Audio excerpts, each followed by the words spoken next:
all stand.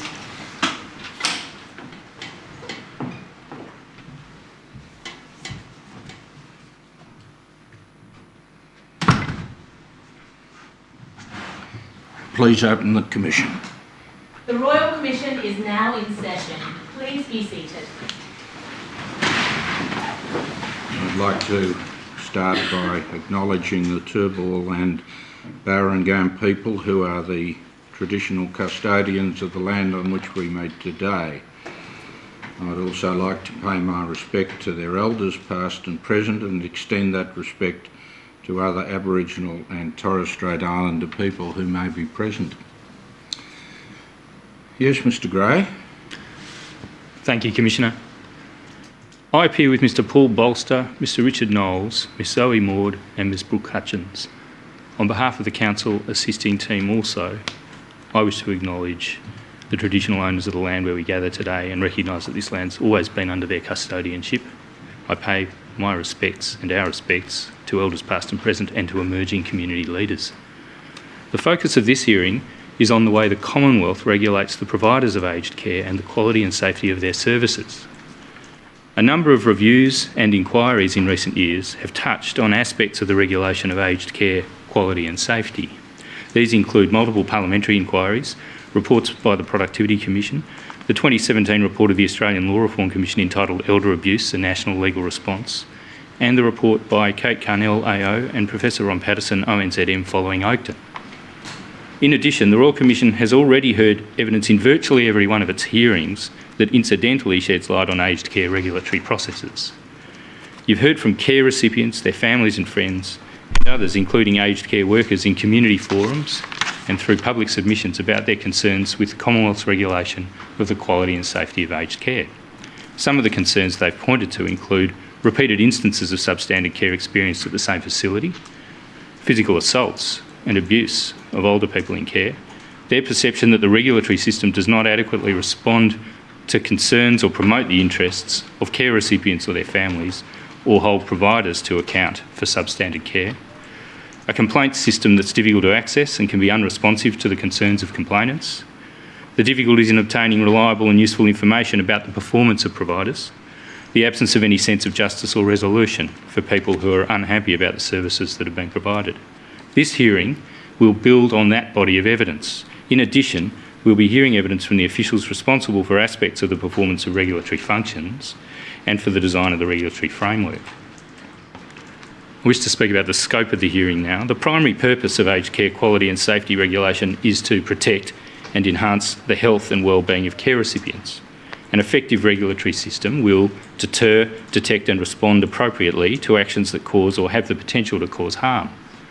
In addition, person-centred care requires a regulatory system that places the needs and aspirations of care recipients at its centre and provides a voice for care recipients in how the quality of care is defined and assessed. As Dr Trigg explained in an earlier hearing, regulation should encourage and support good practice.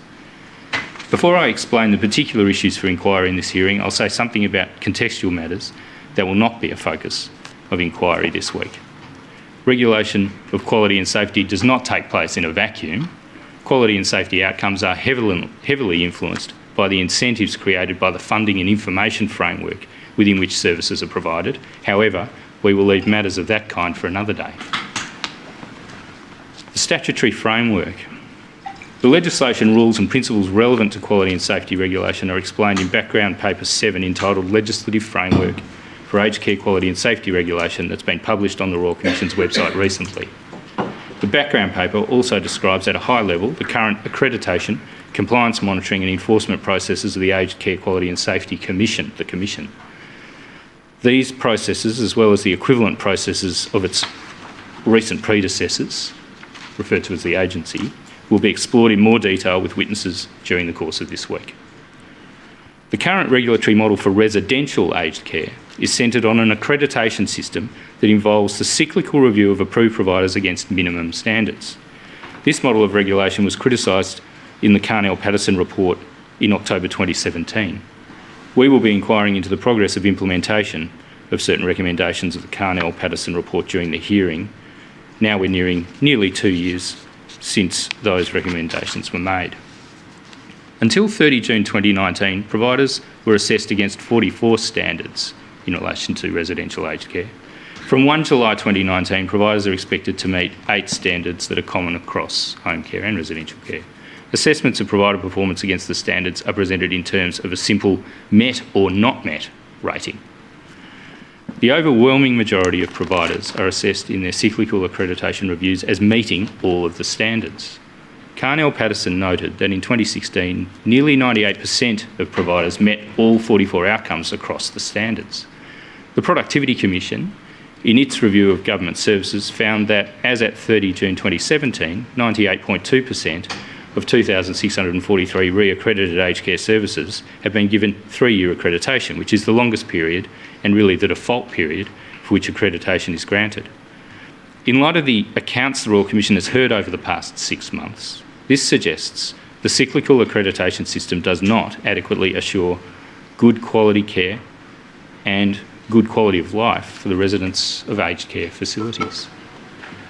At the end of June 2018, there were around 886 providers of residential aged care operating 2,685 accredited services or facilities. Between 1 July 2013 and 30 June 2017, the agency, the Australian Aged Care Quality Agency, made 41 serious risk findings against residential care providers and revoked the accreditation of only 3. The revocation of 3 providers was in 2013-14. For the subsequent 3 financial years, there were no revocations of accreditation. Then, in 2017-18, the year after the Oakden scandal came to light, the Australian Aged Care Quality Agency revoked accreditation status of 12 services. I'll now turn to the question of revocation of approved provider status. Most commonly, rather than an outright revocation of approval, there's a conditional revocation of approval. The approved provider can avoid absolute revocation if they agree to appoint an advisor or an administrator for a period. While there's no doubt that many recipients of aged care receive high-quality services delivered by caring and well-trained staff, the Royal Commission has already heard many accounts of substandard care, neglect and abuse.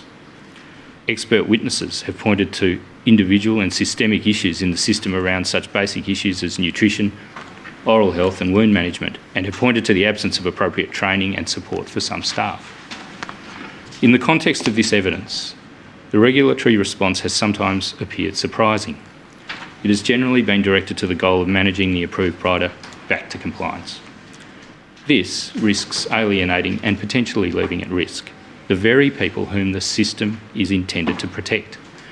Alienation of care recipients and their families from the regulatory process not only risks the flow of critical intelligence to the regulatory system, but also undermines confidence in the aged care system as a whole.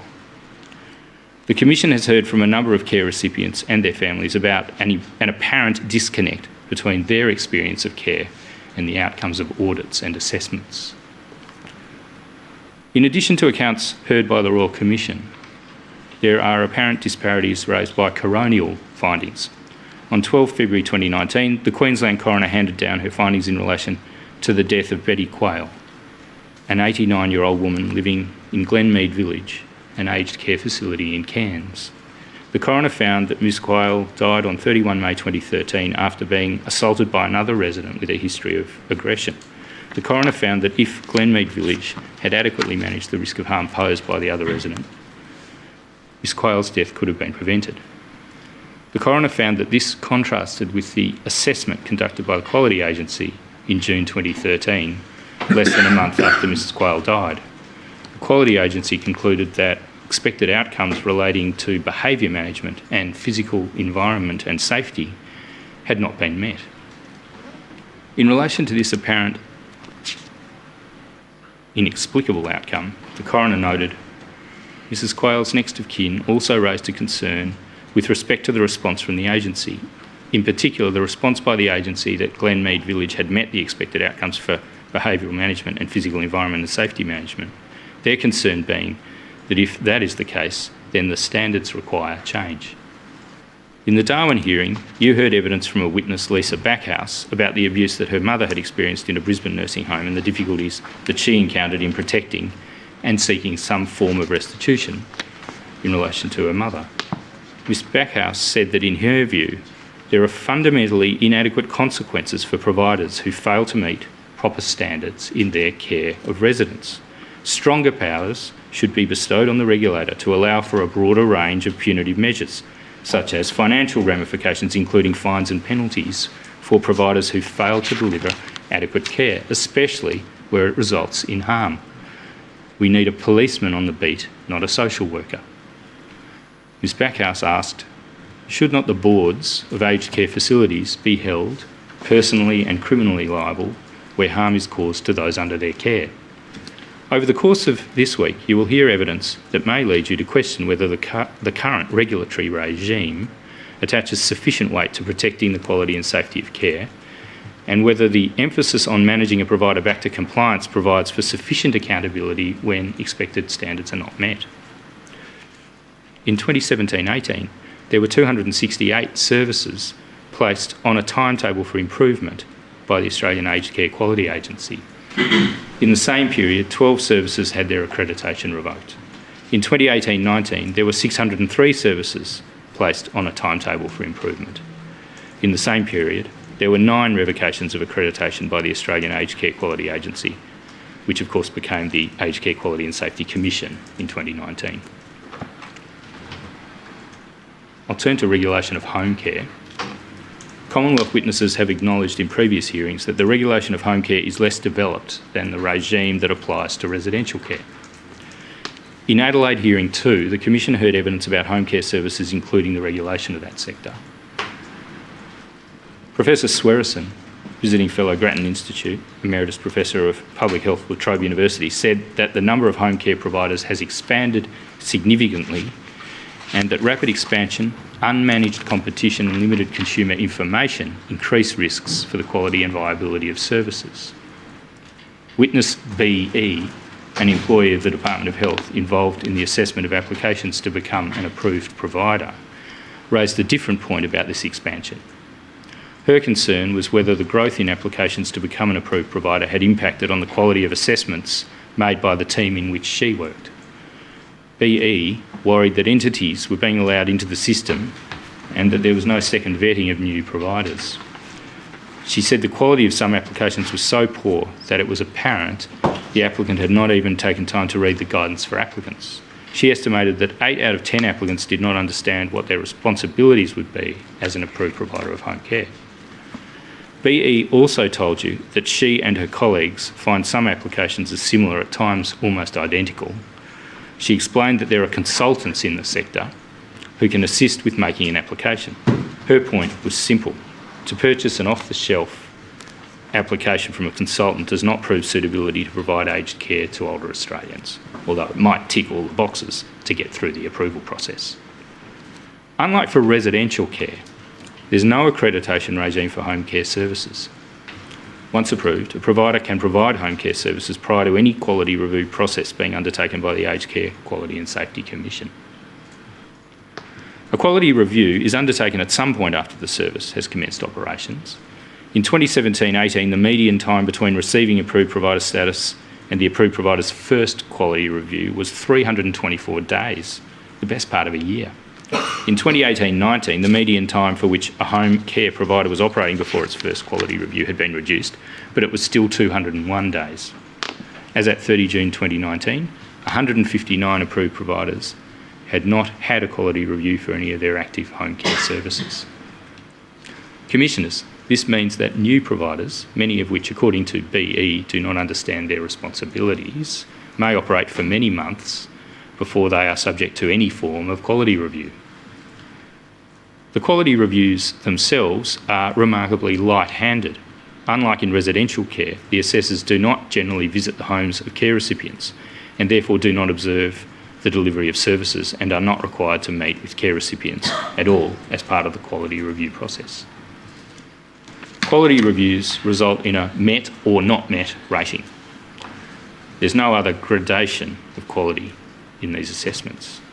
The assessed performance of home care providers is not, however, visible to the public, as the results and attached reports of home care quality assessments, called quality reviews, are not currently published.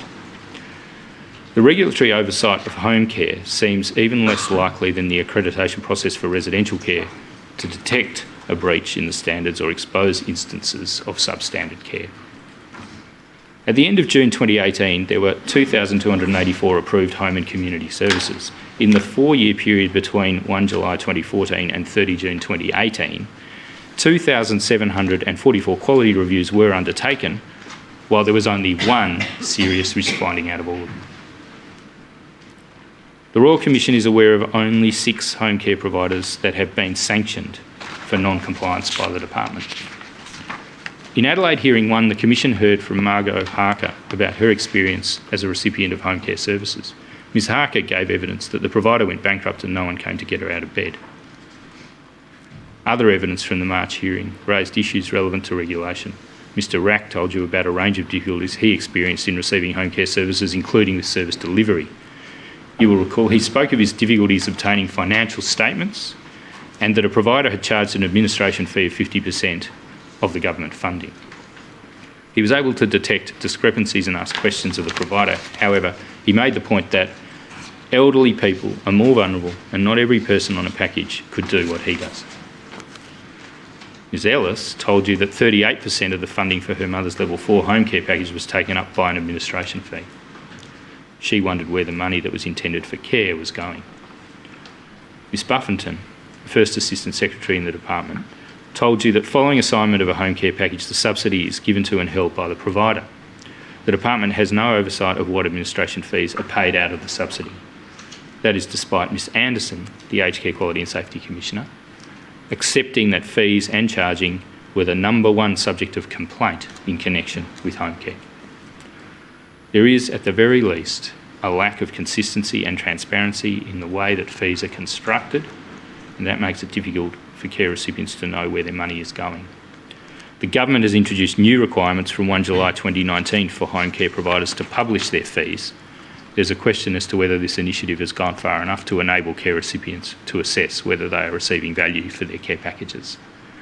At the February hearing, Ms Anderson acknowledged that the quality of care is more difficult to observe and there may be more risks attached to care being delivered in the home. She stated, "We are aware that the way in which we regulate home care provision is not as strong, either as it is for residential care or that it needs to be."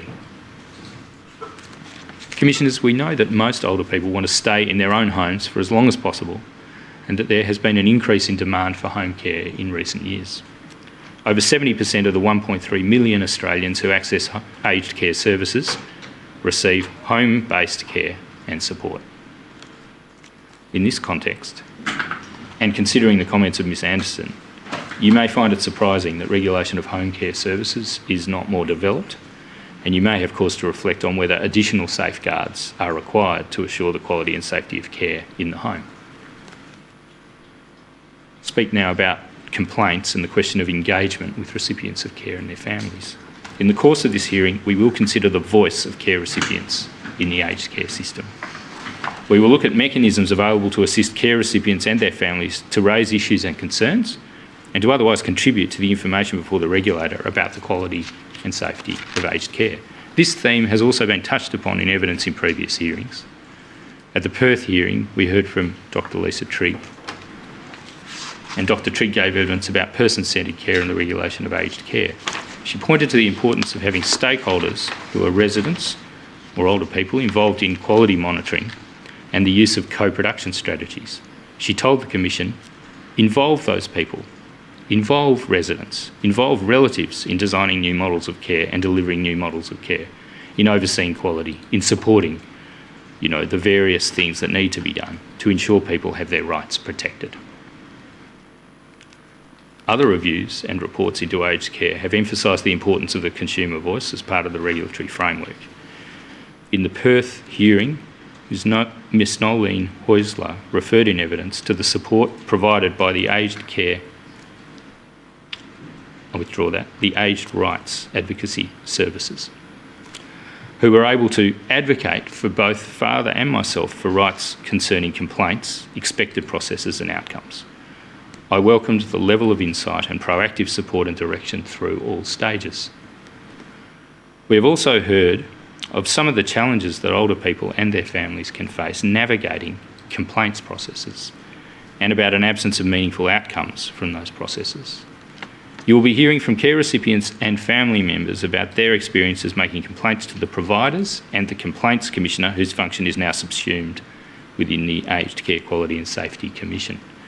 You will also hear from expert witnesses that, compared to other health services in Australia and overseas, the voice of care recipients and their supporters in aged care in Australia is relatively weak. In summary, Commissioners, we propose to focus our inquiries this week on the elements of aged care regulation that relate directly to the regulation of the quality and safety of residential and home-based aged care, with particular emphasis on the criteria for an approach to initial and ongoing approval of aged care providers,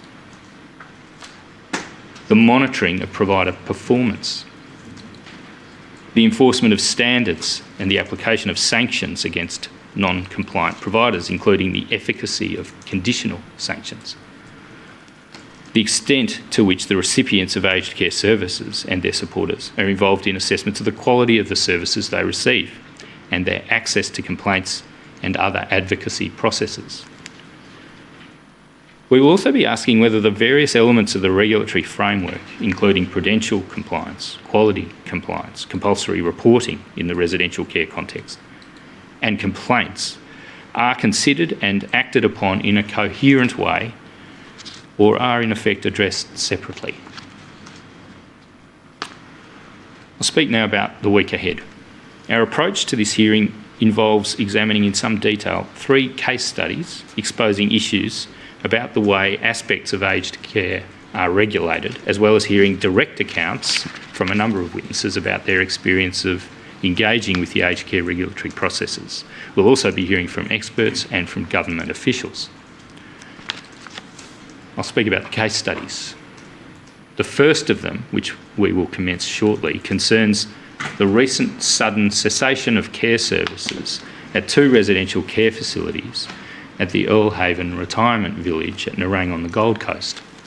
This resulted in 68 vulnerable residents being evacuated by state emergency response services following a 000 call from the premises.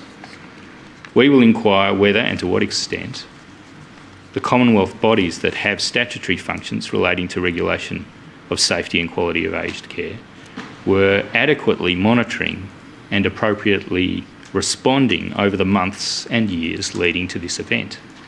We anticipate that this will occupy the entire day today. Tomorrow, we will inquire into 2 further case studies, one involving the accreditation and sanctions outcomes for a facility which was examined in the recent Cairns hearing, MyCare Avondrost Lodge, and the other involving the handling of reports of suspected or alleged assaults at 3 Japara facilities.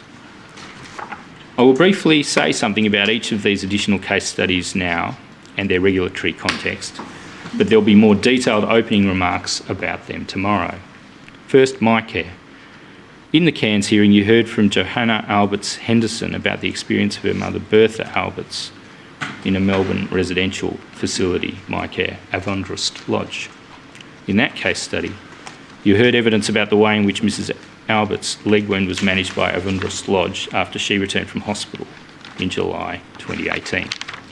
In this hearing, we will examine how the Department and the Aged Care Quality and Safety Commission and its predecessor, the agency, responded to Avondrost Lodge before, during and after Ms Albert's time in care. This will include consideration of the role of advisors and administrators appointed pursuant to sanctions. Our third case study, scheduled for tomorrow afternoon, concerns Japara, as I mentioned. In the Perth hearing, the Commission examined the quality and safety of care provided to Clarence Heusler at a Japara facility in Mitcham, Victoria.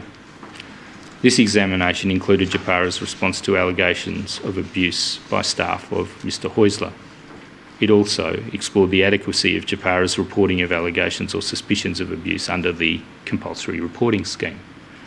In this hearing, the focus shifts to how the regulator deals with compulsory reports of this kind. We will explore how the department responded to reports from 3 additional Japara facilities, George Vale, Bayview and Bayview Gardens, from around 2016. It's necessary at this point to place some regulatory context around compulsory reporting. The Aged Care Act requires approved providers to report allegations or suspicions of physical or sexual contact, I withdraw that, physical or sexual assault, to the Department of Health within 24 hours. The obligation to report is subject to an exception that I'll come to shortly. The reporting requirement was introduced in 2007 following alleged sexual assaults in a Victorian residential aged care facility. There's also a reporting requirement for unexplained absences. There were an astonishing 4,013 notifications of alleged or suspected physical and/or sexual assaults in 2017-18, of which 3,773 were deemed as being within scope and required to be reported under the Aged Care Act. Of the 3,773, 3,226 were recorded as alleged or suspected unreasonable use of force, 513 were alleged or suspected unlawful sexual contact, and 34 were both. These figures, of course, do not include suspicions or allegations of assault that were not reported, and it doesn't include certain suspicions or allegations of assaults by residents with cognitive impairment due to an exemption that applies under the regime. While there's an obligation to report certain allegations or suspicions to the department, it's much less clear what happens when those are reported. And Professor Ibrahim told you in the Sydney hearing about his concerns in that regard. The Department of Health indicated to the Australian Law Reform Commission in 2017 that it may take regulatory action if an approved provider does not have strategies in place to reduce the risk of a reportable incident from occurring. Again, however, the Commission noted that there was no further publicly available information regarding how the department makes an assessment about the suitability of strategies implemented by a provider. With regard to the exception, there's an exception to the reporting requirement, which means that essentially allegations or suspicions of assaults by residents with a cognitive impairment do not need to be reported, provided that behaviour management arrangements are put in place within 24 hours. As a result of the exception, there is a lack of data about the incidence of suspected or alleged assaults by cognitively impaired people. However, in a 2019 costing model, KPMG estimated that there were 10,500 unreported incidents each year under this exception. In light of the annual figure I quoted a minute ago of 3,773 reportable assaults in 2017-18, this means that the total of reportable and unreportable alleged or suspected assaults seems to be about 14,000. And about 3/4 of these fall within the exception, meaning that non-reporting is really the rule and reporting is really the exception. We know that 270,000 people received permanent residential care services or residential respite services in 2017-18. The KPMG estimate, together with reported incidents, implies a rate of assault or suspected assault of over 5 per 100 residents in a year. Commissioners, you may be concerned that the exemption results in a failure to collect data on such assaults, and this could compromise resident safety and policy development. It renders a significant category of resident-to-resident assault invisible to the community and to government. It draws a veil of unaccountability over the safe management of people living with cognitive impairment. And we must remember that people with a diagnosis of dementia are now a majority of the resident population, depriving thereby the department of information that it would need to identify trends and systemic issues in that area of care. Of course, all residents are entitled to live in a safe environment, free of the fear of assaults and abuse. There's a further problem with the compulsory reporting regime. The Aged Care Act creates an obligation on the approved provider to report the alleged or suspected assault. It does not create a direct obligation on the provider to report any actions that it's taken to respond to the incident. Although it appears from the evidence you'll hear this week that the department in practice does perform some degree of follow-up at least in some cases. The absence of formal requirements in this regard was a point identified by the Australian Law Reform Commission in 2017, which recommended that there should be a requirement for reporting of resident on resident assault in residential aged care facilities when a certain threshold of seriousness is reached, and there should be a revised serious incident response scheme which would focus not just on the reporting of assaults, but on what was done in response. Those recommendations of the Australian Law Reform Commission were supported by Carnell Patterson in their review of national aged care quality regulatory processes. We'll look at what the government's done in response to those recommendations during the hearing. There is at present no compulsory reporting scheme for allegations or suspicions of assault arising in the context of home care services at all.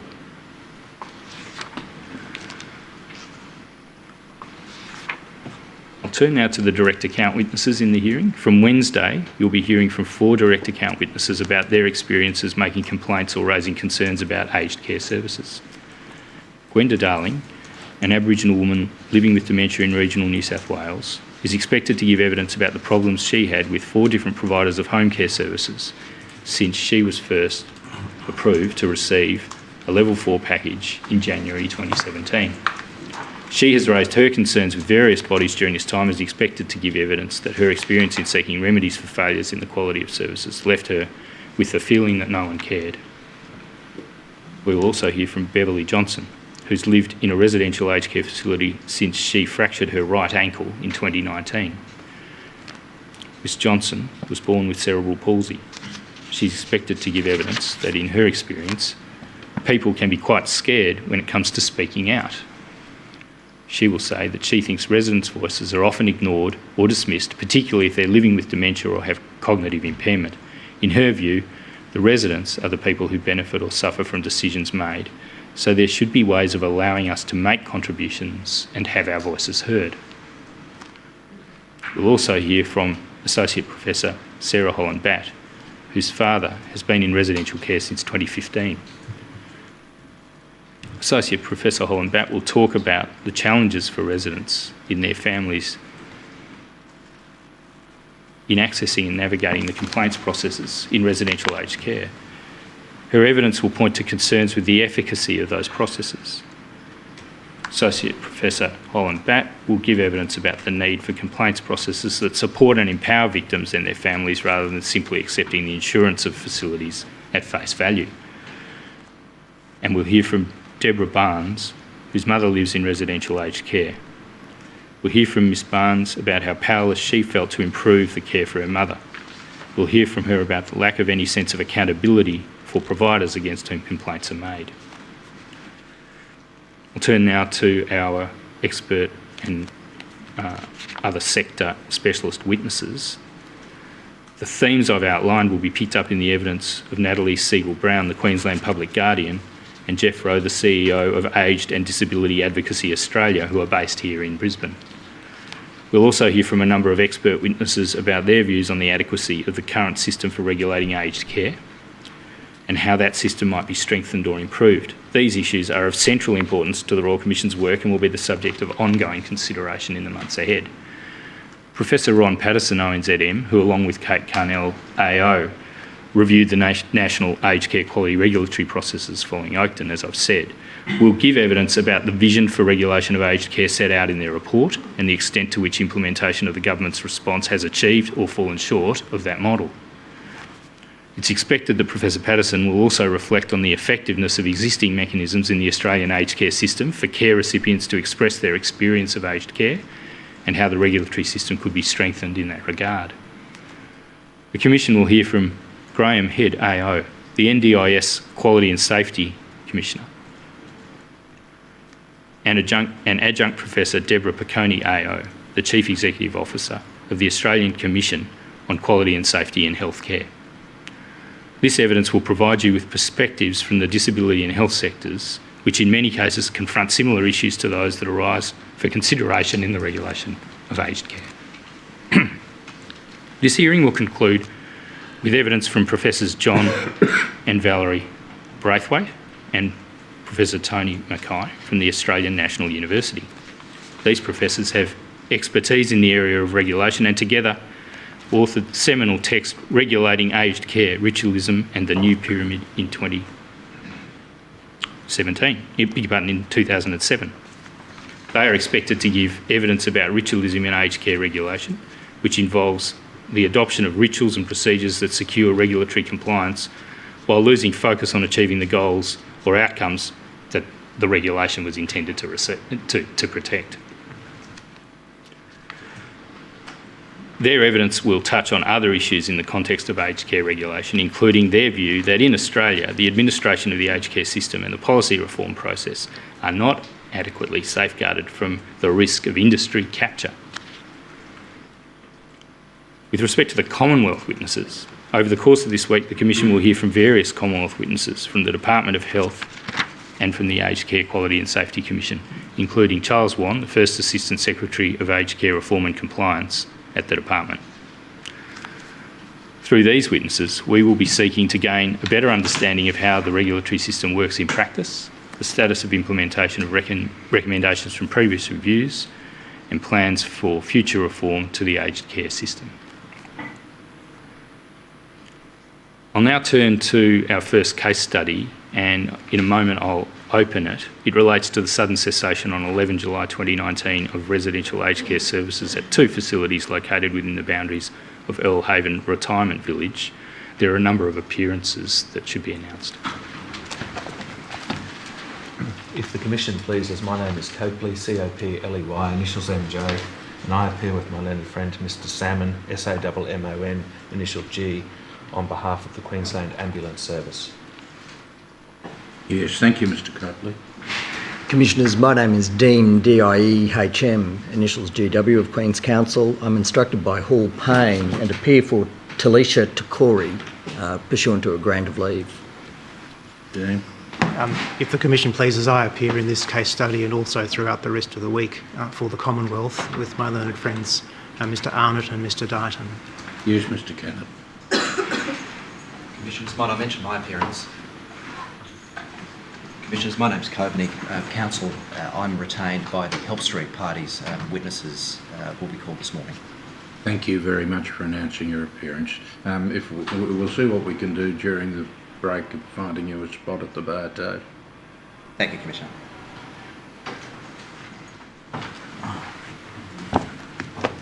Commissioners, the facilities in question at the Belhaven Retirement Village are called Orchid, O-R-C-H-I-D, and Hibiscus, H-I-B-I-S-C-U-S, House. They are accredited residential aged care services. The approved provider of those facilities is People Care Proprietary Limited, the principal of which is Mr Arthur Miller. People Care is approved not only to provide residential care but also home care under home care packages. Since at least March 2018, an entity called Help Street, and there are various corporate emanations of Help Street, associated with Mr Christopher Bunker, has been managing the residential facilities and, it appears, employing the staff delivering residential care under an arrangement with People Care. The cessation of services on 11 July appears to have been the result of a dispute between People Care and Help Street. It resulted in a call-out to the Queensland Ambulance Service, which took charge of the care of residents and throughout the remainder of the day on the 11th and the early hours of the 12th, transported the residents to other nursing homes and hospitals. This was understandably distressing for both residents and their families.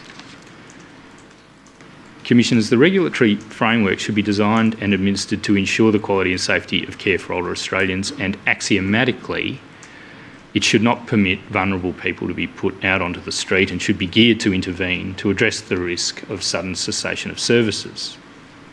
The focus of our inquiry today is on the regulatory system, whether all was done by regulators that should have been done, and whether the system itself is appropriately designed to address risks of the kind that eventuated at Belhaven. From its approval in 2006 as a provider of community, flexible and residential care, People Care appears to have had a poor compliance record, raising potential red flags about governance and management capacity. as at 2015, Hibiscus and Orchid were on a 3-year default accreditation cycle, but the indications of inability to provide aged care continued to emerge. The accreditation cycles were subsequently truncated by the agency, and a period of quite intense regulatory scrutiny appears to have followed, involving both the agency and the department. The department and the agency monitored people care quite closely in 2016-17, including in relation to concerns about financial arrangements. They attempted to manage people care into compliance with quality standards. There are indications that the principle of people care showed poor levels of engagement and cooperation with these processes, including in dealing with complaints. Sanctions were imposed, requiring people care to appoint a nurse advisor, and subsequently there were breakdowns in relations with the nurse advisor. These were events that seem to have resulted in a degree of turmoil for home care recipients about transfers of responsibilities relating to home care packages between people care and another provider. These were all matters that should have raised, and apparently at the time did raise, serious red flags of concern. Whether they remained in the institutional memory of the two regulators, the Commission and the Department, in more recent times is an open question. After further sanctions in May 2017, there was a period during which People Care appointed an administrator who remained in place until about September 2017. This period does not appear to have resulted in sustainable improvement after the departure of the administrator. One of the lines of inquiry we will pursue concerns People Care's reporting of its financial arrangements. People Care was required to lodge prudential and financial statements with the department annually. These showed that the residential care business appeared to owe significant amounts to related companies, leaving the residential care business viewed in isolation in a loss-making position and bearing heavy net liabilities in, for example, its 2016-17 general purpose financial report lodged with the department. Turning to 2018, on 22 March 2018, the Quality Agency learned of some form of contractual arrangement for management of the residential care businesses at Belhaven. And it shared that information immediately with the department, and a series of email exchanges occurred, the last one on 28 March 2018. Apart from querying whether there'd been a transfer of the facilities to another approved provider and confirming contact details, it seems that there was no substantive follow-up, at least on the documentary record, by the department or the agency about identification of the key aspects of the arrangement, the demarcation of roles or responsibilities. This arrangement was the arrangement between People Care and Help Street. We will inquire whether there was and whether there should have been more detailed information obtained by the agency or the department as to the precise arrangement between People Care and Help Street. From about late August 2018, it seems People Care fell into default in respect of aspects of its reporting obligations on prudential and financial matters. In attempting to secure compliance, the prudential regulatory arm of the department encountered what it perceived as poor engagement from a Mr Bruce Lang, who was acting on behalf of People Care as delegate of the approved provider, so-called. We will inquire whether this intelligence was being discussed across sections of the compliance area of the department, as well as the prudential area, to put together a coherent picture of the risk presented by People Care and its arrangement with Help Street. The prudential compliance process ended after some months, with People Care still not completely compliant, but the department making a decision on 13 June 2019 to take no further action. Mr Anthony Speed, Acting Assistant Secretary of the Aged Care Compliance Branch of the Department of Health, is available today to give evidence about aspects of the department's handling of the People Care matter. One aspect of our inquiries of Mr Speed will relate to the Department's handling of prudential compliance and information concerning people care. In the meantime, various red flags appear to have been arising in 2019, and it will be necessary to inquire into whether they should have been apparent to Commonwealth officials who were in contact with people care and its facilities. It appears that relations between people care and Help Street were deteriorating by about March 2019. Mr Miller attended a residents and relatives meeting at Belhaven on 20 March 2019, at which issues about the performance of Help Street and the operational relationship with people care were canvassed. We will ask the Aged Care Quality and Safety Commission's Queensland State Manager, Tracy Rees, who's available to give evidence today, whether this meeting came to the attention of the department at about that time. The Commission's state complaints personnel were also aware of complaints, and 2 officers from this team attended the site on 4 April 2019. On 30 May 2019, there was a meeting between state-based personnel from the Commission and the approved provider People Care, and the breakdown in relations between People Care and Help Street was openly discussed at that meeting. From the end of May 2019 to 10 July 2019, the relations between People Care and Help Street deteriorated to the point that it appears People Care, through its lawyers, sent a letter to the directors of Help Street Villages Queensland Proprietary Limited and the directors of Help Street Partnerships Proprietary Limited on 8 July 2019, giving them notice that People Care, and I quote, hereby revokes the licence to occupy the premises known as Orchid House and Hibiscus House, effective as at 5 p.m. Friday, the 9th August 2019, end quote.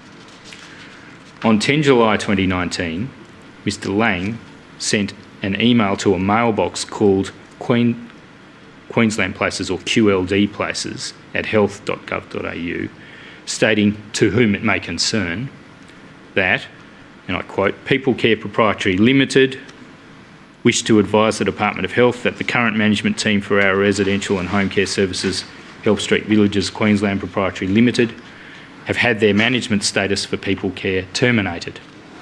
People Care have provided an end date of 30 August 2019 to Help Street, at which time People Care will continue to manage both residential and home care services, end quote. There are serious issues raised about the propriety of an approved provider purporting to notify the department of a serious issue of this kind in such a manner. There's also a question about whether the notification should have been provided earlier, because it appears that the relevant decision might have been made by People Care at least a couple of days earlier. In spite of the way this email was transmitted to the department, it was detected and its importance apparently understood by early the following morning. Some issues then arise about whether it was given the attention that was needed with the requisite urgency, but that's not the main issue in the case study. The main issue in the case study is whether the earlier warning signs were understood and acted upon. Meanwhile, by the 11th, or possibly earlier, it appears that Help Street was removing computer equipment from the facilities at Belhaven, which contained electronic care plans and records for the residents. On 11 July 2019, a call was made to 000 from Belhaven, which resulted in a pager dispatch message being received by Kerry Strong, paramedic and Senior Operations Supervisor, Queensland Ambulance Service, who's available to give evidence today. Mr Strong will describe in his evidence what he found at Belhaven on arrival at 2:13 p.m. on 11 July, what occurred there that afternoon, and his coordination of the emergency medical evacuation of the residents. Attention will then turn to People Care and Help Street. Each of Arthur Miller, Bruce Lang and also Ms Karen Hurd from People Care have provided statements, and each of Christopher Bunker, Miss Karen Parsons and Ms Talisha Chikori from Help Street have too. In spite of the large list of witnesses from the approved provider and its contractor, the issues for inquiry will be confined and not much of the hearing will be occupied with their evidence. This is not the occasion to delve in any detail into the causes of the breakdown between these two companies or the rights and wrongs of their dispute. Because our focus in this hearing is on the role of the regulator, we'll ask when certain decisions affecting residents and their care were made and seek explanations for why that action occurred. But the focus in this case study is in understanding the risks presented by the outsourcing arrangement engaging whether the Commission and Department understood this, found out what was occurring and took action in response. Finally, this afternoon, Commissioners, you'll hear from Aged Care Quality and Safety Commission Queensland State Manager Ms Rees and Acting Assistant Secretary, Aged Care Compliance Branch of the Department, Mr Speed, about aspects of the Commission's and Department's handling of people care. Commissioners, on 19 July 2019, the Minister for Aged Care and Senior Australians, the Honourable Richard Colbeck, announced an independent inquiry into the circumstances leading to the Belhaven collapse and its aftermath to be led by Kate Carnell AO. The Royal Commission will in due course read the findings and recommendations of this inquiry, which are due in October 2019, and do so carefully and with interest, and will then determine the way forward to the extent that the Royal Commission's terms of reference require. I'll now ask the operator to display the tender bundle index for the Belhaven case study, consisting of 123 tabs of documents. Commissioners, I tender the documents constituting the case study tender bundle. The Belhaven case study tender bundle will be Exhibit 8-1. Thank you. Commissioners, Ms Maud will now call our first witness in the case study, Mr Strong. Then Mr Bolster will call the witnesses from People Care and Help Street, and this afternoon I will call Ms Rees from the Commission and Mr Speed from the Department. In addition, there are 4 statements from witnesses which are tendered in the tender bundle and from whom we don't seek to require their attendance to give oral evidence. Commissioners, please.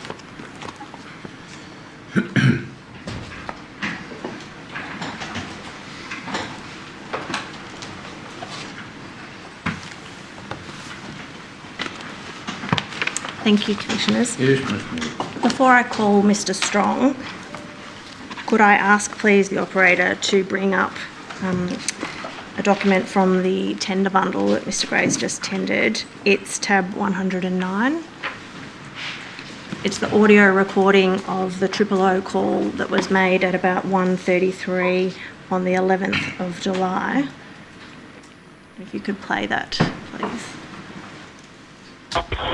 Ambulance, what is the town or suburb of your emergency? Hi, in Narain, Queensland. What's the exact address in Narain? 62 Lawrence Drive. Is that Belhaven? That is. Look, I need to do like a bulk one. We've just gone into administration and the staff have gone home and it's not safe for our residents to be here anymore. So I need to pick up as many people as I can and take them to as many places as I possibly can. Oh gosh, how many potential patients are we looking at? We have, I'm going to say about 60. Oh my goodness. Okay. Do they all need to go to hospital? 69.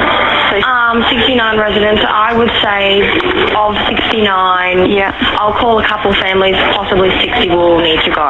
Okay, so have all the staff just left, have they? They have gone home, yes. Okay, just bear with me a second, I'm just going to talk to my supervisor. Thank you.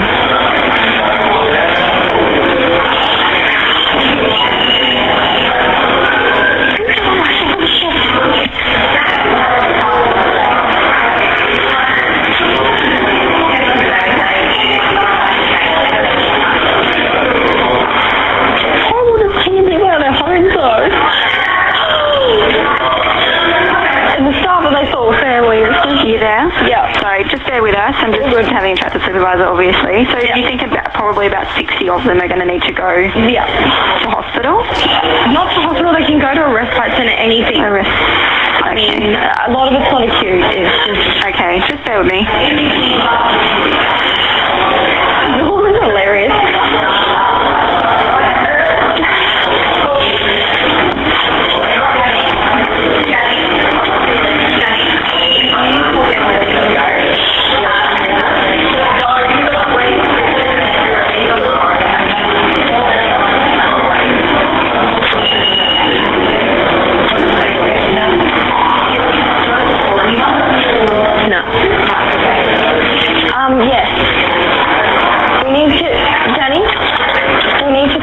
These people's families except the G because they can... Are you there? Yeah. Sorry, Can I just get a bit of information, just so we've got some details? What's your name? Talisha, T-E-L-E-C-I-A. Those I could possibly say. And what's your position there, Talisha? I am the clinical manager. Clinical manager? Yeah. So just so I've got it all right, so the business itself has gone into administration, is that right? So just let you know now, is that what happened? Or? Let us know probably 5 minutes ago. Okay. They're just telling another lot of staff now. Okay. Yeah. And a lot of the staff have gone home. There's probably 5 here, but there's not enough to care for the amount of people. Yeah, no, that's all right. So 5 staff remaining at the retirement. Yeah. Okay. And they're not really wanting to work. Yeah, no, you know what I mean? Absolutely. Remaining.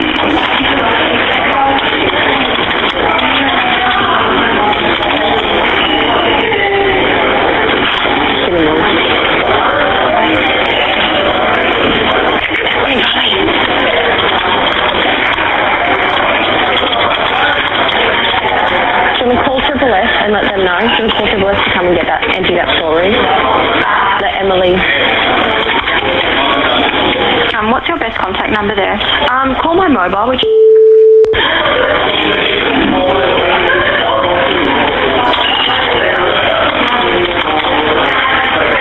Okay, so I've let my supervisor know she's going to make some inquiries and everything, and we'll put a job on and we'll get back to you with our plan from there, I guess, really soon, okay? Thank you. All right, if anything changes, just bear with me a second. Yep. Yeah.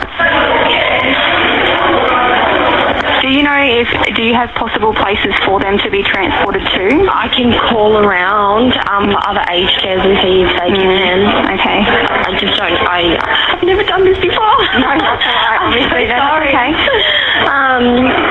Is that something that they would usually do? I can ask. No, I'm not sure. I don't think it's the first time I've done anything like this either. I know that there's respite centres that they can go to, but I'd have to Google them to be honest with you. Okay. All right. Sorry, just bear with me.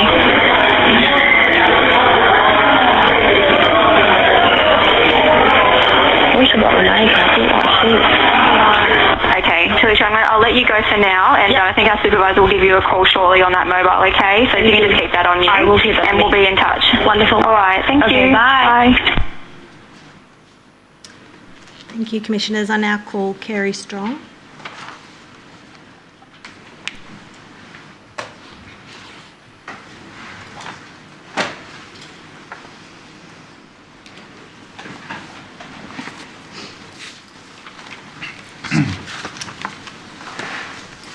Do you wish to swear an oath on the Bible or make an affirmation? Oath on the Bible, please.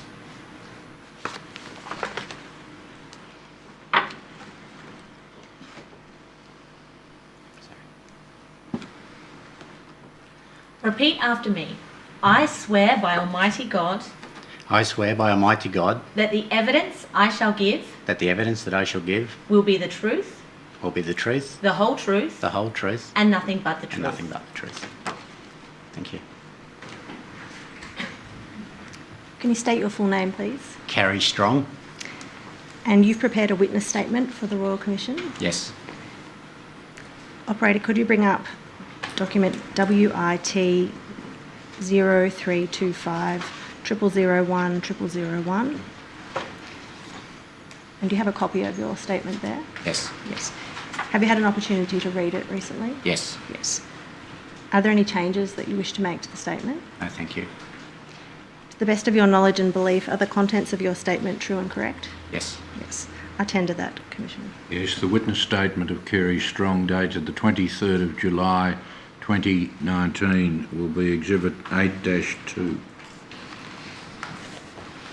Now, Mr. Strong, you're a Senior Operations Supervisor employed by the Queensland Ambulance Service, is that right? Yes. Yes. And you work from the Ambulance Services Gold Coast Local Area Service Network? Yes. Yes. Where is that based? I have an office or a starting point at Southport Ambulance Station in Southport. And what does your role as Senior Operations Supervisor involve?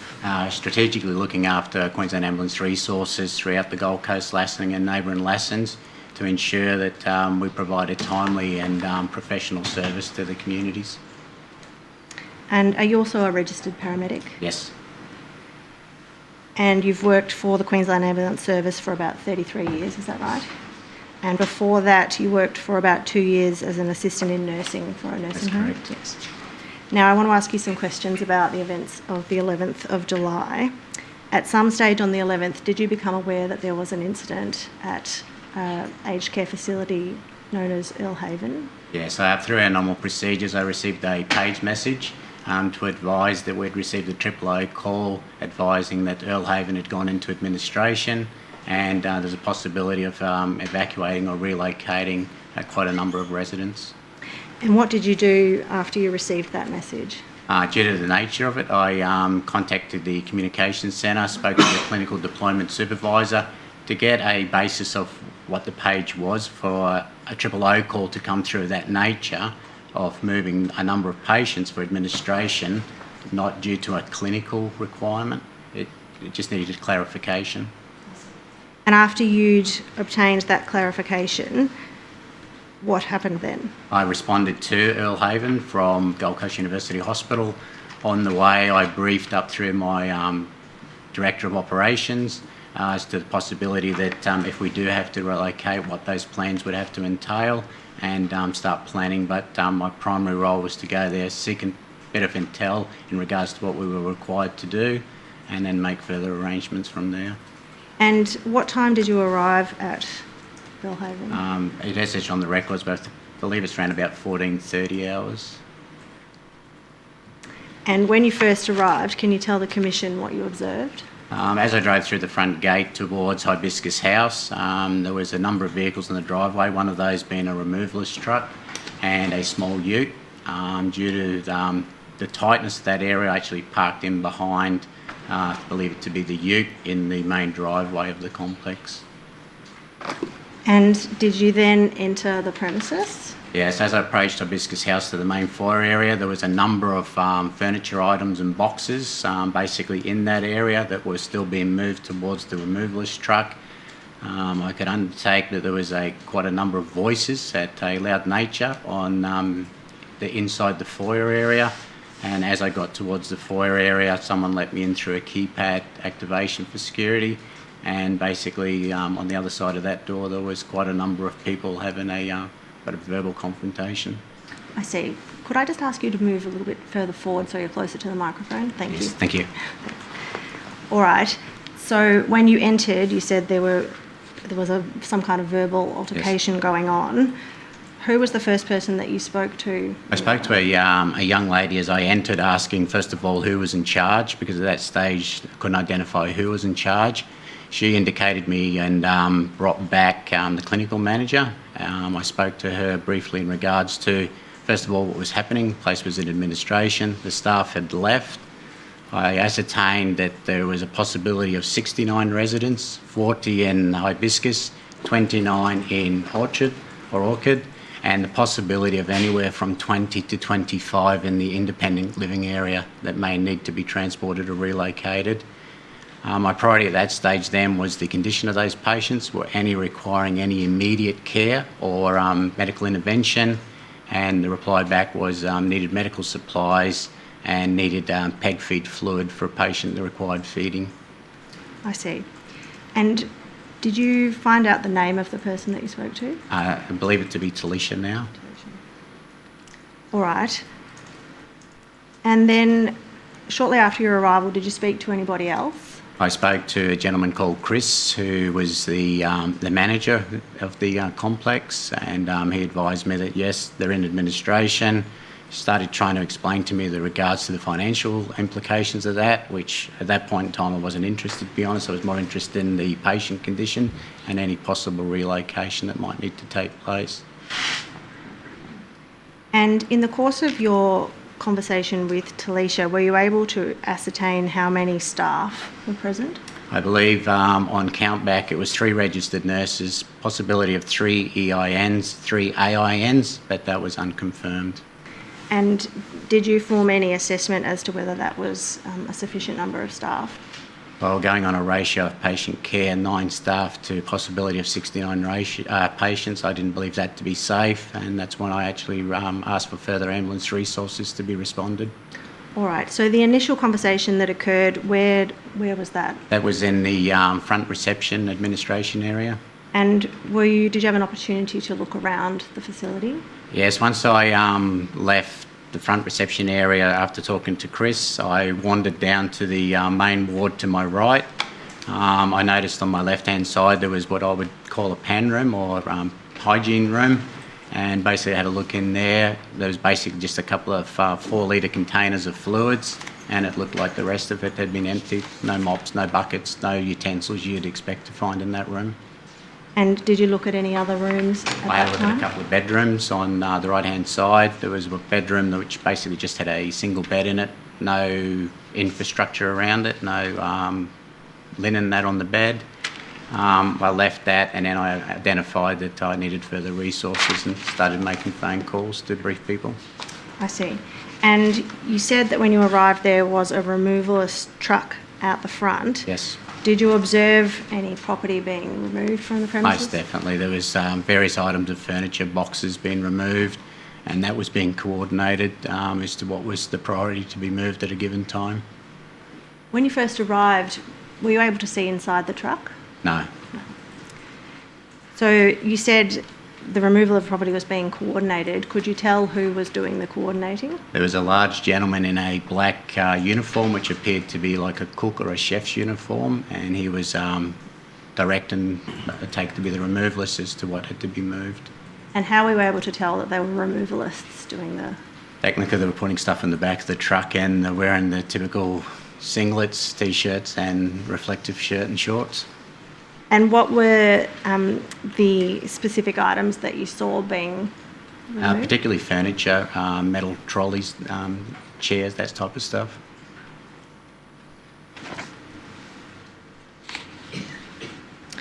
All right, operator, could I ask you to bring up another document from the tender bundle? It's tab 104.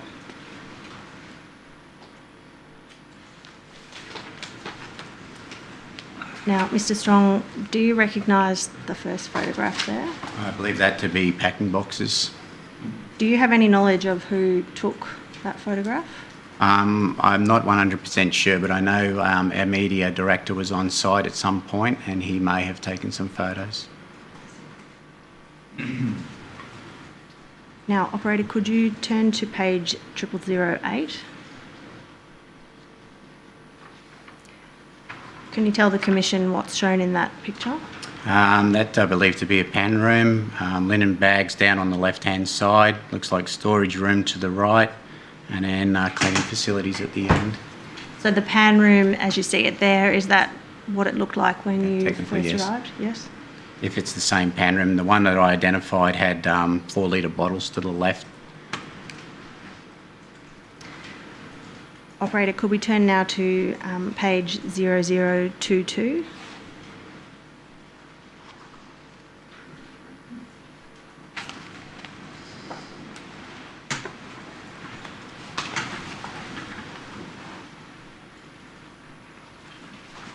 The next page. Are you able to identify that room? It looks like an administration office type area in the facility. Yes. Do you recall where that room was? I believe that if it is the same room as you entered into Hibiscus, there was an office to my left-hand side that was left in a similar nature to that. It was just basically a bit of furniture, records, paperwork on the floor. And operator, could we turn to page 0011?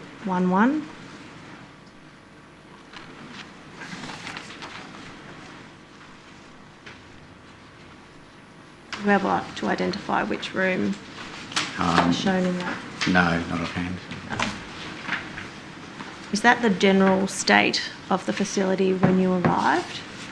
It was in various states throughout the afternoon, from basically half stripped, and then as I probably came back through later on in the afternoon at various points, there was other various items removed, whether they be personal or professional items.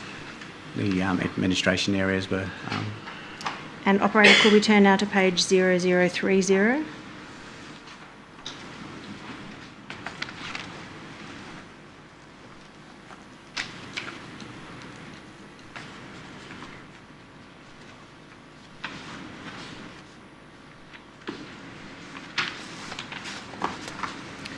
Do you recognise the room shown in that? Yeah, I believe that to be the kitchen area.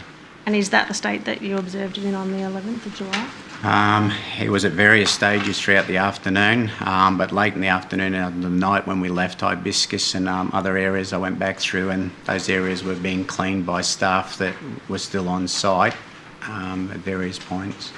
So are you able to make any assessment of what time during the day that photo might have been taken? I have no idea. It would be late afternoon because if it is taken by our media director, he was late afternoon when he arrived.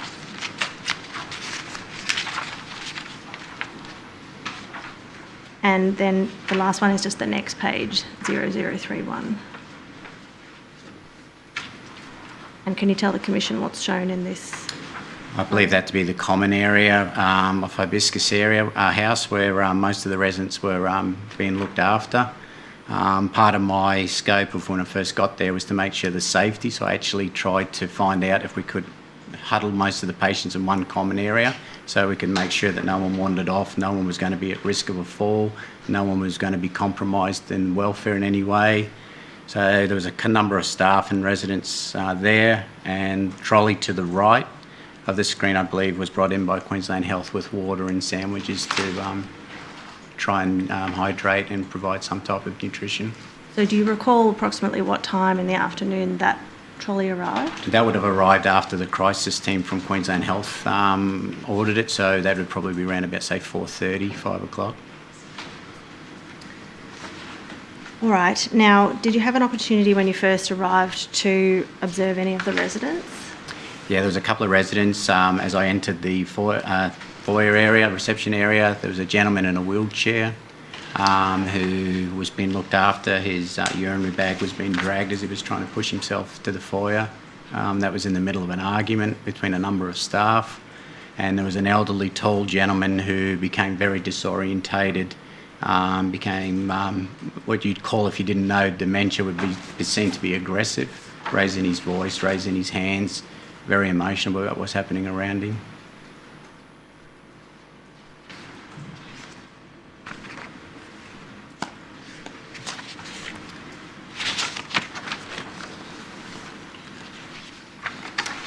Now, were you able to ascertain in your initial conversation with the clinical manager or with any subsequent conversations whether there were care records available to staff? I asked for those initially. Could I have patient care plans? I was advised that they were on a computer. That computer had since left the premises, and I asked then, could someone or a small group of people go through both facilities and just provide me with whatever documentation they could and bring it back to the reception area. And do you know what, if anything, was located? Yes, there was a young lady in a black suit provided me with 2 black folders and a set of keys, which I believe to have been the keys for the drug safes. And subsequently, we got fire evacuation documents, which then allowed us to ascertain roughly who was on site and roughly to where they should have been on site. And when those folders were located and provided to you, was there any issue as they were being handed over? Yeah, there was the young lady that I asked to her credit. She actually hung on to both of those folders. She was positioned between 2 police officers from Queensland Police Service due to the fact that she stated to me that other staff or other persons wanted those folders and they wanted to punch her head in.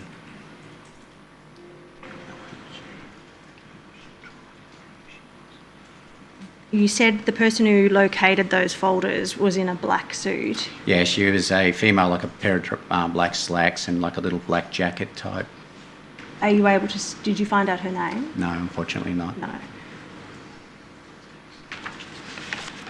All right. Now, you say in paragraph 21 of your statement that at some stage after your arrival at Belhaven, you were appointed forward commander. Is that right? That's correct. Yes. And what does that role involve?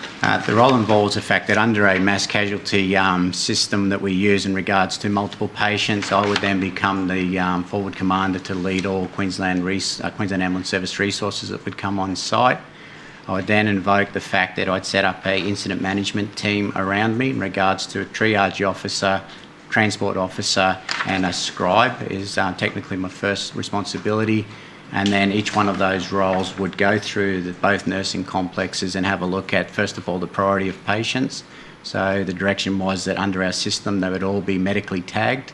So the clinical care paramedic and a Bravo paramedic went through both facilities with a Queensland Health nurse and any member of staff that could help us, and we triaged and tagged each and every resident on both Orchard and Hibiscus House. Now, you've referred there to other officers from Queensland Ambulance Service. Are you able to say approximately what time they arrived? Very shortly after I arrived, there was a patient transport officer and a advanced care paramedic arrived, and their primary briefing was to maintain the welfare and safety of all residents by just going into the common areas and other areas to make sure that the residents were safe until further resources arrived. I see. And you also referred to Queensland Health. Yes. Can you tell the Commission who it was from Queensland Health that was with you? Initially I got 2 registered nurses respond from Queensland Health that assisted with that welfare and safety. After they arrived a short time later, I got a critical incident team which comprised of a Director of Infrastructure, an Executive Manager and also a Senior Medical Officer.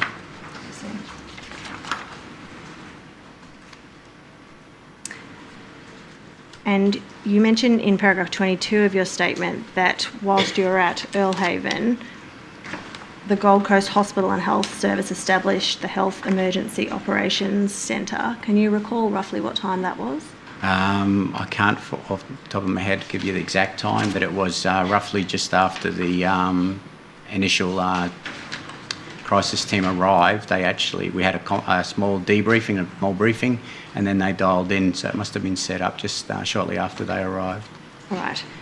And did you participate in those meetings of the Health Emergency Operations Centre? Yeah, the first one was to ascertain and give a briefing back to what we call the HEOC. An acronym for that is to basically what we were situated with in regards to potential 69 residents, no care plans, basically required welfare items and nutrition and hydration, and basically the state of what the facility was in at that given time. And you referred earlier to the critical incident team. Yes. Can you say who the team comprised of? Yes, Senior Medical Officer was Dr. Haley, the Director of Infrastructure was Nigel Hoy, and the Executive was Kayleen Wilcock.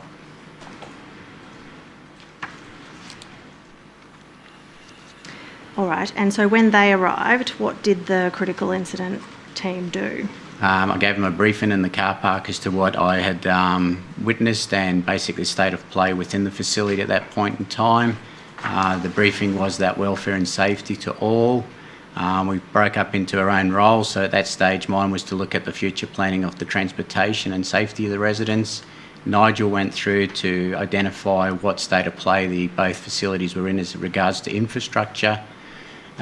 Senior Medical Officer Haley was then directed to the paramedics to assist and do any further clinical treatment of patients that may require it.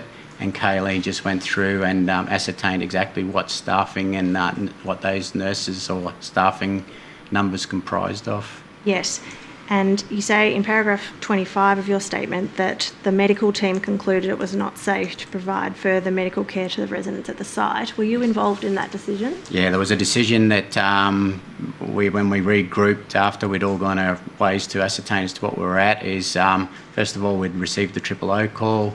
Second of all, most of the hygiene stuff that would be required was removed. Nigel identified that major infrastructure had been removed in the kitchen areas, and then what were the future plans were going to be for the next 24 hours and coming days as to whether we could shelter the residents in place. And it was deemed by that meeting that it wasn't for the patient safety, resident safety, they'd be better off being relocated.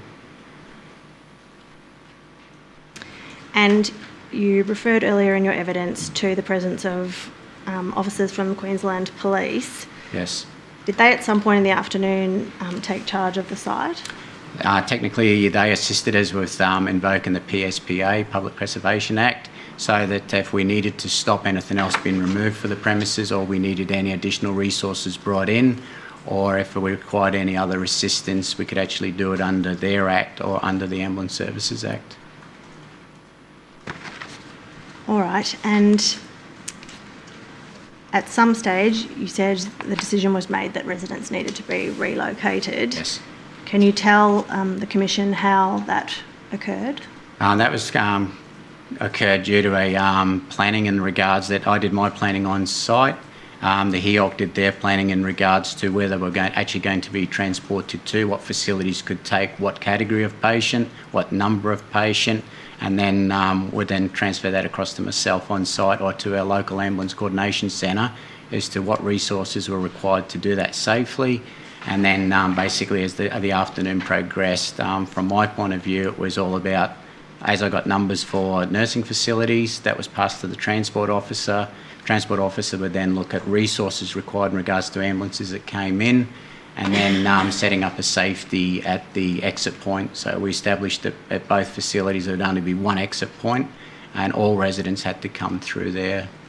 And what time approximately did residents start being taken from the facility? There was a couple of residents that were removed early due to their medical condition, but the majority were started to be relocated by 1800. 6 o'clock, yes. And what time was the last resident taken from the facility? At approximately 30 hours on the 12th of July. And you referred earlier to some folders being located and Yes. handed over. Were you able to see what was in the folders? No, due to the nature of the distress of the young lady that gave them to me, I actually gave them to Officer Kylie Garner, or Lee, to secure those folders until we actually ascertained what was in them, which I then believe she handed them across to Queensland Health representative. And in the course of relocating the residents, were there any issues that arose in that process? There was a unfortunate, one of the residents had a fall after she was put into a residence on the Gold Coast, but that was the only injury that was actually reported during that operation. And were you able to observe the residents as they were being taken from the premises? Yeah, there was a three-way check process that was set up for safety of each resident. So the paramedics would go through, they would have the MET tag on. That with MET tag information would be recorded on a transport log. So once that was done, then representative transport team from Queensland Health would then check that tag against that resident. If they were comfortable that it was that resident and it was going to that future residence, they would then put a orange fluorescent band on the resident, and then it was checked, and as they were actually loaded into the vehicle, the transport officer would check that both those processes were adhered to, and that way we didn't lose any patients and maintain safety throughout the transportation, and a record of where each resident went to. And were you able to observe how the residents were coping with that process? Most accepted it fairly comfortable, but it was due to varying levels of dementia or pre-existing ageing elements. There was one elderly lady that I was asked to intervene and provide care to just outside the reception area. She was approximately a 92-year-old female, very distressed, very disorientated, crying. Her daughter was there, she was crying as well. Trying to get the elderly lady to settle down and comfort her, and she just kept crying and screaming that she thought her daughter was her mother and kept referring to her as a mother to please stop this. She was later taken back into the foyer area. She was assessed by the senior medical officer and also the residential doctor who had come in to assist us. She was then deemed not safe to be transported to another nursing facility, so therefore was transported through to a public hospital. Thank you. No further questions, Commissioners. May the witness be excused. Thank you. Mr Strong, thank you very much for your evidence. You're excused from further attendance. Thank you very much, Commissioner. Thank you, Yes, Mr. Bolster. Commissioners. I call Karen Parsons.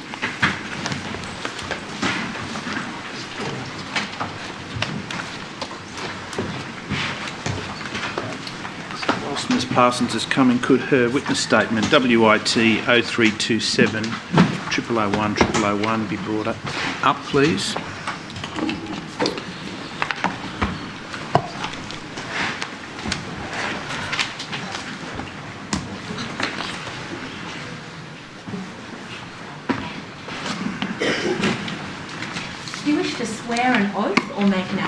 An oath.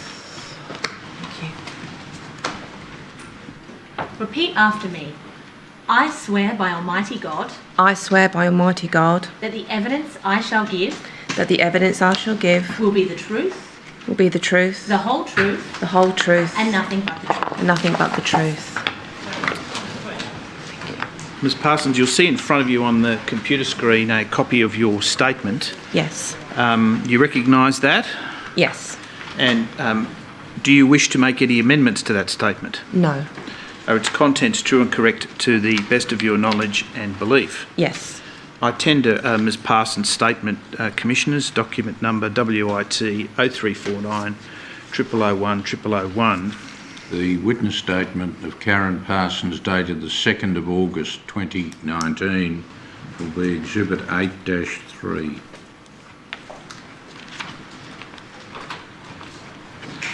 Now, Ms Parsons, you, as of 11 July, were an Executive Director of Help Street, Yes. correct? And you still are associated with Help Street? Yes.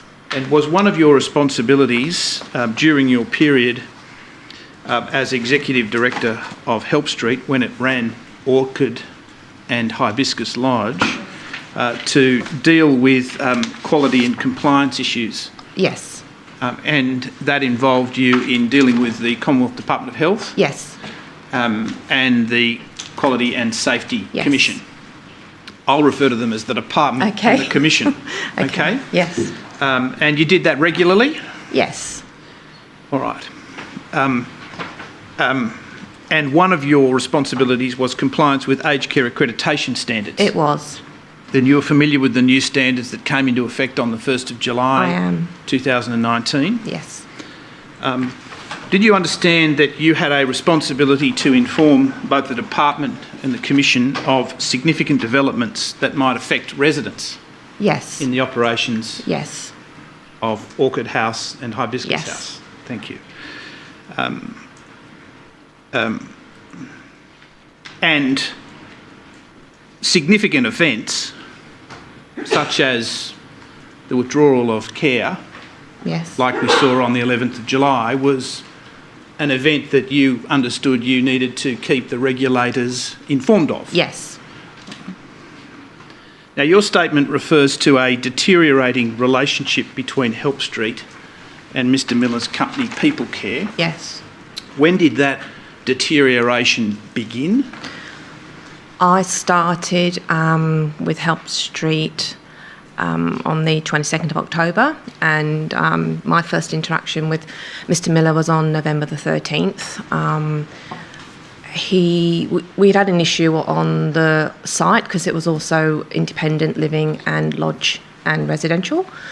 So one of my staff, who was working in home care, was really concerned about going out at night and locking up the auditorium, which was part of the duties, but because it was quite dark and there were some security issues, she asked me if I would speak to Mr Miller in regard to changing the process, which I did, and Mr Miller got very angry with me, said that I was a madam and how dare I question his systems on site, and that he was going to report me to Chris Bunker, who was my global CEO, and he was going to pull the lease, and I'd only actually been there about a week. Right. I just asked you when the relationship deteriorated between Help Street and People Care. Yeah. So do I take it from your answer that as far as you were concerned, you had problems with Mr Miller from December 2018? I did, yes. After having commenced there slightly before that? Yes. Now, you took over from Ms Hurd. I did. She was the facility manager before that? She was. Right.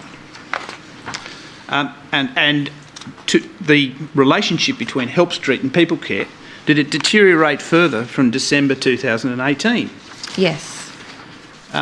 Do you recall attending a meeting on the 30th of May with officers of the Quality and Safety Commission? Yes, Michael Dalladay and Wendy Barrett. And who else was present at that meeting? Mr Miller and Bruce Lang and Talisha Tukori. And what was the purpose of that meeting? They'd come down to do some education for my residents and staff on the new standards, and while they were there, they wanted to talk to the approved provider around some complaints that residents and families are sent straight to the Commission and not sort of interjected with me, and they wanted to know why they weren't talking to me but going straight to them, and they felt the approved provider should be there to have an understanding of what the implications were.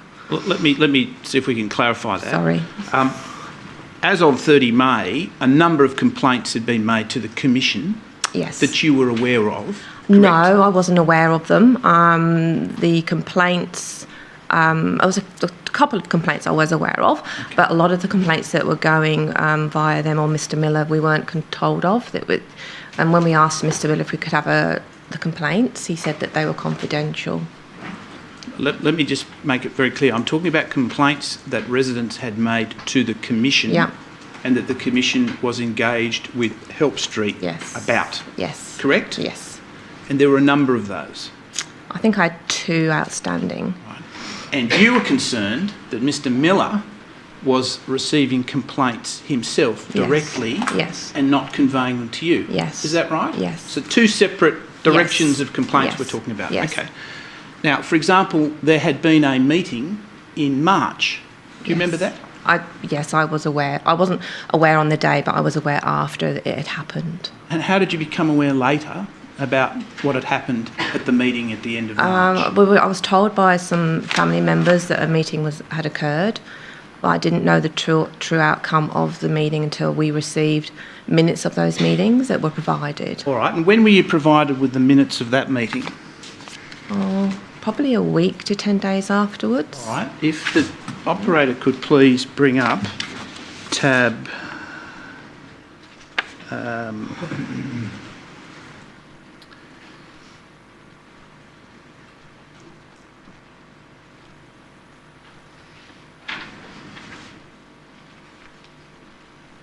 No, not those. I'm sorry, not those ones. It's the March.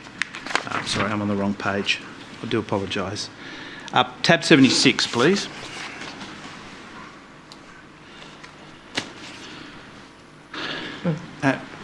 This was we obviously can't go through it line by line. No. That's a 5 or 6 page document, isn't it? Yes. Refers to a meeting of 60 residents, and a number of complaints were made, and Mr. Miller addressed that meeting. Yes. And gave some explanations. Yes. Told residents what he was going to do. Yes. That's a fair summary. Yep.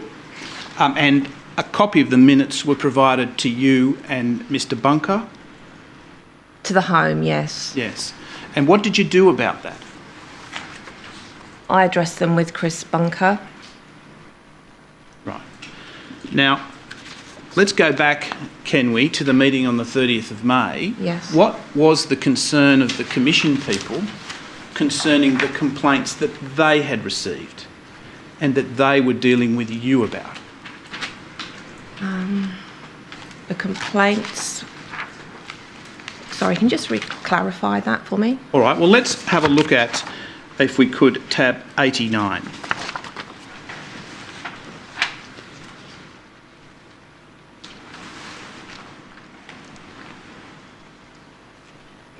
And the last paragraph, if that could be brought up, please. This is a file note by one of the officers who was present on that occasion. Yeah. And he says, and you may have a different recollection, I'm asking you whether he's right and whether you have your own account of what happened. But he says this: the Commission officers asked the facility manager if the approved provider was made aware of issues at the service and the communication strategy in place to inform the provider, that's Mr. Miller, of complaints. Mm-hmm. He said that he was not made aware of concerns. Mm-hmm. Did he say that? Yes, he did. You said that the general manager of Help Street, based on the Gold Coast, is that Mr. Lamb? He's the CEO, yes. Was advised of complaints and other matters of concern, and it was up to him to communicate these concerns with Mr. Miller. Yes. That's been the policy, has it, at People Street regarding complaints? Yes. Okay. And why is that? It was because my direct line of report was Mr. Lamb, the CEO, and so I would address things with Mr. Lamb, and then Mr. Lamb would potentially take those to Mr. Miller. When it came to dealing with the Commission about the circumstances of an individual complaint and putting the position of people care forward, that came from you though, didn't it? Or did it? Who dealt with the Commission? Me. Okay. When the Commission wanted to know something about the complaint process, you gave them the information, correct? I did. Not Mr. Lamb. No, I did. All right. Was the reason why you didn't talk to Mr. Miller because you had a poor relationship with Mr. Miller? Mr. Miller was a bully, and he was quite intimidating. Now, what was the upshot of the meeting? What was the result? That they asked for the complaints. Well, Michael Dalladay and Wendy asked for the, I suppose, the communication to be more open with the approved provider and vice versa, that he should be more communicative with us as well. Right. And did you engage with Mr. Miller after that about the complaints that you were dealing with? No, because my directive was to go through my CEO. Okay. What was Mr. Miller's reaction when he found out that there had been complaints to the Commission that he was unaware of? I don't know. Was he happy? I don't know. Meeting? You can't recall what he said or did? No. All right. Now, on the 10th of July, the day before the O call we heard about, some servers were removed from the facility. Yes. Do you know about that? I only know that it was taken away for an upgrade. That's what I was told by Chris Bunker. All right. So you're in charge of effectively all clinical operational matters at the facility, correct? No, I'm not a clinician. You're not a clinician? No. So Ms. Talisha, yes, she was the care manager. She's the clinician, yes. So she was in charge of clinical matters? Yes. Right. Who told you that the servers had to be removed? Chris Bunker said that he was removing the server so it could be upgraded. All right. Did you talk to Talisha about that? Yes, I said to Talisha, if we've got no server on site, could we please start to document on the paper-based system, so we had notes until the server was back in residence, and then they could be put into the information on Manad. Right. Did you tell Talisha that the servers were going before they went? I can't recall. Right. The servers had a system on them called Manad? Manad, yes. Now, Manad is a fairly typical aged care residential program. As far as I'm aware, yes. Deals with every aspect of the residents' enjoyment of the facility. Yes. Deals with medication. We had separate medication files, so when medication was administered, they were recorded on separate files, paper-based ones. Paper-based files. Yes. Was not the medication history of the clients, of the residents, recorded electronically? I'm not overly familiar with the clinical side of that. All right, but all the details about the patients, other than the medication that was in writing? Yes, they are. And you needed that to operate on a daily basis, didn't you? Yes. All right. And Mr. Bunker told you it was for an upgrade? Yes. What sort of upgrade? Didn't explain that to me. Okay. Was that the sort of thing that Mr. Bunker typically involved himself in the day-to-day management of this facility? No, because he lives overseas. And had he involved himself before the 10th of July in the computer servers at Hibiscus Lodge and Orchid House? I wouldn't know. Okay, all right. And where are the servers now? I don't know. Were they returned to the facility on the 11th? I don't know.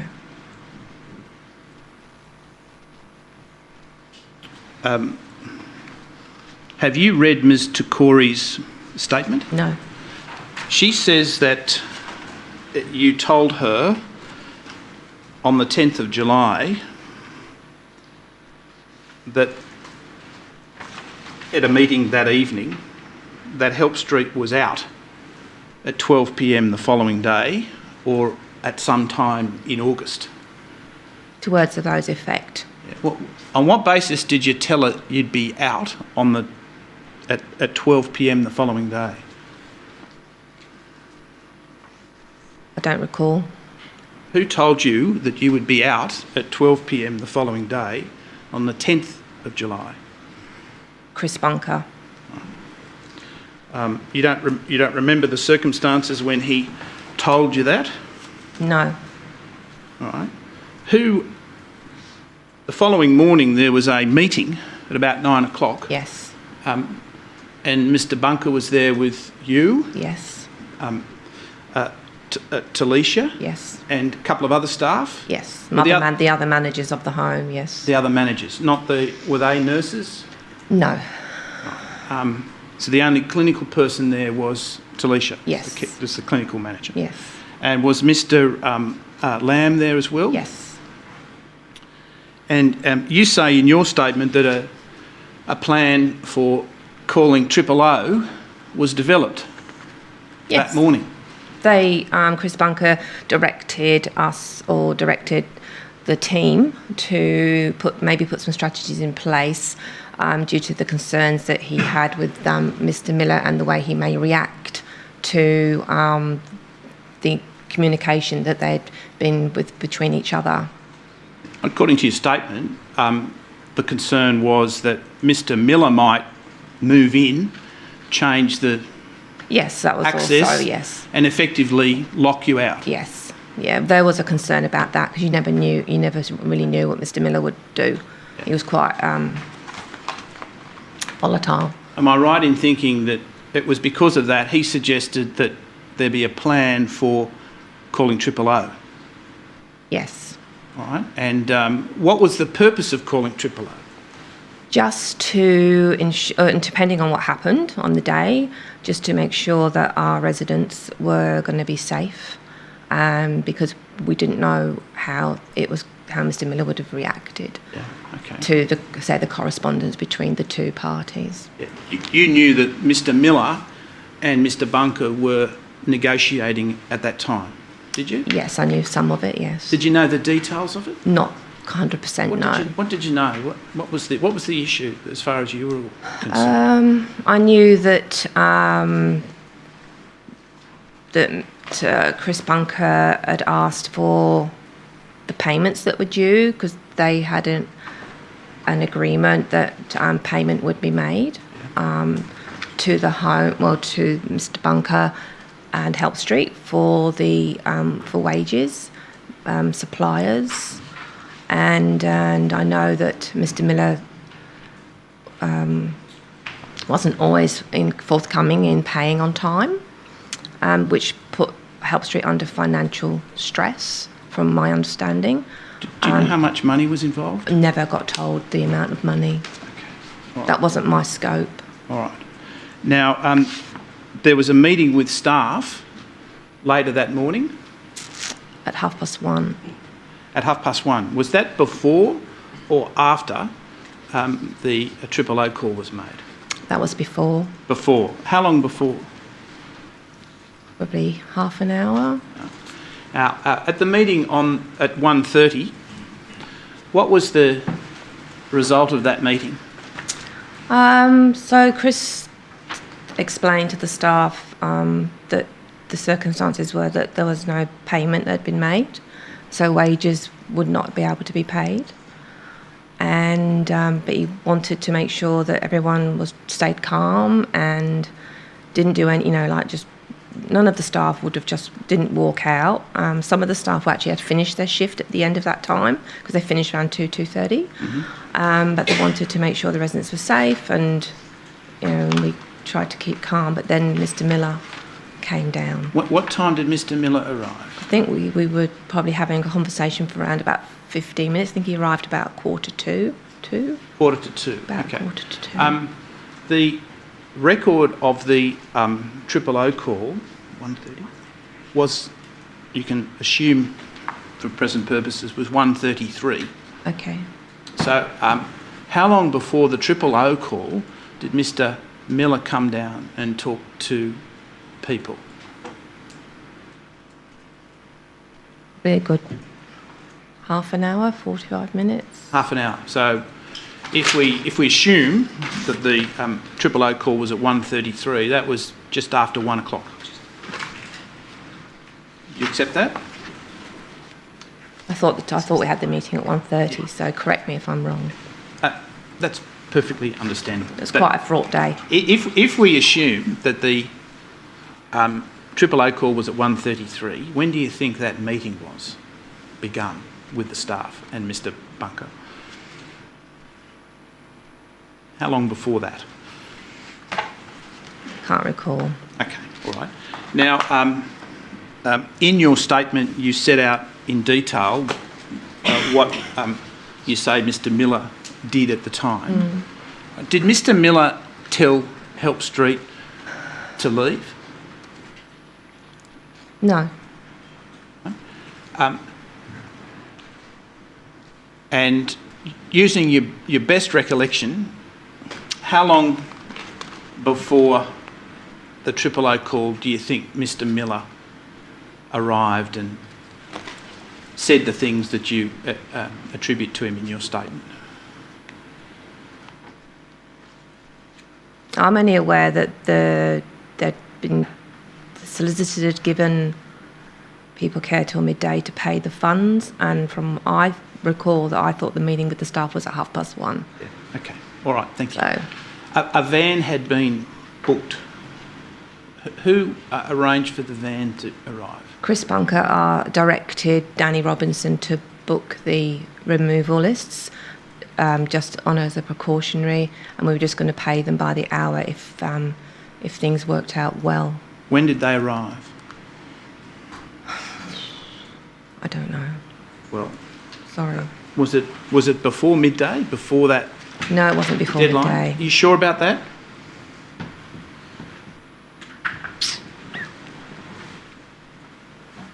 Let me show you a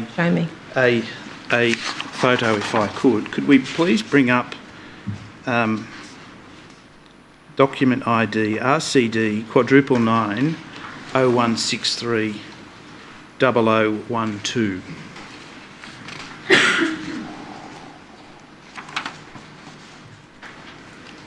Yep. That's the entrance to, is it Hibiscus or Orchid? Hibiscus. Hibiscus. And you can see there a gentleman carrying a bedside table. Am I right in thinking that? Yeah, it's a cabinet, yes. Was that the removalist that had been engaged? Yes. And you see the time on that photo is 12:10. Yes. When did was that early on in the process of removal? Yes. All right. And if you could please have a look at RCD *9 0163 0014, which is 2 pages after.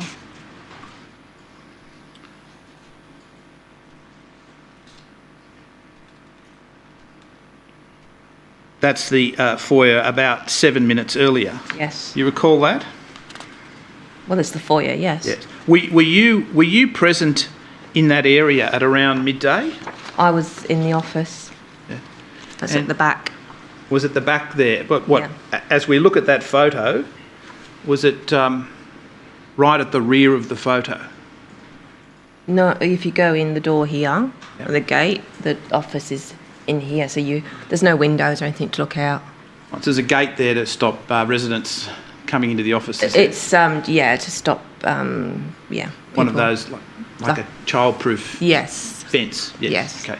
And that's the office of Help Street at Hibiscus Lodge. Yes, this is the administration area, and then in there is the office.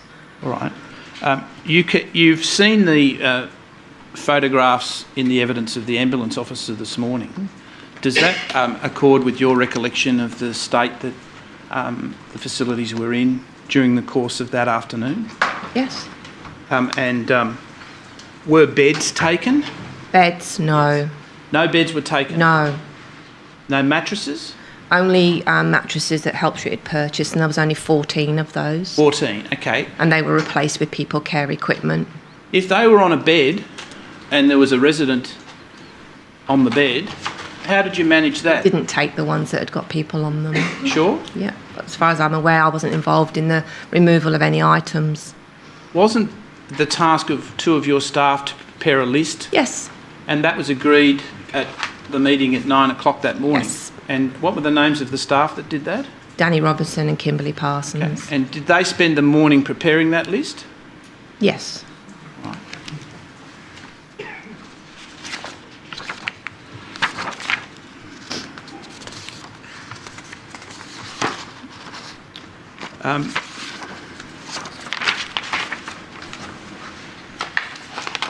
Who told you that Help Street had been put into administration? No one. Do you recall anyone talking about the company being in administration on the 10th or the 11th?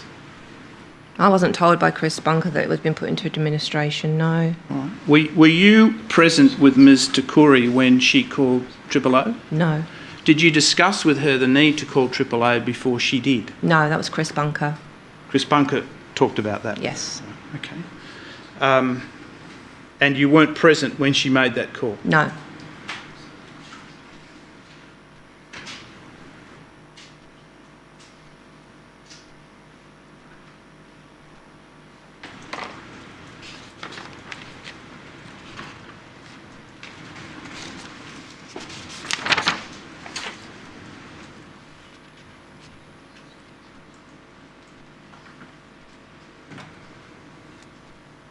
That's the examination. Thank you, Commissioners.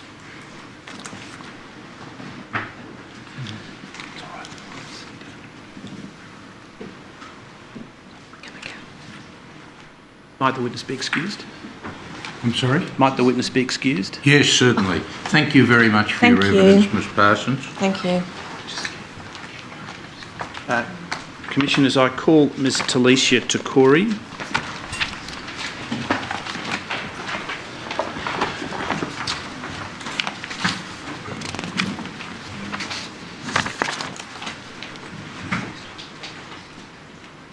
Commissioners, in due course I'll tender those photographs, but I want to authenticate them first.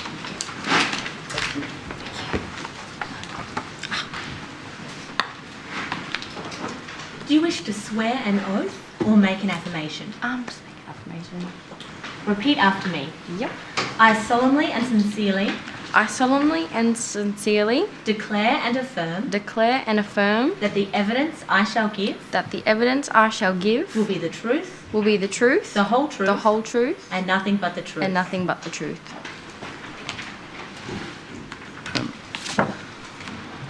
If Ms Takuri's statement could be brought up, it's WIT 0326 0001 please. Ms Takuri, you can see in front of you a copy of your statement. And is that your statement? Yes. Do you wish to make any amendments to it? No. And are the contents true and correct to the best of your knowledge and belief? Yes. Thank you. You were the senior clinical... tender the statement, Commissioner. What date does it bear? It bears the date of the 3rd of August 2019. The witness statement of Talicia Marie Takuri dated 3 August 2019 will be Exhibit 8-4. Ms Takuri, you were the senior clinical person. Correct. You had a serious responsibility to all of the residents Yes, of I did. Belhaven who were in Orchid House and Hibiscus House. Mm-hmm. And to what extent were you directed by Ms Parsons in carrying out your clinical duties on the 10th and the 11th of July this year? Could you say that again? Sorry. Well, did Ms Parsons give you directions about what was to happen to the residents of Orchid House and Hibiscus House on the 10th and the 11th? No. So it was your decision, do you say, to call the O? It was discussed between myself, Karen Parsons, and I suppose the management team, that we act within the best interest of the residents and ensure their safety at all times. At 2 o'clock, it became apparent that, especially with the amount of staff there, that something needed to happen. And I did have a discussion with Karen to, I suppose, reassure myself that my decision to call 000 was correct. It was your decision to call 000. Wasn't there a meeting at 9 o'clock in the morning on the 11th? Wasn't there a meeting where that prospect was discussed with Mr. Bunker? Correct. We discussed there was a possibility of that, and I said at the 10 o'clock, we had another meeting at 10 o'clock, and I said that we need to start thinking about the residents and their safety, and how we can, ensure that remains our priority. Karen Parsons suggested perhaps there's some respite centres that may be able to assist. But at 2 o'clock, I felt it was probably a bit too late to be able to be calling them, and with the limited amount of staff to ensure their safety over a period of time that I wasn't certain of, I decided to call 000. Well, the prospect of Help Street leaving the facility was first raised with you on the evening of the 10th, correct? Correct. And you appreciated, didn't you, that meant that there would be no Help Street staff there to care for 70-odd residents? That there was a possibility, yes. Did the magnitude of that prospect mean anything to you? It was quite panicking. I was sort of hoping it was just a possibility and it wasn't going to come to that, but yes. Well, in your statement, if we could bring up Ms. Corey's statement, please, and go to paragraph 18, highlight that.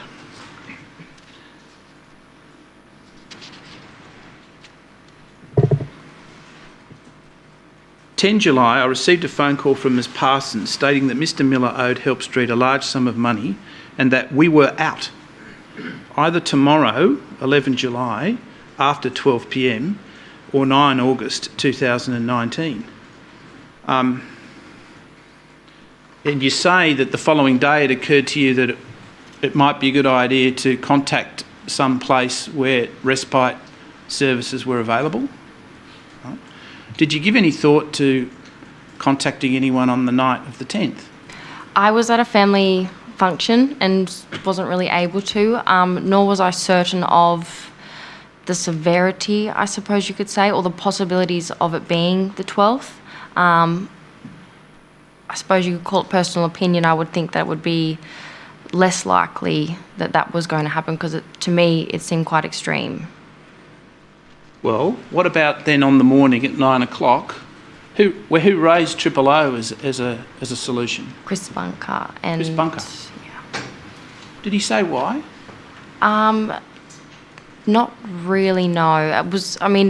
Mostly it was to do with the safety of the residents, and it was only ever raised as a possibility depending on what outcome was going to happen. Right.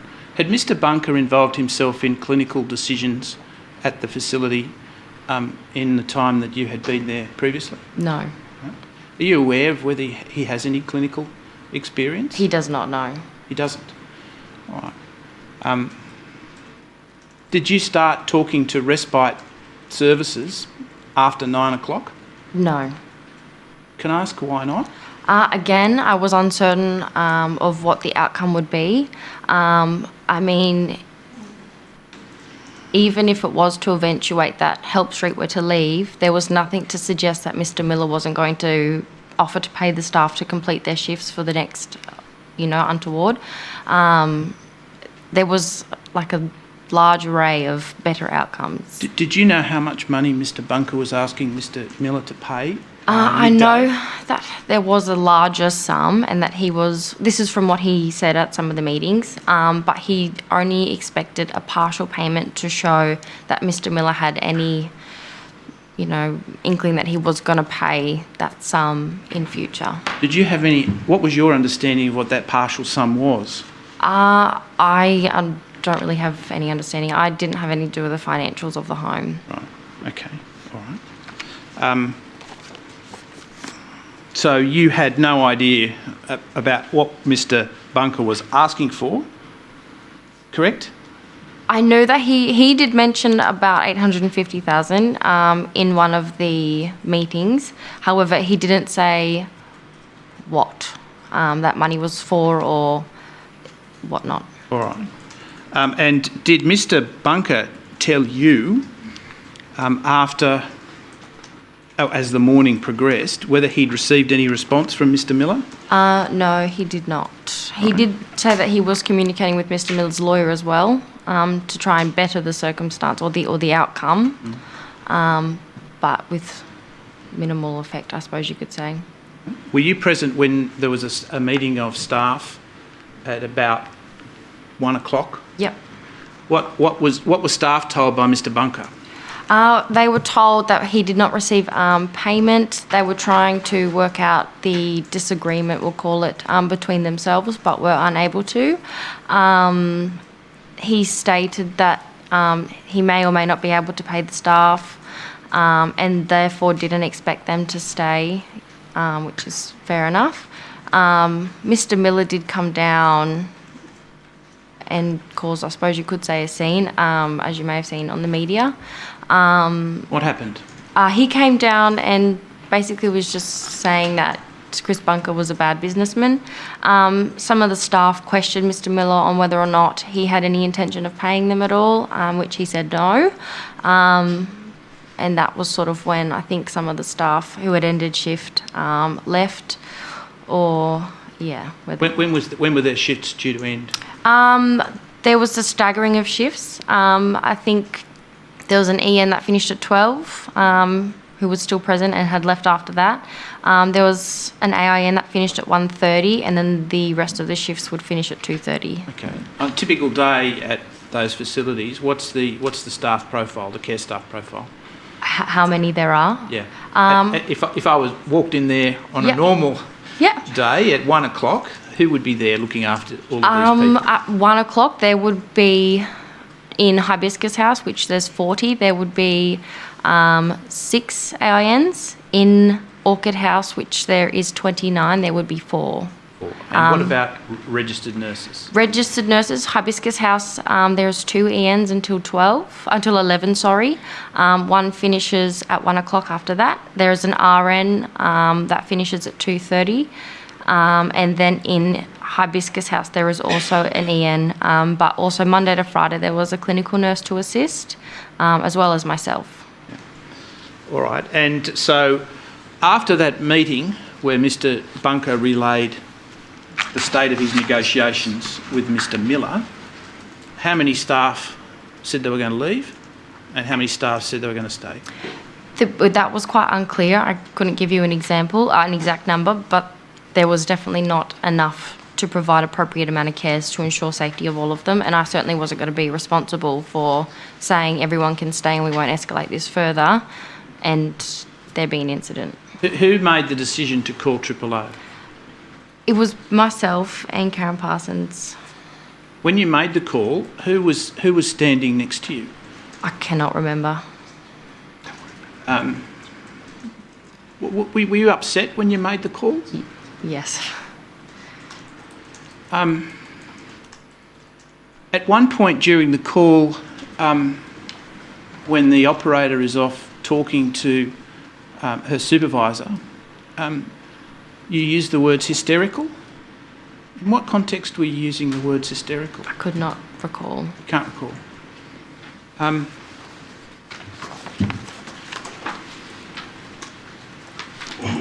Mr Corey, your tone of voice, may I suggest to you, it did not sound as though you were distressed or upset.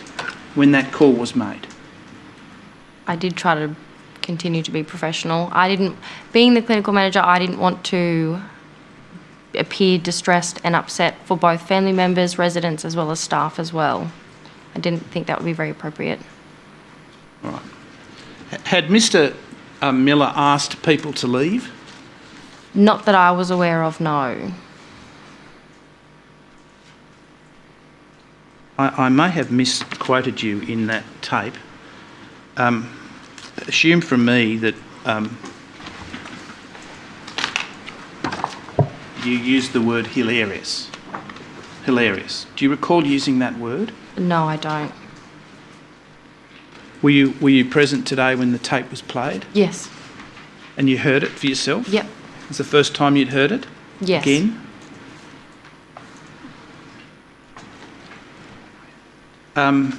One of the things that can be heard in the background is you saying to someone who was with you, we need to call family. Mm-hmm. Who were you saying that to? Couldn't recall. All right. And had you called family before you called 000 to tell I you? hadn't personally, no. I didn't really have time. As you could see, the meeting was at 1 o'clock and then the phone call was at 1:33. Yeah. Okay. Now, when did the van arrive? I can't give an exact time. I do know, however, it was after 12 because I do remember the residents were in the dining room eating lunch whilst they were removing items. And what were they removing while the residents were eating lunch? It was just basically furniture that Help Street had purchased during their time there. How many mattresses were removed? I believe there was only 13 taken, but we did purchase between 14 and 15. Okay, and where were the mattresses removed from?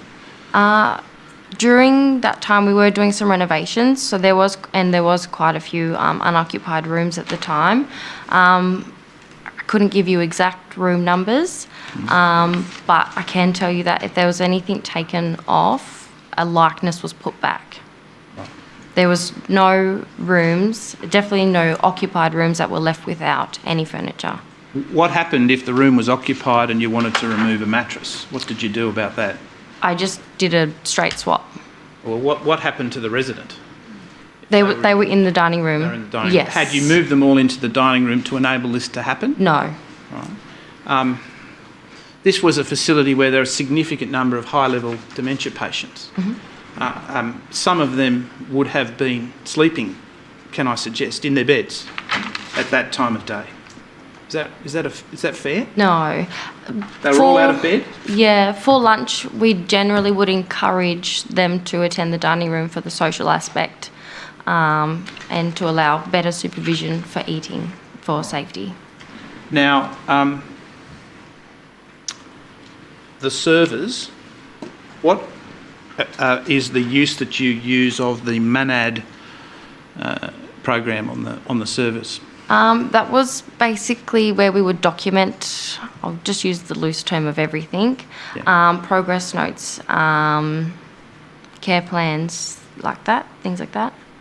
If a doctor came in to see a resident and wanted to know how the resident had been going since their last visit, they'd go to that? Yes, or the nurse on duty. What about medication? Medication, we had separate folders, which was kept in the treatment room, paper-based. Yes. And who told you that the system with the MANAD aged care software had been taken away? Karen Parsons. When did she tell you that?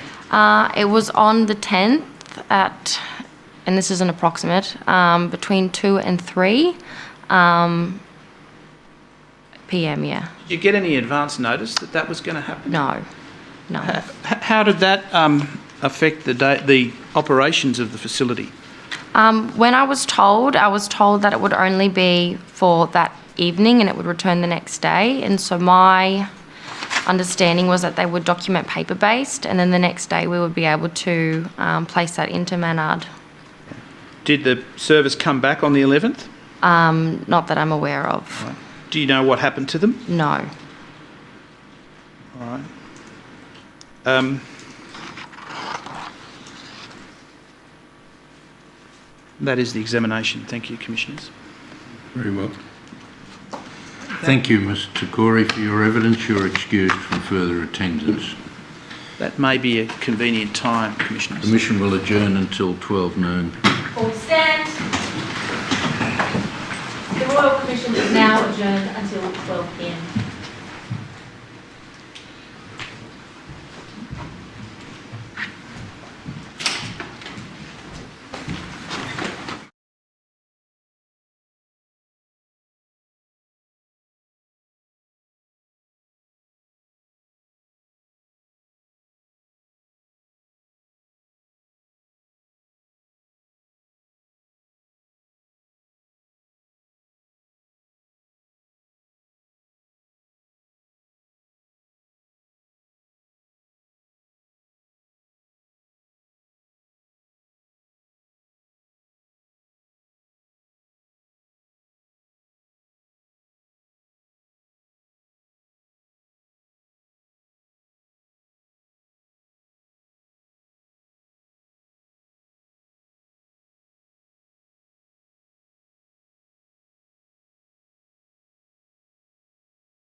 silence, all stand.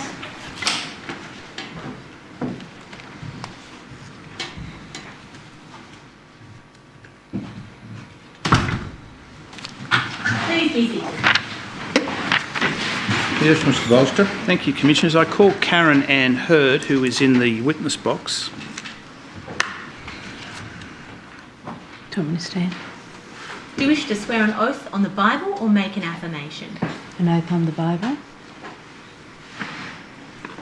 Repeat after me. I swear by Almighty God I swear by Almighty God that the evidence I shall give that the evidence I shall give will be the truth, will be the truth, the whole truth, the whole truth, and nothing but the truth. and nothing but the truth. Ms Hurd, you will have in front of you on the screen the two statements that you have prepared in this matter. You recognise those? I do. Are those statements true and correct, Yes. to the best of your knowledge, information and belief? Yes. And do you wish to make any changes to any aspect of them? No, I don't. I tender the two statements together, Commissioners. Yes, would you They are oblige first with one. the dates? The first one is dated the 2nd of August, and the second one is dated the 4th of August. The witness statement of Karen Ann Hurd, dated 2 August 2019, will be Exhibit 8-5, and the witness statement of Karen Ann Hurd, dated 4th August 2019, will be Exhibit 8-6.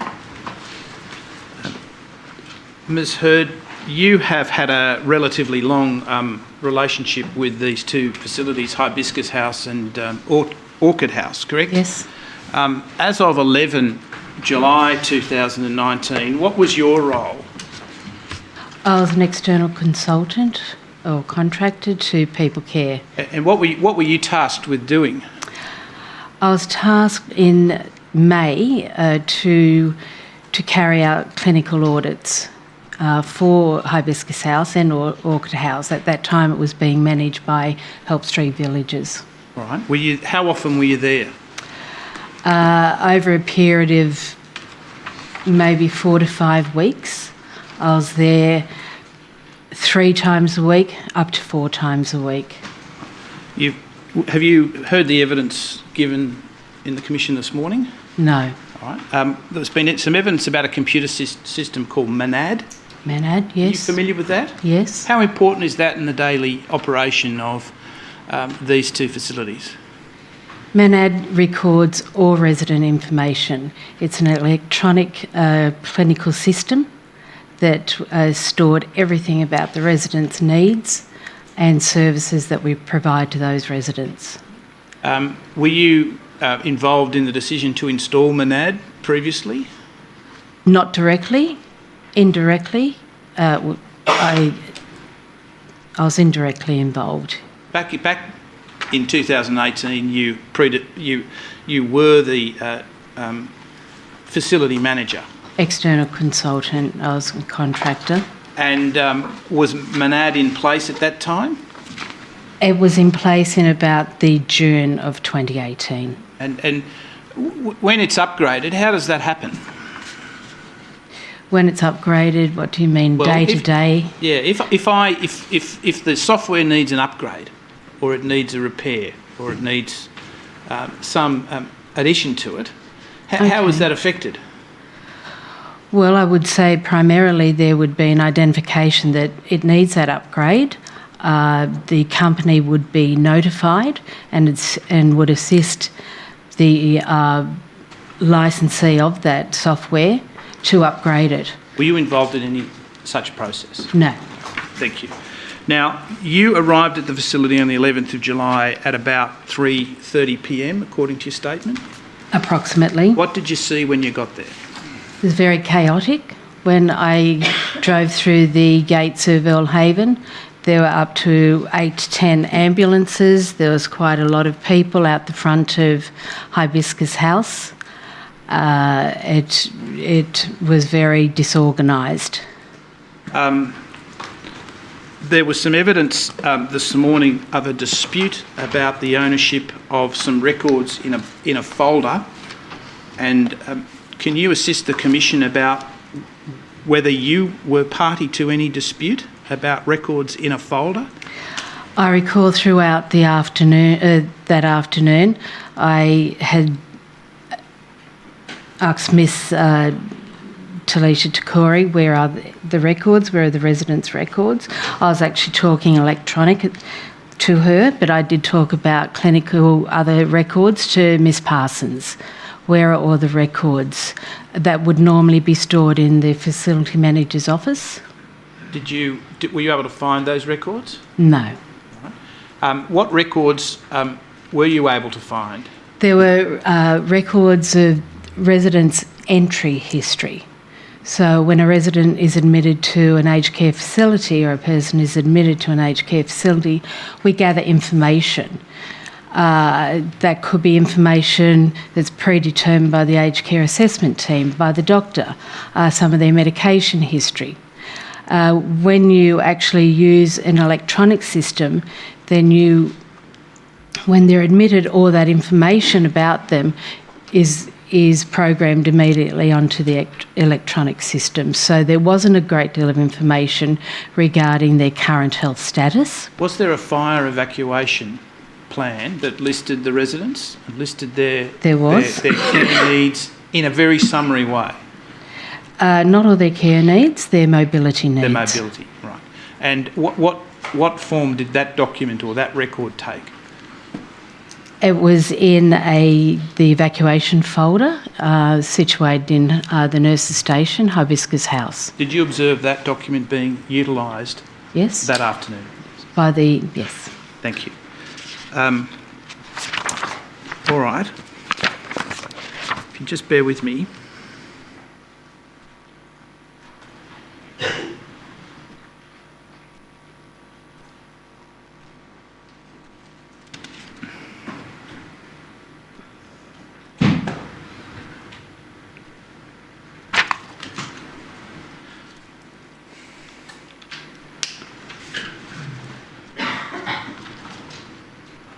Paragraph 15 of your statement, your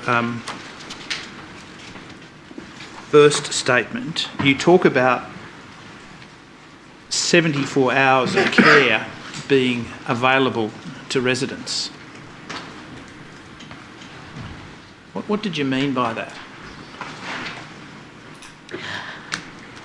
On a couple... Paragraph 13F.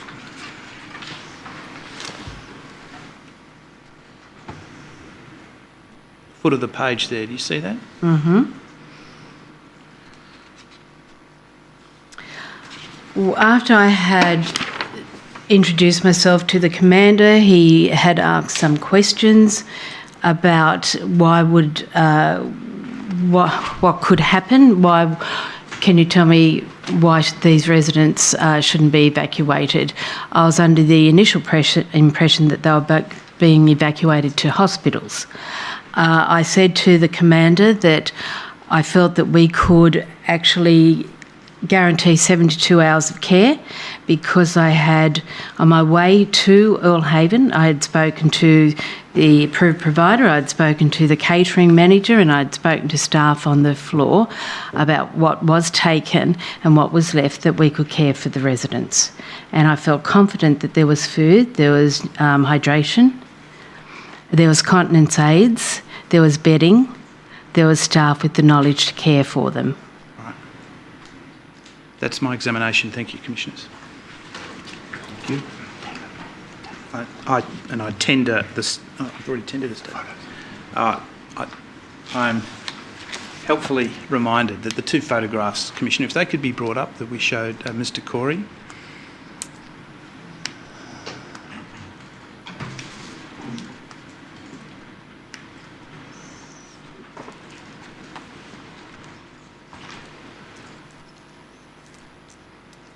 Do you have those? The two... Yes, those two photographs. You recognise those photographs? I do. Did you extract those from the records of Orchid House and Hibiscus house? Not myself personally, no. But you provided that to the Commission through your solicitors, didn't you? Yes. Yeah. All right. I tender the 2 photographs, Commissioners. Yes, the photograph dated the 11th of July 2019 at 12:03 p.m. will be Exhibit 8-7. And the photograph dated 11 July 2019 at 12:10 p.m. will be Exhibit 8-8. On the first photograph, the one on the left, there's a red circle. Was that a circle that you placed there? No. You don't know what that's No. about? No. Thank you. Nothing further. Thank you, Commissioners. Might the witness be excused? Yes, thank you very much for your evidence, Ms. Heard. You're excused from further attendance. I call Bruce Walter Lang.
Do you wish to swear an oath or make an affirmation?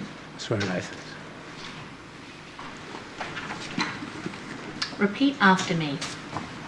I swear by Almighty God I swear by Almighty God that the evidence I shall give that the evidence I shall give will be the truth, will be the truth, the whole truth, the whole truth, and nothing but the truth. and nothing but the truth.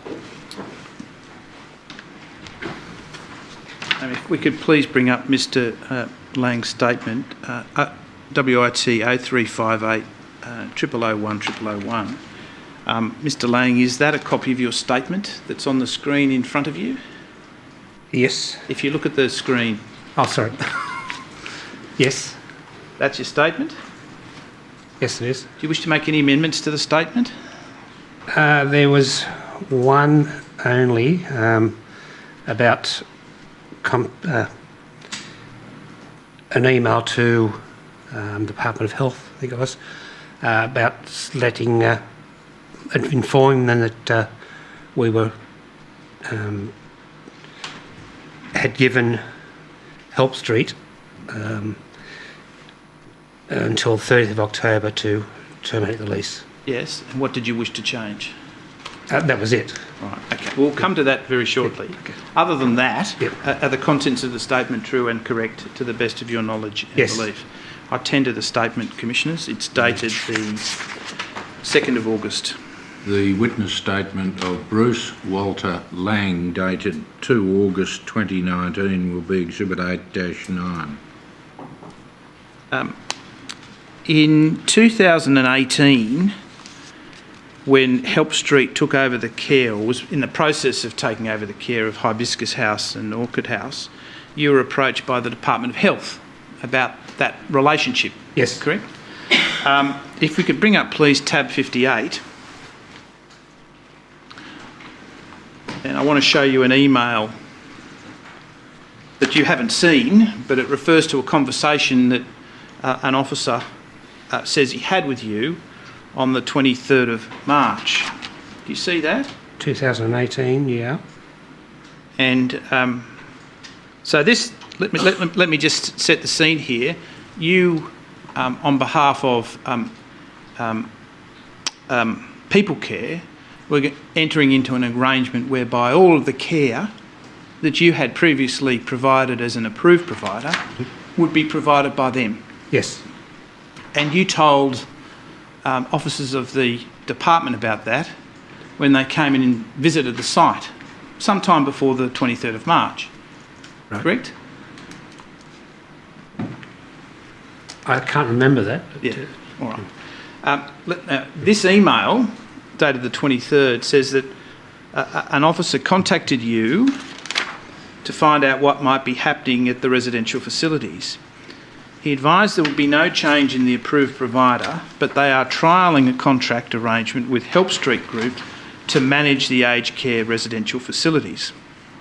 I asked Bruce if he would send an email to us to formally advise us of these arrangements so that we can update our records. He was happy to do so. Do you recall a conversation along those lines? Yes, and I'm pretty sure that we sent an email to the Department of Health. All right.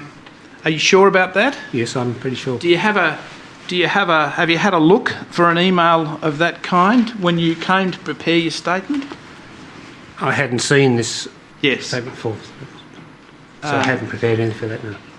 It's just that your statement effectively deals with the communication you had with the Commissioner and the Department of Health during May 2019 and July 2019.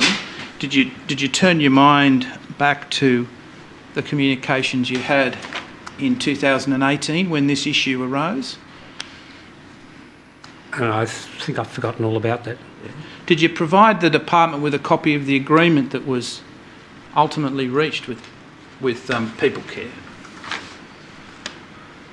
Not to my knowledge. Just in summary, that agreement was ultimately an interim agreement, Yes. wasn't it? There was no final agreement entered into, although drafts were prepared, that identified the basis upon which People Care would operate both of the facilities. Is that a fair summary? Yes. And did the department follow up with you, to the best of your recollection, what the final, what the formal, or what the ultimate arrangement was with People Care and Help Street? Yep. As far as I know, it was to run the nursing home facilities as an agent for us. That wasn't my question. Oh, sorry. Did the department chase you about that? Not to my knowledge. They were chasing you about other things. You recall that, don't you? Yep. They were chasing you about financial documents and information that was needed from a prudential point of view? Yes. And that continued right through until 2019, didn't it? Yes. But you recall that? Yes. Do you have any recollection of the department pursuing the issue of your contractual arrangement with Help Street? No. All right.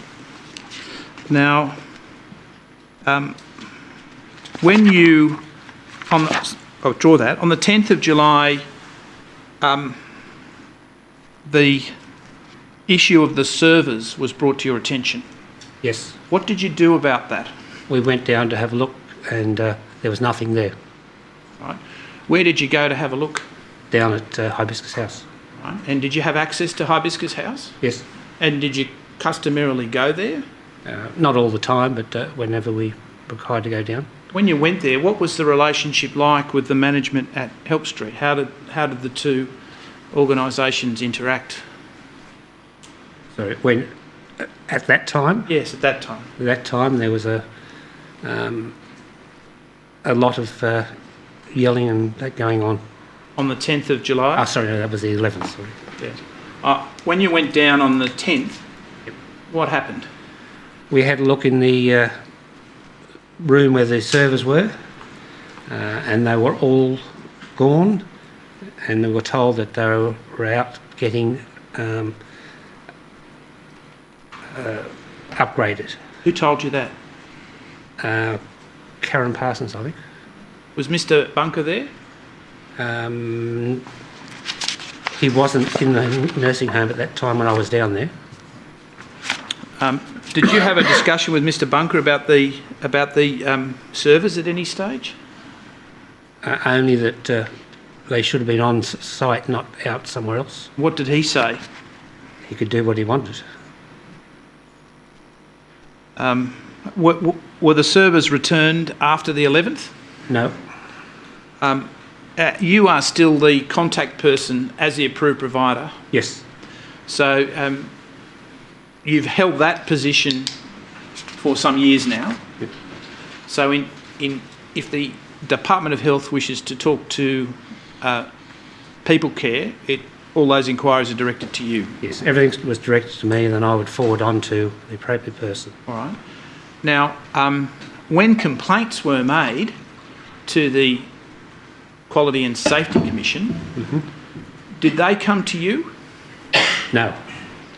Not they did before, but with help. When did they stop coming to you? I didn't receive. There was one complaint only that we found out about, which was from one of the residents, and Help Street invited us to go down for the meeting. Right. Was that a complaint that the resident had made to the Commission? Yes. Oh, to Commission, yeah. To the Commission? Or Complaints Department. And do you recall meeting Commission staff? Yes. Quality and Safety Commission staff with Mr Miller in Yes. around May? Yes. What happened at that meeting? Not much at all. We didn't say anything. We listened to what the commissioners were saying, and they went over, then did some checking with the information. Have you been able to hear the evidence that's been given this morning? No. Did the Commission staff, to your recollection, talk about the communication process between Help Street and People Care? Yes. What did they say about it? I can't remember. Sir. Okay.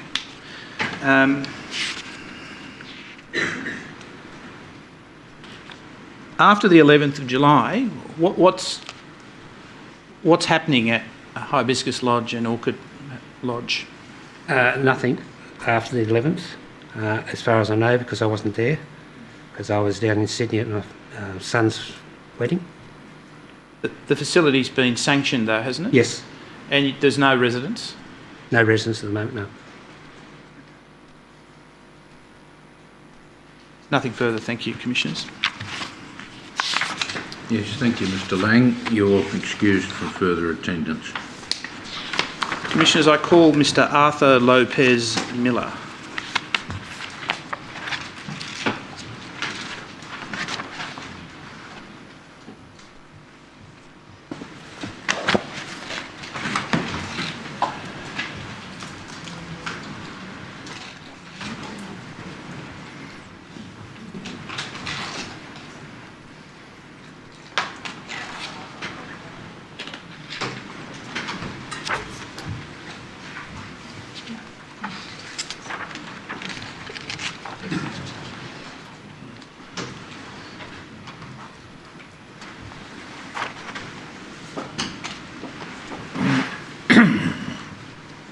Do you wish to swear an oath or make an affirmation? With affirmation.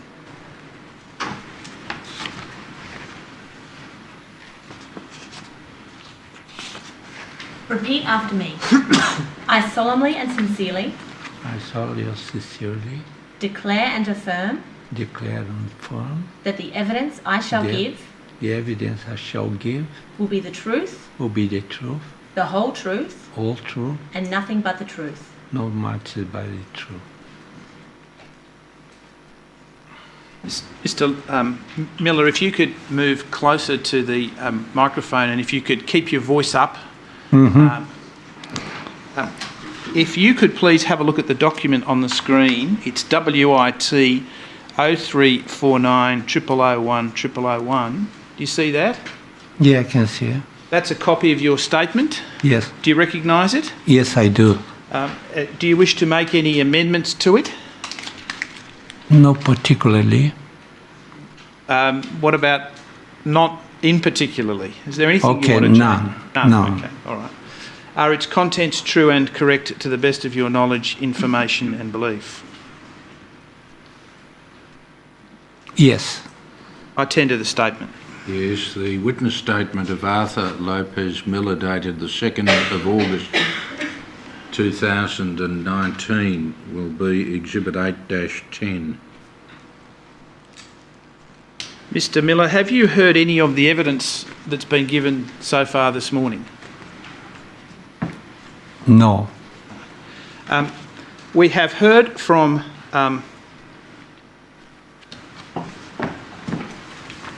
Ms Parsons, Karen Parsons. You know her?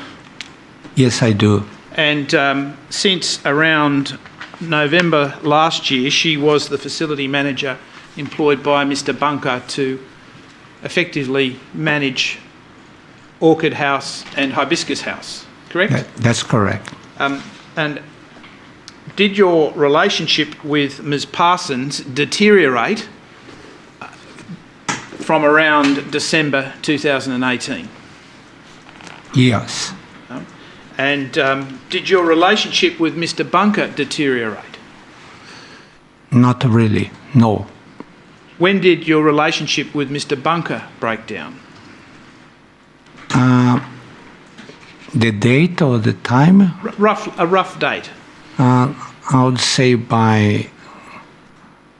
in my best recollection, probably was in January this year. This year.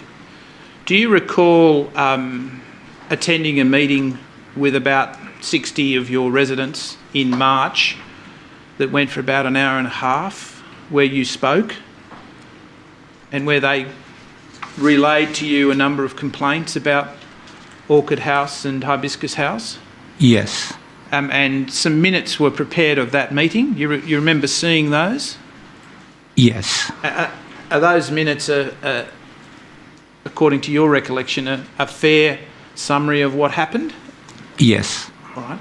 Did you provide those minutes to Mr Bunker or his staff? No.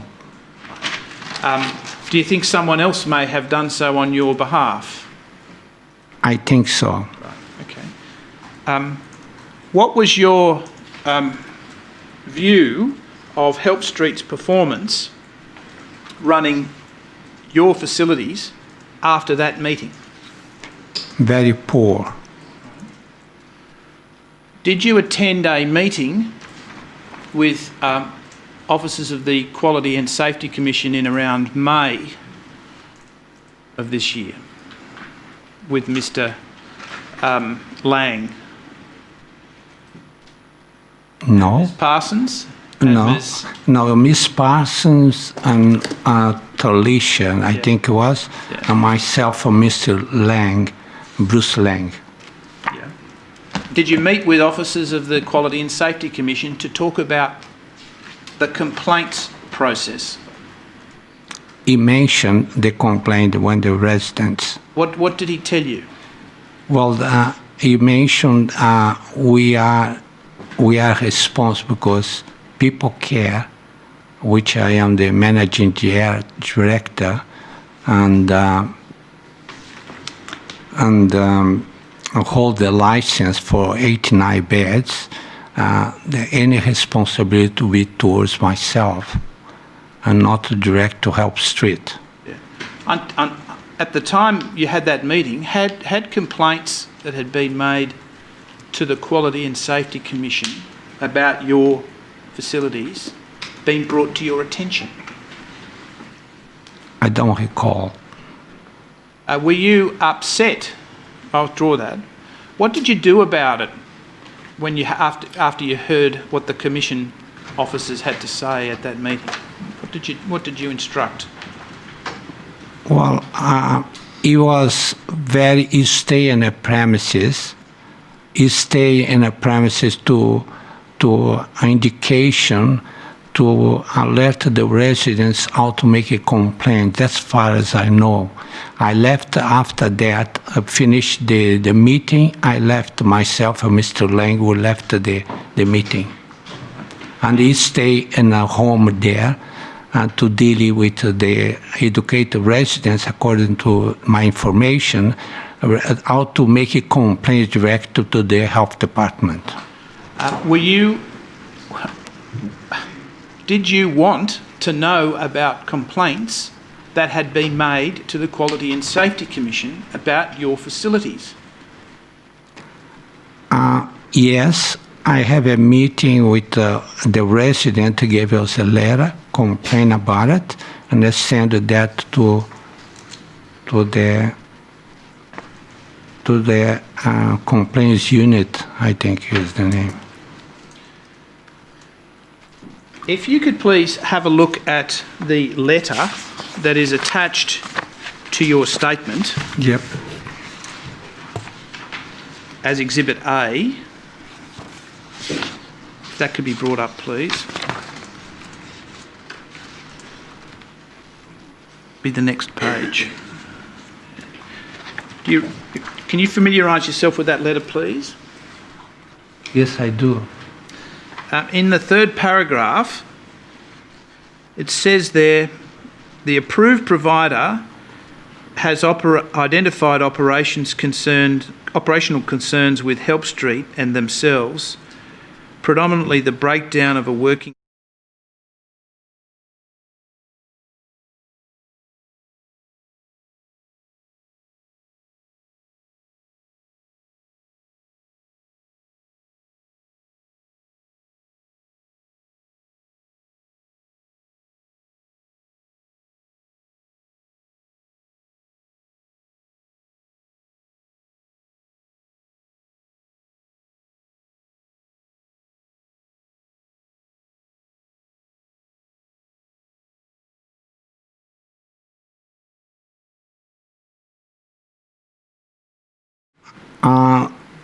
No, wasn't. Right. Because apparently the commissioner came there to look at the complaint done by one of the residents. Oh, okay. I want to go ahead in time to the 8th of July when you made a decision that you wanted to end the relationship with People Care. You recall that? Yes, I do. Okay. And you gave them effectively a month's notice.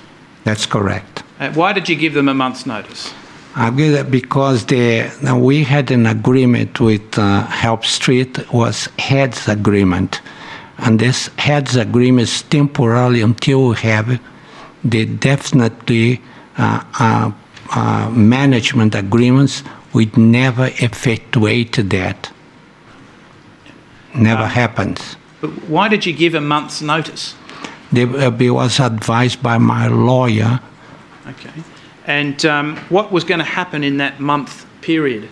The idea is there is a time so we can rehire the employees back to People Care and continue look after the resident in a proper manner and rectify what was happening with Help Street. All right.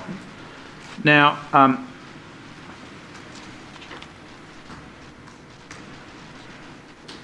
the Commission already has evidence about some emails and some negotiations between you and Mr Bunker on the 10th and the 11th. I want to ask you some questions about your attendance at the facility on the 11th of July. Okay. Why did you go to the facility on that day?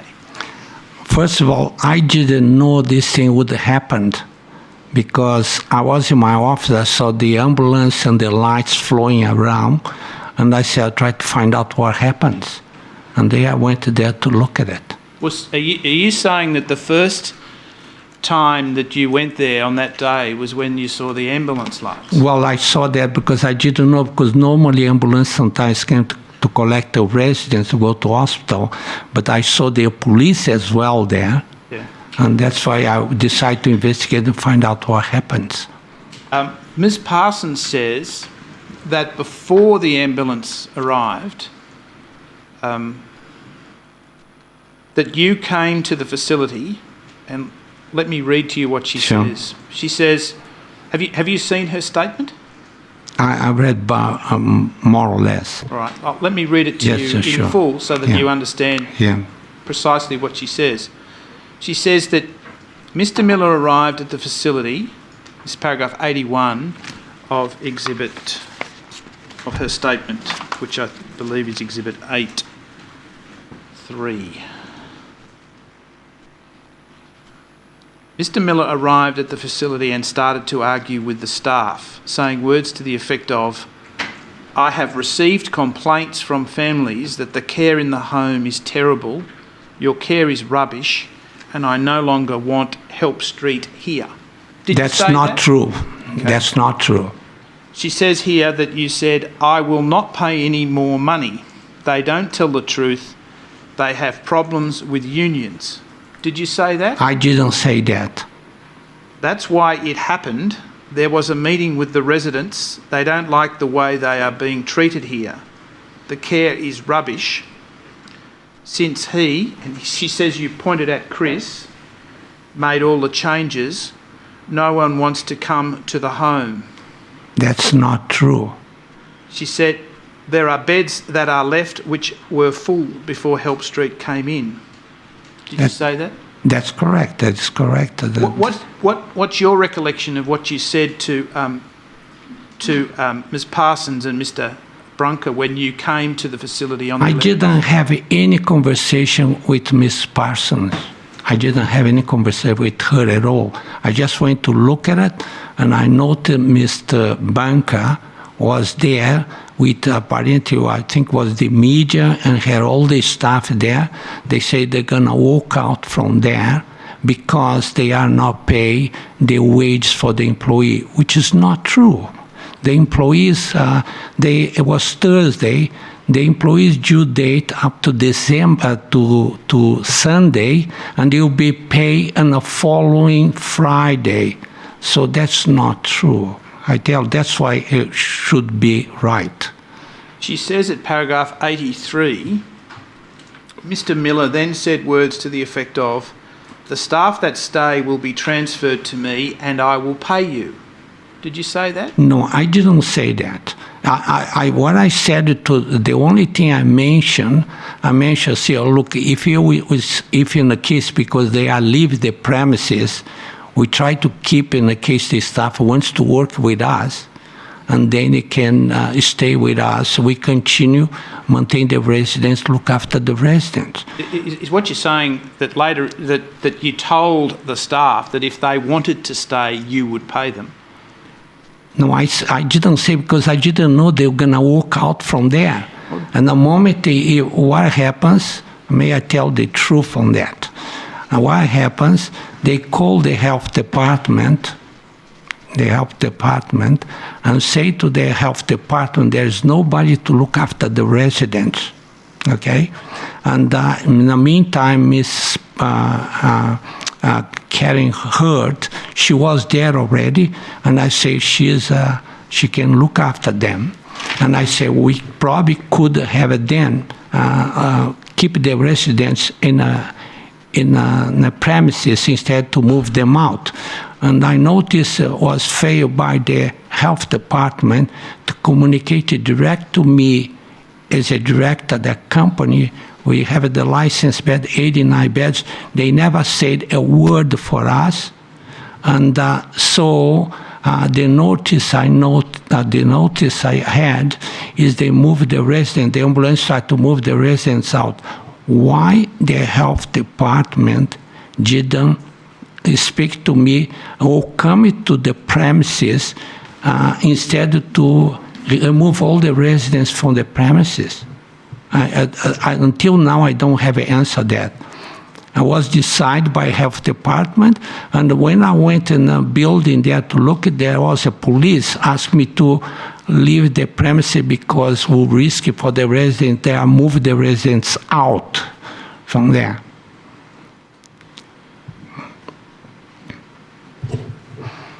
And if the health department come to talk to me, we can organize to keep the residents. We have volunteer staff there. And the other things I never agree with Help Street, they banned all the residents, the village, because the village has more than 1,000 people live there. And they like to help as volunteers and aged care, but they banned them to get in. They didn't allow them to go in. And most of the residents saw that thing, they decided to come there. And what I don't understand, because our residents, especially in the village, eventually they'll finish in their high care, and so they get used to. And that's why my plan always been So there are a lot of things Help Street did. We didn't consult me and decide to do by themselves. Even the case hire, Karen Parsons, which never been agreed by our business, supposed to work in partnership with us, but this partnership had never happened. They say they would like to work in partnership, but it didn't happen. I was very unhappy with that. Did you see a removal truck arrive during the course? I saw a truck remove quite a lot of stuff from that, and that's why I didn't understand why. And what happens is the truck start to remove all that, but they forgot one thing. All our cameras, and we have 60 cameras in the village, we start to get all that. I think some of the information is handed down for the commission about that. Right. So they remove a lot of equipment, things. When I gave the aged care for them to operate, I gave full credit with everything right there. So they started to change some of the things they did themselves, and then they remove most, I don't know how much, but quite a lot, the furniture things from the premises, which I believe was idea to make it harder for us to continue operate the business. And they took even the computers with models with all the documentation, the residents is being taken from Help Street, and they tried to bargain with us for cash to get the thing back. When you formed the view on the 8th of August, 8th of July, I withdraw that, on the 8th of July, that you wanted to sever the relationship, did you raise that issue with the Department of Health? Not particularly, because I would say if it happens, they decide to leave the premise in 30 days, then I will do it. Because I didn't know what they will react on that. So that's why I decided, until they decide, because then I have to rehire the employees back to our business and continue look after the residents. I have nothing further. Thank you, Commissioners. Mr. Miller, I'm a little confused about one aspect of your evidence. I understood you to have said initially that you went to the home after you'd seen ambulances going past and the police arriving, but none of that occurred until the afternoon, and you've just given detailed evidence about being there in the course of the morning. Because I didn't know that thing, they were going to move the residents move out from the village. I didn't know that. You're not listening to the question. So, the question is, what led you to go there in the morning? It wasn't the sirens. They didn't come until the afternoon. Well, normally I used to go there to check if everything is working all right there, that's all. I used to go every morning there because they have a building work. We try to make sure everything is working all right there, that's all. Yes, very well. Thank you, Mr. Miller. You're excused from further attendance. I understand that there needs to be a short adjournment while a link with the United Kingdom is established. Yes, Commissioners. Yes, very well. The Commission will adjourn temporarily. The Commission is now adjourned until 12:50.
Silence, all stand.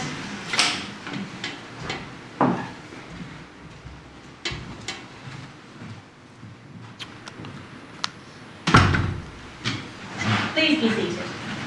Thank you, Commissioners. Yes, Mr. Bolster. The next witness by video link is Christopher Andrew Bunker. Can I tell you, Commissioners, I anticipate concluding his evidence by about 1:15, if that's acceptable to the Commission. It can proceed as long as need be. Thank you, Commissioners. I call Mr. Bunker. He'll be sworn in via the video link, so Your Honour's associate has to stand at the bar table to do that. Repeat after me.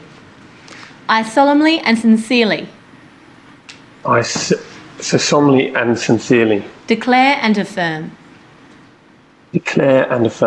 that the evidence I shall give the evidence I shall give will be the truth, will be the truth, the whole truth, and nothing but the truth. nothing but the truth. Mr. Bunker, in front of you on a screen, you should see a copy of your two-page statement dated the 1st of August of this year. Do you have that? Yes, I do now. And that is your statement? That is my statement, yes. Do you wish to make any amendments to it? No. Are its contents true and correct to the best of your knowledge and belief? They are indeed. I tender Mr. Bunker's statement, Commissioners. Yes, the witness statement of Christopher Andrew Bunker, dated the 1st of August 2019, will be Exhibit 8-11. If we could bring up, please, tab 102.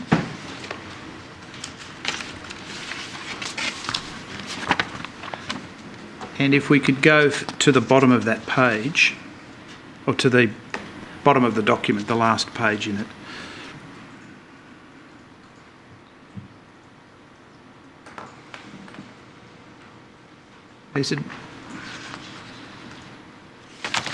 Is it a one-page document?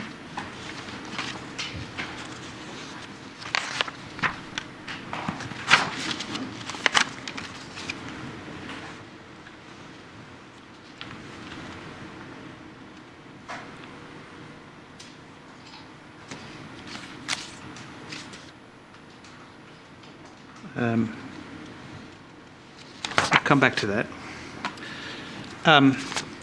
Mr. Bunker, at about 5 o'clock on the 8th of July, the 10th of July, you sent an email to Mr. Miller in which you proposed a settlement of the matter. Do you recall that? Yes, I think so. And you suggested to him, may I put to you, that he needed to pay a total of $3 million to Help Street to resolve the dispute that was at that stage about to engulf the two facilities, correct? Yes. And you wanted half of that by midday the following day, correct?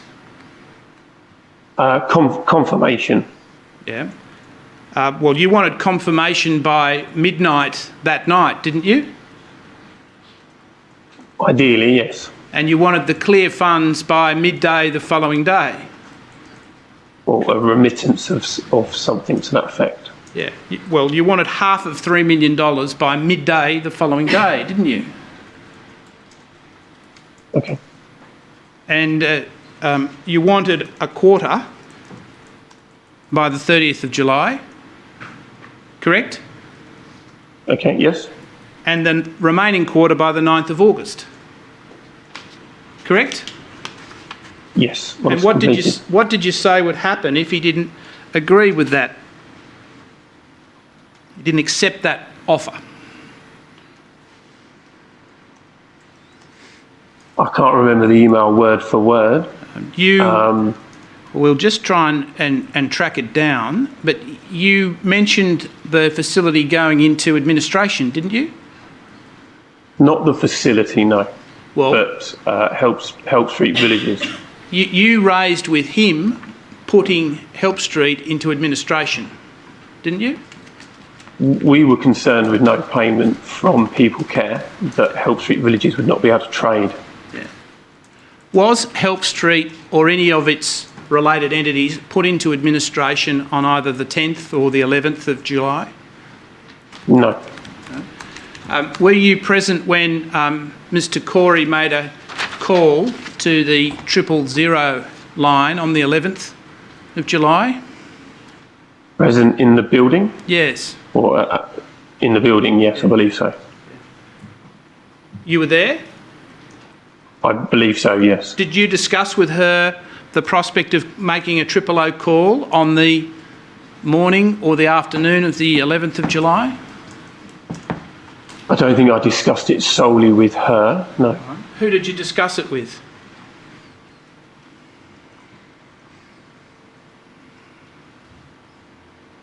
I think from memory, as a team, we discussed the concerns that we had around keeping our staff on site. And so we looked at the options.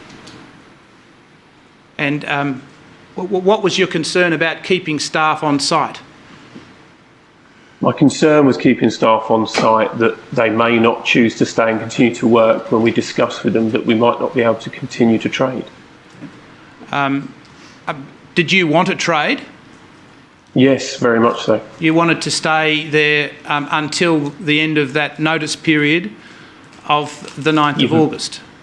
Very much so, yes. In fact, longer if possible. Now, have you been listening to the evidence that's been given during the course of the morning here? Not all of it, no. I've tried.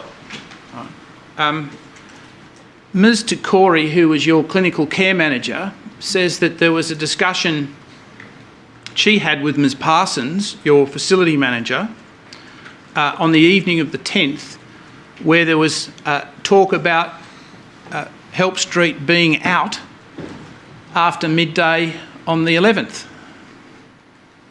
What's your recollection of there being a discussion about your organisation being out of Hibiscus House and Orchid House after 12 p.m. on the 11th? I think the discussion was around our ability to trade, knowing that we weren't being paid. All right. And you saw as a solution to that a demand that Mr Miller's company pay you $3 million. Is that correct? No, well, that was one solution for breach of contract, but there was the option to discuss that further, which we weren't given the opportunity to do. Well, didn't Mr Miller make a counter offer to you at about 10:15 on the 11th? I had no counter offer, no. Well, if we could then have a look at the document I was just showing you before, that is at tab 102.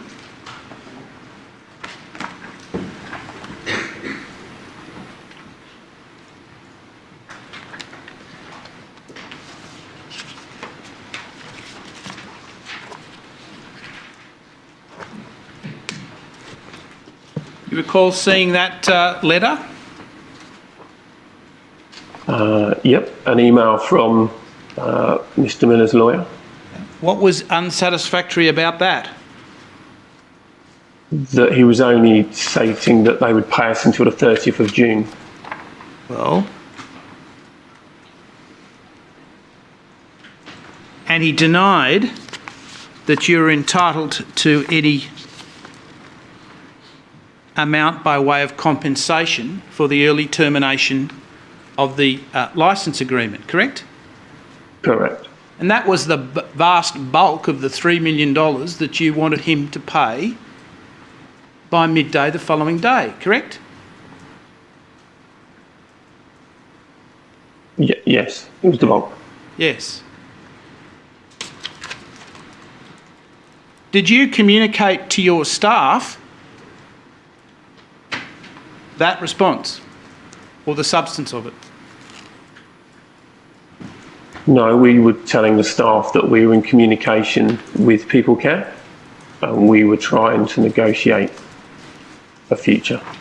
What did you tell the staff about Mr. Miller's position after you got that letter at about 10:16 on the 11th of July? It was, the conversation with the staff was also following a conversation with Mr. Miller as well, in which we said that we are uncertain about the future and that we will continue to talk to People Care to try and find a resolution, or words to that effect.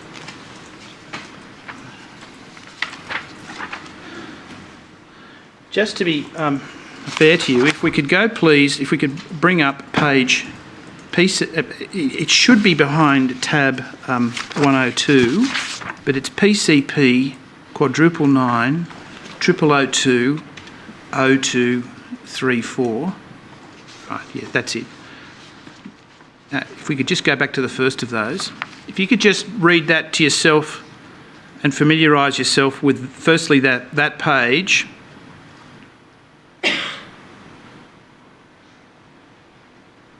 You recall sending that, Yes. sending that email, Mr. Bunker? Yes. And if we could go over to the next page.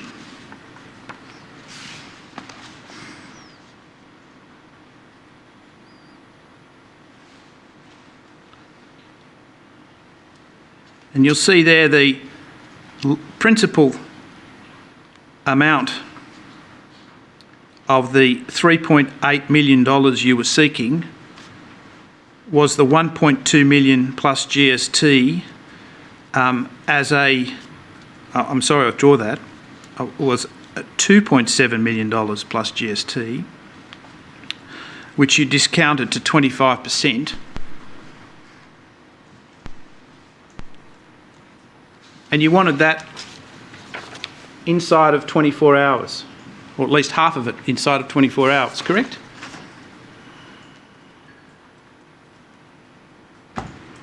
You agree with that, Mr. Bunker?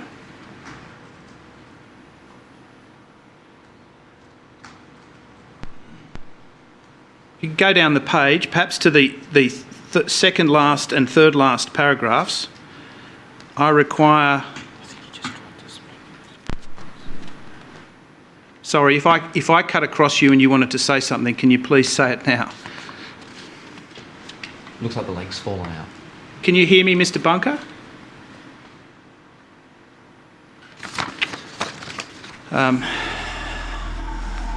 We'll try and sort it out, Commissioners, perhaps. Yes, we'll... Perhaps now is a... We'll stay here.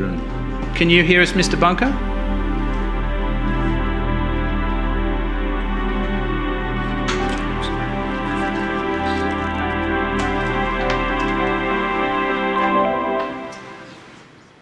Can you hear us, Mr. Bunker?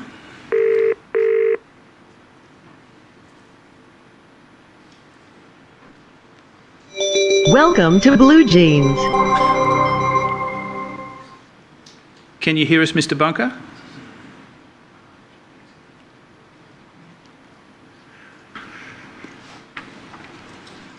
I can see you. I don't know if you can hear me. Yes, that's good. That's good. I was going to ask you to look at the second last and third last paragraphs on the second page of that email. First paragraph begins, I require confirmation. You see that? I do, yes. So you wanted 50% by 12 p.m. tomorrow. You wanted confirmation by 11:59 p.m. that night, with a quarter on the 30th of July and the final quarter on the 9th of August. Now, did you have any reasonable expectation, Mr. Bunker, that Mr. Miller was going to pay you damages in that amount in that space of time? No, I believe that he would open up communication in relation to that, but it was a starting point for discussions. Yeah, and he did open up the... Was it fair to say then that it was an ambit claim? I don't think it was an ambit claim. I think it was a a fair claim in light of the situation we were facing. You're obviously prepared to be commercial about it though, correct? Commercial in what way? Well, you were prepared to negotiate down if he was prepared to move... I was prepared to negotiate down, and which is why we met with him to discuss that.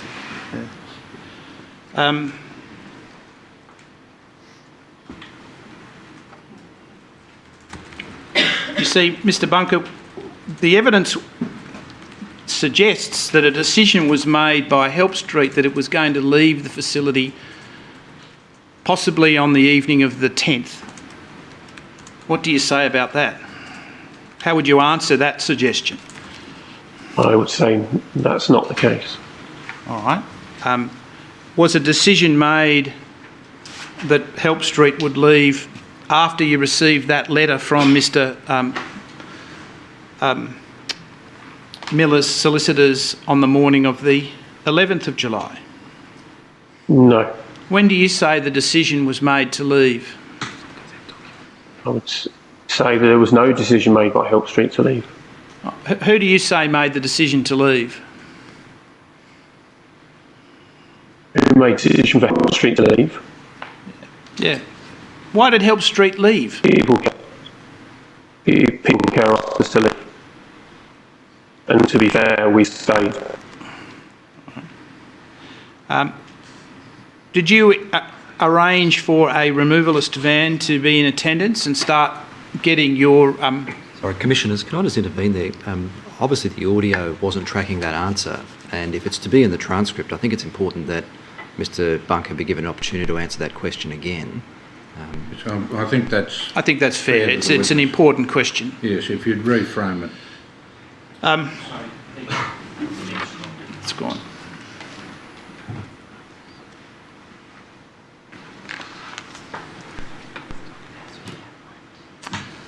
Commissioners, maybe the shortest way is to have lunch now and come back. We'll see if there can be a quick restoration of communication.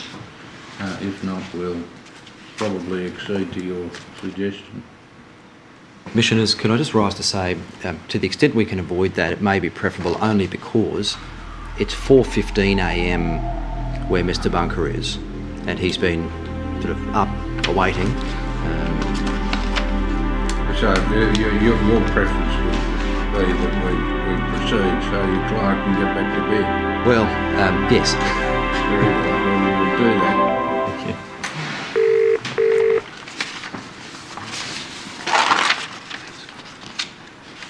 Can you hear us again, Mr Bunker? Welcome to Blue Jeans.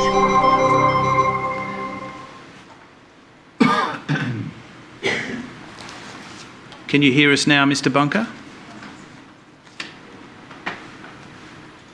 I can see you again. All right. Can you hear me? Can you hear me now? I can hear you, yes. Right, I just wanted to clarify one point. A minute ago you said Help Street did not make a decision to leave the facility on the 11th of July 2019. Is that a summary of your position, your evidence? Yes. Who do you say made the decision for Help Street to vacate the premises? People care.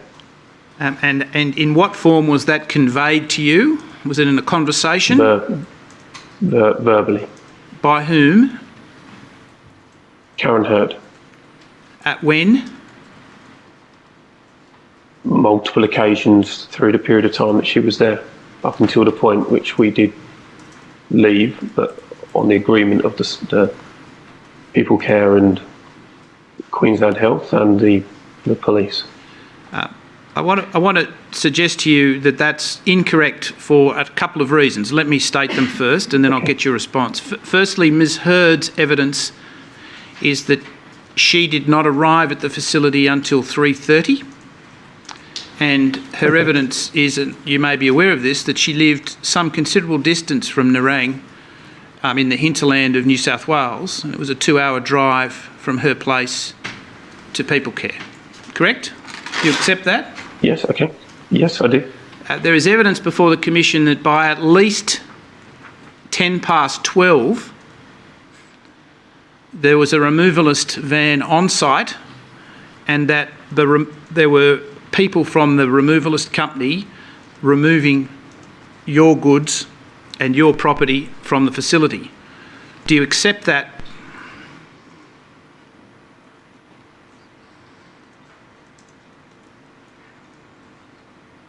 Hello, can you hear me?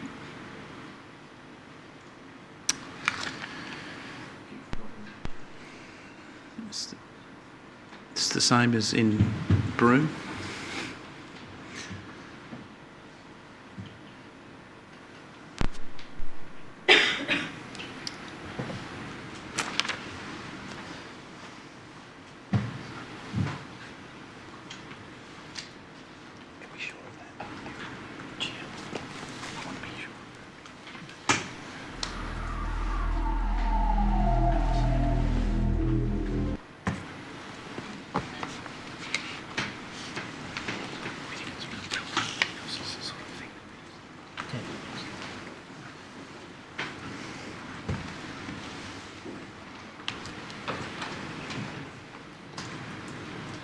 We just have to ring. Do we have to ring again?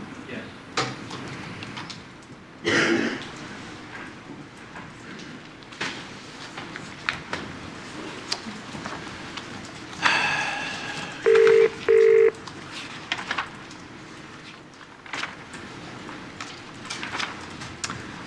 Mr. Welcome to Blue Jeans.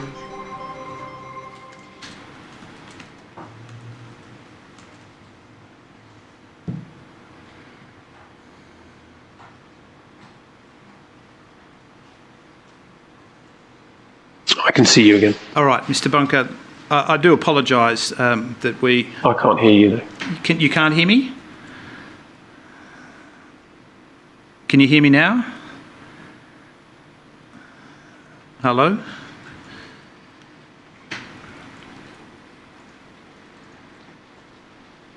Can you hear me? I can now, yes. You can. Oh, good. Okay. I was just apologising for this. It must be difficult for you. It's okay. The other proposition that I was going to put to you was that the removalist van was on site by about 12:10, and the process of removing your goods and chattels was underway, well underway by 12:10 on the 11th. So I want to suggest to you that Ms. Hurd, who was only the consultant to People Care, could have instructed you to leave the facility after she arrived. What do you say about that?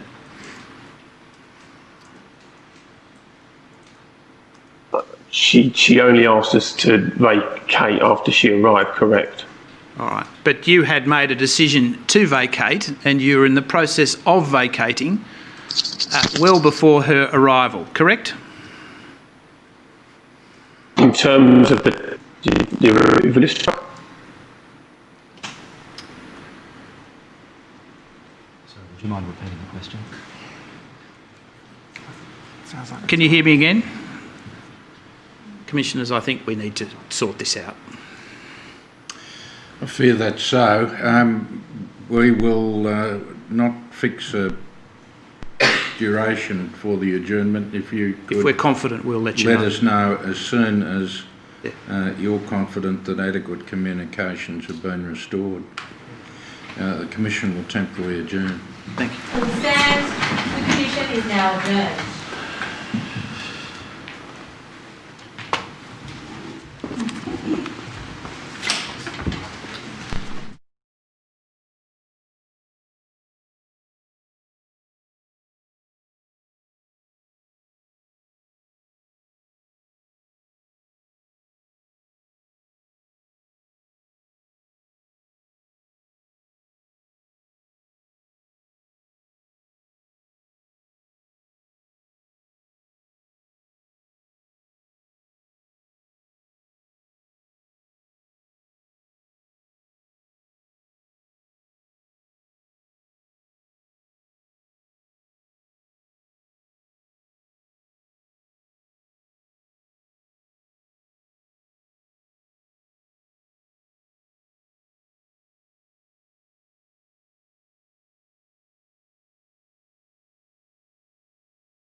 Please be seated.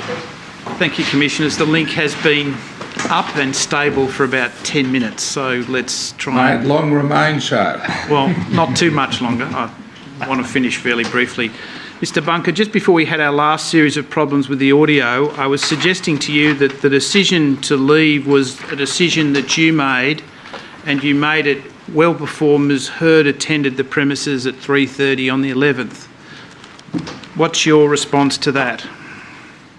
My response is that's not the case. Right. Now,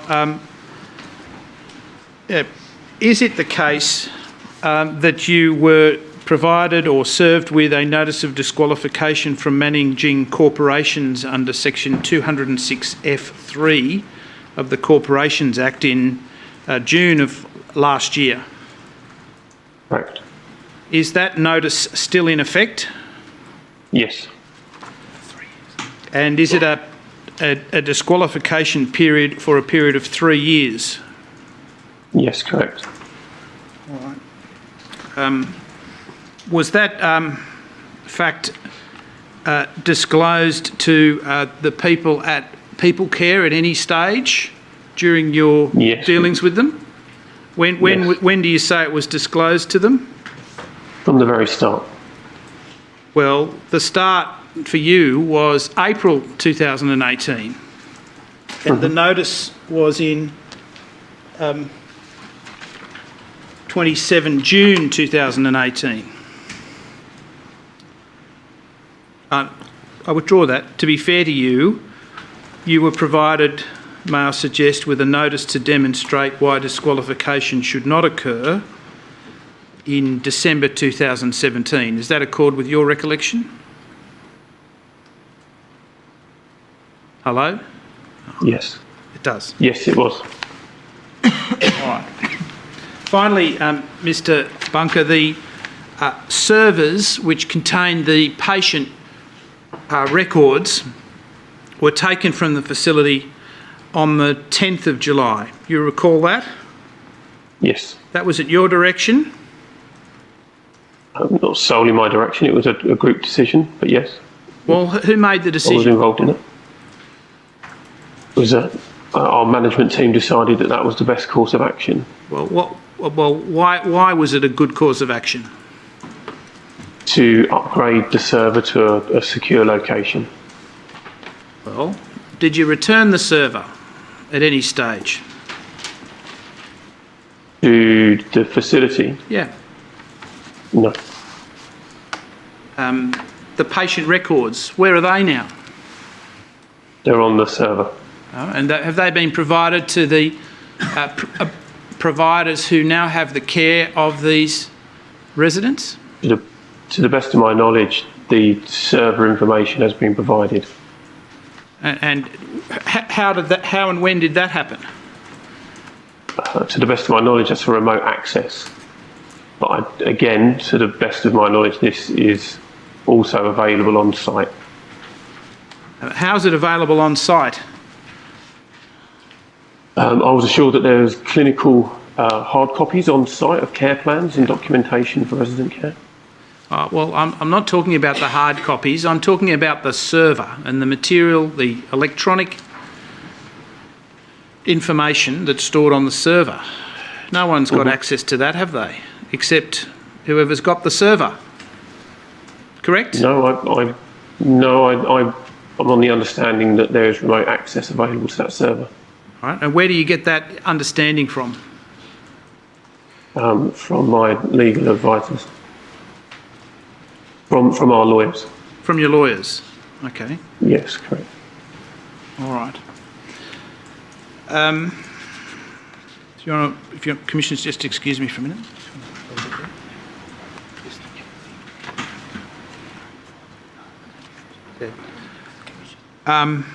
Did you personally have dealings with the either the Department of Health or the Aged Care Quality and Safety Commission in your time looking after Orchid House and Hibiscus House?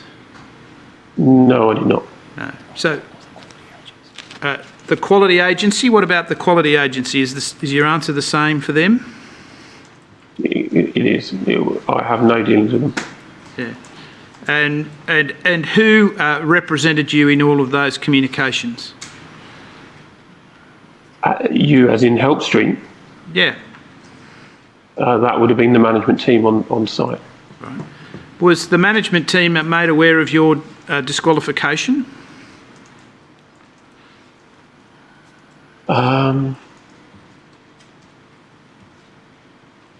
It's unknown. I'm not sure. You say you told Mr. Miller? Mr. Miller was aware of the I think it was probably at the time the pending disqualification. It was brought up at the start of our tenure with People Care. Right. That's the end of the examination. Thank you, Commissioners. Yes, thank you, Mr. Bunker, for your evidence and for giving it at such uncomfortable hours. It's not a problem. You're excused from further attendance at the Commission, and the Commission will now adjourn until 2:15. Thank you, Commissioner. All stand. Thank you. The Royal Commission is now adjourned until 2:15 p.m.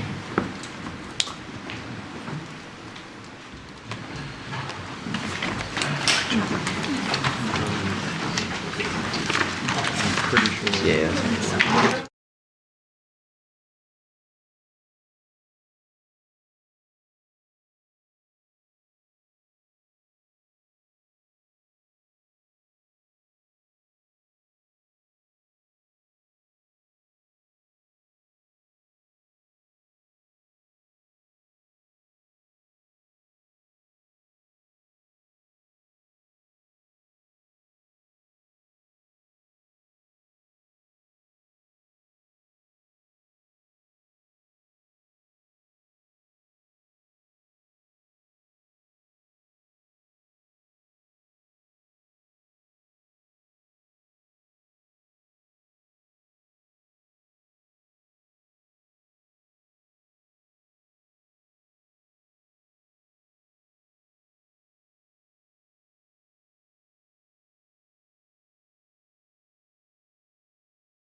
Chairman. Yes, Mr Gray.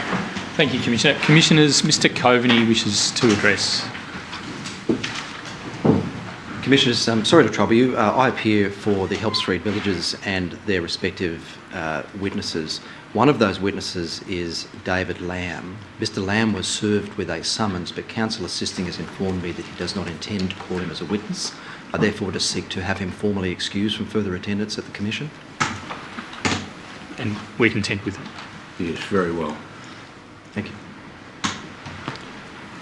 Commissioners, next witness we're calling in this case study is Miss Tracy Rees, who's already in the witness box. I'll ask that she be sworn. Take an oath or an affirmation? An affirmation. Thank you. Please repeat after me. I solemnly and sincerely declare and affirm I solemnly and sincerely declare and affirm that the evidence I shall give that the evidence I shall give will be the truth, will be the truth, the whole truth, and nothing but the truth. and nothing but the truth. Thank you. Miss Rees, what's your full name? My name is Tracy Frances Rees. And you're attending today on a summons to give evidence to the Royal Commission? That's correct. Are you the Regional Director for Queensland of the Quality and Monitoring Group of the Aged Care Quality and Safety Commission? That's correct. And how long have you held that position? Since February 2015. Before this year, the predecessor of the Commission was the Australian Aged Care Quality Agency, wasn't it? That's correct. So you had the same position in that agency as you hold now in the Commission, is that right? That's correct. And previous to 2015, did you have any other position in the agency? Are you sometimes referred to in the emails as State Manager? Sorry, you're right. Under the old, sorry, that's my bad. Under the old agency, I was the State Manager of the agency. I'm now the Regional Director of the Quality and Monitoring Group. Thank you. Yeah. The Commission, that is the Aged Care Quality and Safety Commission, has a report that it can produce called a Home Details Report in relation to any accredited service, is that right? That's right. And indeed, those reports can be generated not only for accredited residential care services, but also for home care services which aren't accredited. Is that right? That's correct. I'll just ask the operator to bring up tab 100. Is that a copy recently generated of the Home Details Report for Hibiscus House? RAC ID 5223? Yeah. It's the Home Details Report for People Care. Can I just explain? Well, I'll just ask you, along the top line, where under the heading Home Summary, it says Agency Office, State, then RAC ID. And RAC ID refers to a residential aged care facility ID, correct? That's right. And if you just take it from me that RAC ID 5223 Yes. corresponds to Hibiscus House, does this suggest that this report is for Hibiscus House? The service is now called People Care. It used to be two separate RAC IDs, Orchid House and Hibiscus House, and it was combined and is now called People Care. Thank you. So is this a Home Details Report that covers both, in effect, the history of Orchid House and the history of Hibiscus House? It covers the history of Hibiscus House, and then when it was combined with Orchid House, the whole service. Yeah. Thank you. And just while we're on it, if we bring up tab 24, please, operator.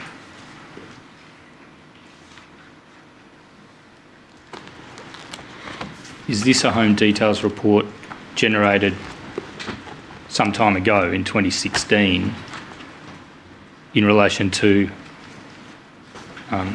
Orchid House? Yes, it is. And if we bring up tab 66, please, operator.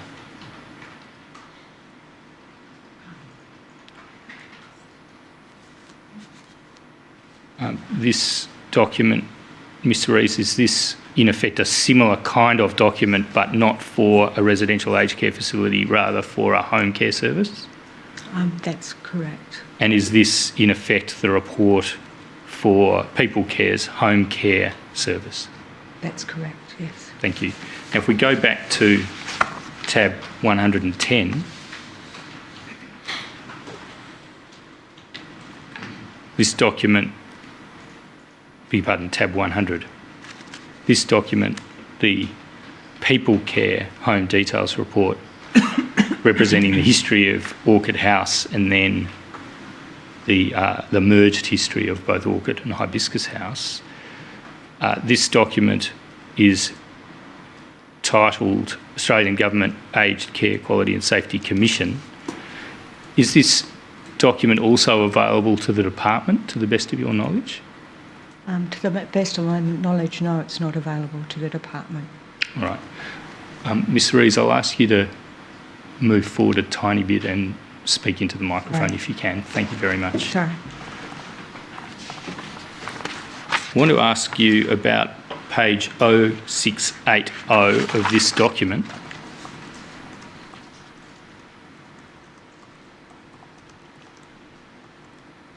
If we start at the top of the table on this page, we have dates down the left column, scheduled start and end date, they're the first two columns.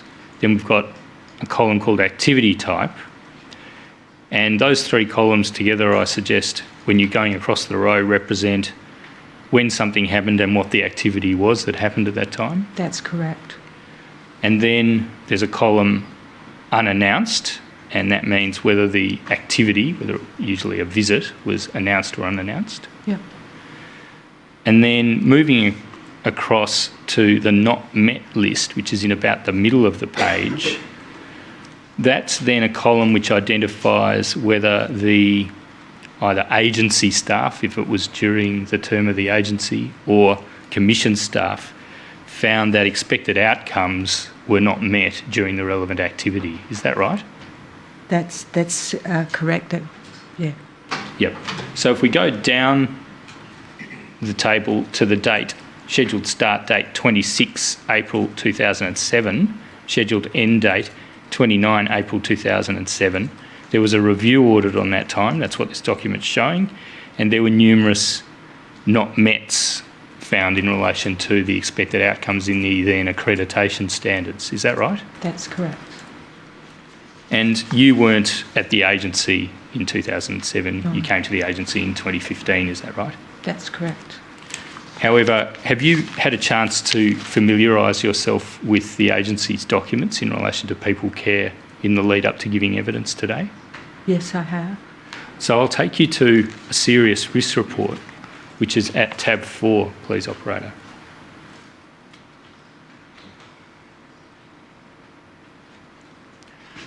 Now, serious risk is a potential decision that can be made by a relevantly authorised person within, at this time, the agency, and now within the commission. Is that right? That's correct. And this serious risk report relates to Hibiscus House, and there's a RACS ID appearing. It's got an E at the end. Does the E matter? No. If we go to page 0362, appreciating that you weren't at the agency at this time, Ms. Rees, just asking you to interpret aspects of this document according to the questions I'm about to ask. Oh. Please look at the introduction. That describes, in effect, that during the review audit, the one to which I took you in the home details report, there was evidence identified of a serious risk, etc., to the health, safety and wellbeing of residents. And then it says specific information about the reason for the risk and evidence of the risk is provided below. If we then go to page 0363, is this the usual format? There's a finding and then in effect, reasons, detailed reasons as to the evidence on which the finding is based for a document of this kind? The legislation requires that we make a decision in relation to compliance or non-compliance, and then make a decision about whether that non-compliance placed care recipients at risk, yes. Thank you. And if we go to the top of page 0363 now, under reasons for the serious risk, I'm certainly not going to take you through all of this document, but do we see there that there are criticisms of management being not responsive to issues raised? And there's various details given about that. Then it says key personnel, and they're people who have important influence over the provision of care, aren't they? Yes, they are. Yep. Key personnel do not have the qualifications to perform the requirements of their role. Staff have not been provided with sufficient ongoing education to support them in undertaking their duties. Staff competency is not determined, and staff practices are not monitored. Now, I won't read the rest of that. And then there's, in the next paragraph, staff, employees and agency are not provided with adequate orientation. And there's, in effect, details there that suggest that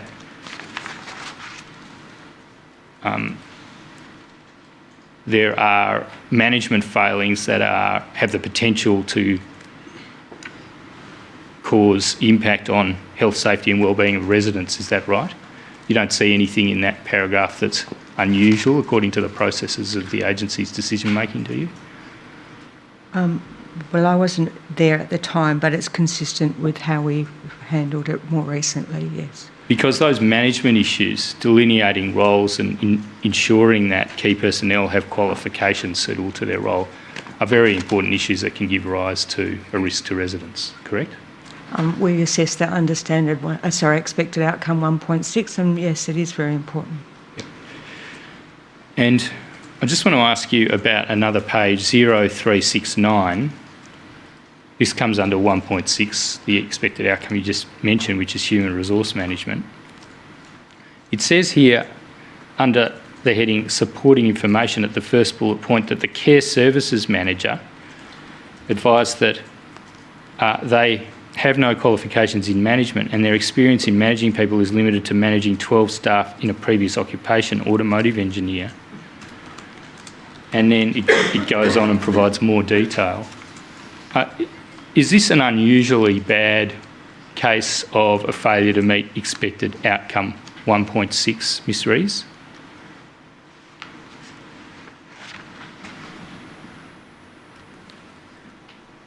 I've not seen something like this before. No, it's extraordinary, isn't it? That a care services manager appointed to a residential aged care facility would have had no qualifications in management and their experience in managing people was limited to 12 staff in an automotive engineer context. That's just extraordinary, isn't it? I would say that's not sufficient to be a care manager of a service, absolutely. And was that the sort of information that the agency would inform the department of because it raises a concern about whether the approved provider is a suitable provider? When there is non-compliance, a report is provided to the department as a matter of course. So the department will, that's what I'm saying. So they would have this information. All right. Thank you. Now, at the end of that document on page 0406, there's a recommendation for sanctions. And I don't know if you've been able to familiarise yourself with the document to that extent, but I'll just tell you that sanctions did result. And I want to now skip forward and ask you some questions about home care in 2015. If we could please go to the home care service details report, which was tab 66 again.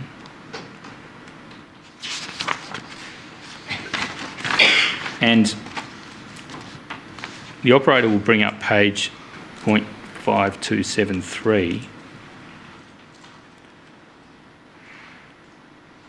Now, I think Ms Rees, this table might not be formatted the same way that the other one was, and it seems to go backwards chronologically. Is that right? So if we start, for example, on the preceding page 5274, there are two dates at the top of that page in 2012. And then if we go back to the page I'm interested in asking you about, 5273, although there's been a jump of over 3 years between October 2012 and November 2015, it seems there was no review activity or monitoring activity in those 3 years. Is that a correct interpretation? It is a correct interpretation, but I probably need to explain. Please that do. Before, I think it was the 1st of July 2015, the responsibility for managing home care services and quality review rested with the Department of Health. Thank you. So in respect of the October 2012 quality reviews, were they conducted not by the agency but by the Department of Health? My understanding was the Department of Health. So they were included in this report? Yes. Obviously. Yes. And what we would draw from that is that if the department had done any since October 2012 and before November 2015, they would appear in this table, wouldn't they? Yes. And they don't appear, so they weren't done. That's a reasonable inference, isn't it? Yes. And then when we get to November 2015, somewhat out of sequence, if I'm correct about the way it's arranged chronologically, there's a reference to 25th November 2015. Let's ignore that, and I'll ask you about the quality review entries on 2 November 2015. Do you see there's a series of not mets under the not met EO, which means expected outcome list, being the column in the middle of the table for the quality review done on 2 November 2015? Yes. And then in effect again in January, February and March, going in reverse chronological order up the page. I beg your pardon, going in chronological order but in going upwards, we see similar outcomes where there are many not mets on it. That's correct. So there's been a prolonged period of non-compliance into 2016, correct? There was non-compliance at the home care service coming into, yes. Yes, thanks. All right, and that's sort of taking us into March 2016. Then there are a couple of entries in November 2015 and July 2016 where there are no not mets, but then in November 2016 and then onward, there seem to be more non-compliance into 2017. Is that a correct interpretation? Yes. All right, thank you. Now, just want to ask you some more questions about home care. Could we please go to tab 8, operator?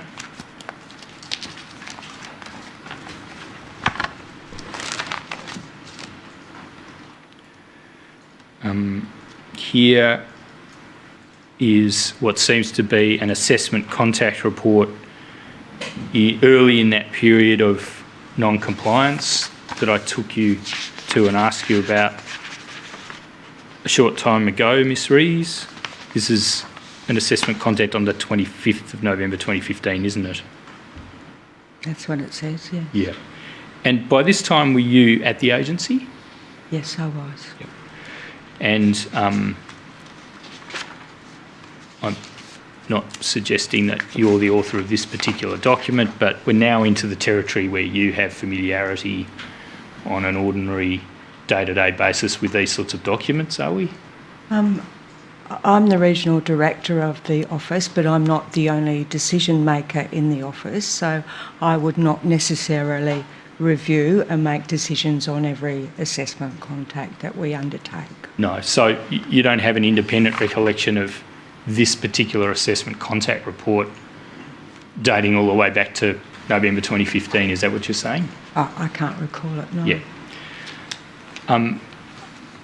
But you've had a chance to familiarise yourself with... I haven't document? actually familiarised myself with this specific All right. document, no, sorry. Okay, no, that's fine. Can we go, please, to page 4866, operator?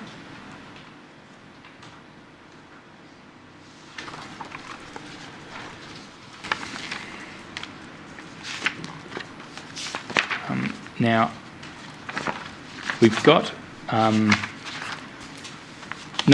particular opinion about met or not met expressed in this document, but nevertheless, we've got the expected outcomes appearing to, in effect, structure the report. Is that how this document works? Generally, yes. I'm sorry? Yes, sorry. Yes, thank you.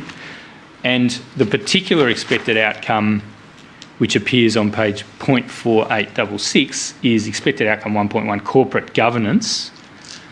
And if we go into the main box where most of the findings appear, where there's references to what the nurse manager did and didn't have, we go to the second paragraph. It says, in regards to business planning, strategic planning, the service is considering its options, and the director has arranged a meeting on 27 November 2015 with another service provider.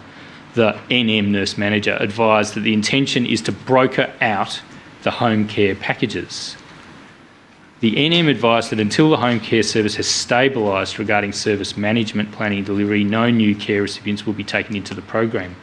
Just stopping there, Ms Rees, look, appreciating that you don't recall this and you haven't had a chance to familiarise yourself with it, but just that those sentences alone raise the appearance to the reasonable reader, don't they, that this is a home care service that's in trouble. They're not managing their home care service properly on their own and they want to pass it on to somebody else. It's not stable at the moment. Is that how that would have been interpreted by the agency at the time?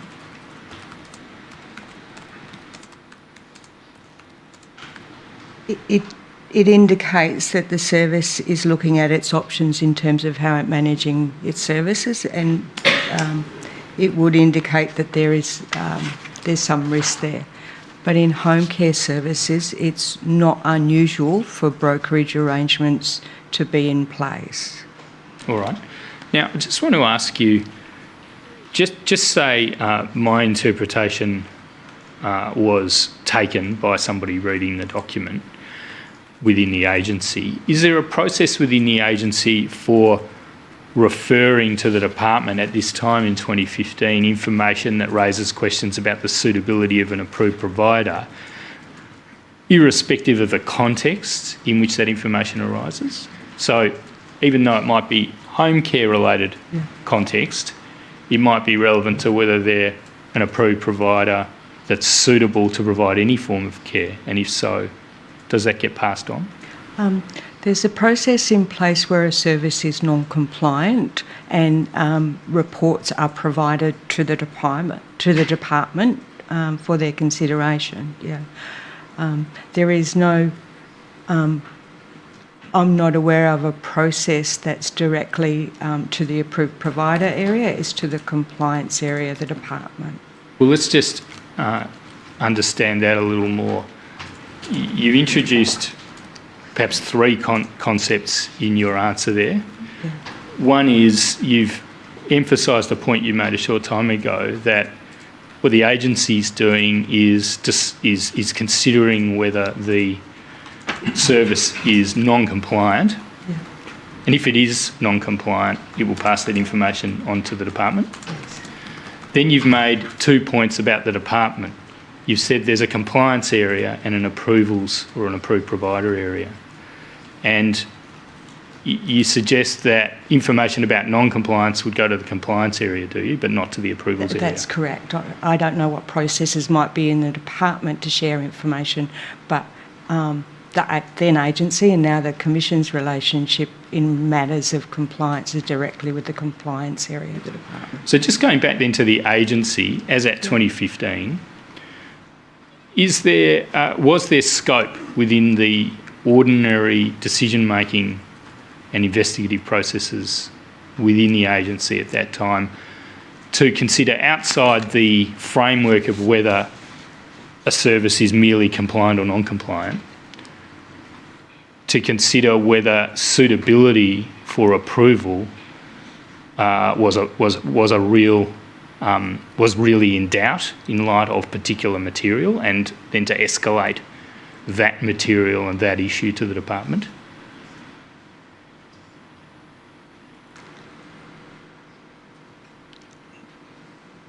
My understanding is that, sorry, I just thinking about that, what was available in those time.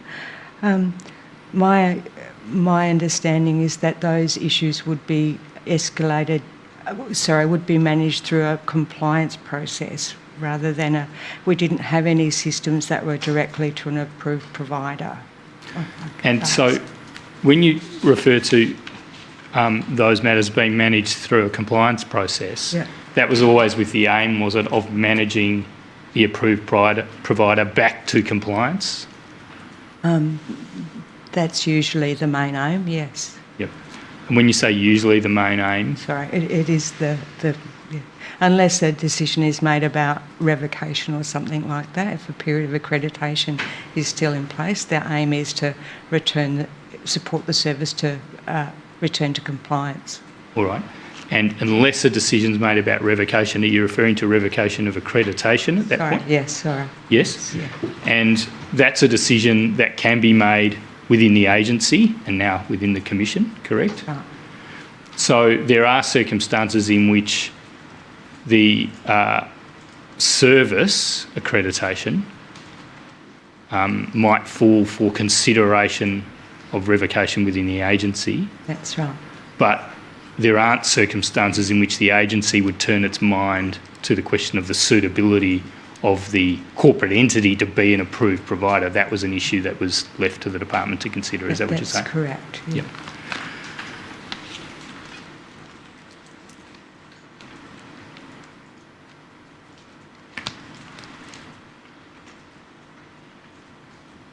I want to ask about tab 10, which is a document emanating from something called a liaison meeting between the Department of Health and the agency, and you were present at the particular meeting that appears to be minuted in this document on 1 December 2015. Can I just ask you about these meetings at around this time in 2015? Were these meetings that were regularly held between the department and the agency? From what I can recall, they were probably quarterly. Quarterly? Quarterly, Yep. yeah. Are they still held?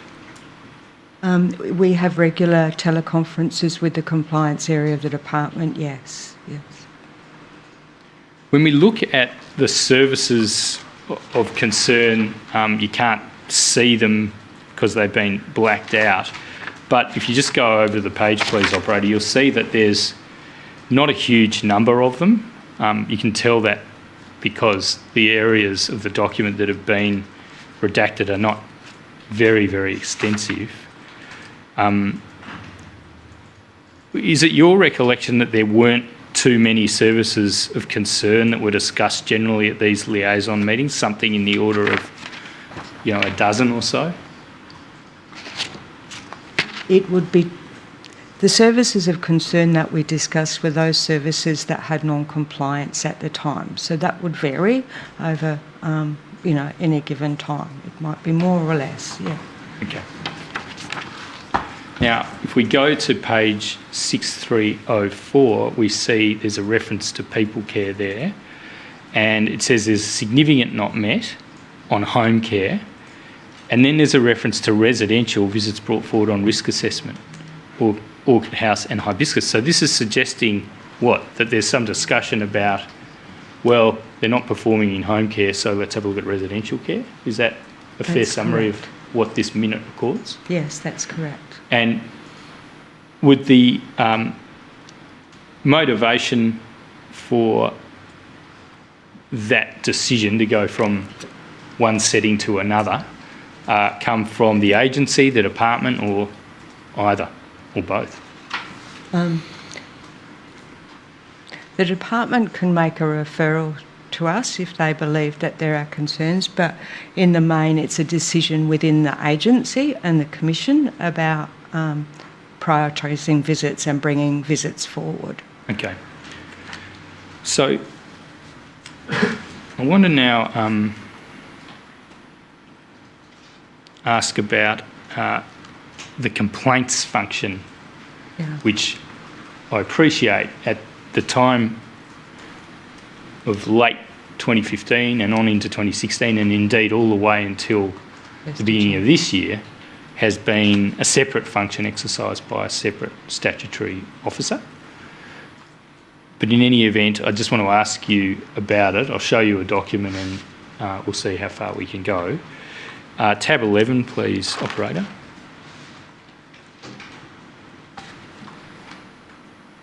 Now, this is an internal email chain between people obviously exercising complaints-related functions. And I assume that at this time these people were not in the agency, is that right? That is 2 February 2016. They're not staff of mine in the agency, no, at the time. Since the assumption by the new Commission of the complaints function, have the staff who were previously exercising the complaints function in Queensland come across to the state branch of the Commission? Yes, they have. Yep. And am I correct to call it a state branch, or is it state office? Or? Well, we're actually two separate groups at the moment. It's not a state office as such, if you like. All right. So is the complaints group a separate group from the... It's part of the Commission, but it's physically located separately to our staff at the moment, to the Quality and Monitoring Group staff at the moment. I see. I just want to take you to just below the middle of page 0188. There's some references there to the complaints officer speaking with Arthur Miller, the Managing Director, and saying his response was concerning, and then giving a number of reasons for that, including him being difficult to speak with and not easily providing information and so forth. Now,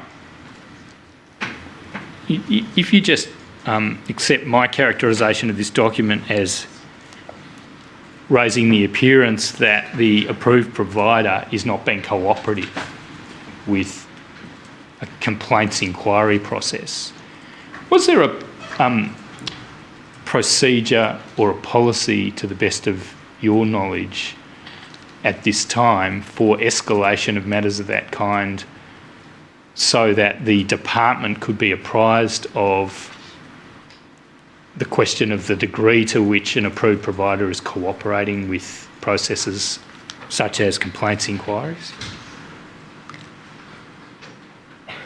I wasn't part of the Aged Care Complaints Commissioner at the time, and I'm not aware of their processes and systems at the time, so I can't respond to that. What about now? The question is there a red flag process for non-cooperative approved providers in relation to complaints inquiries? I don't manage that part of the Commission. I don't know. I'm sorry. Yeah. Thank you.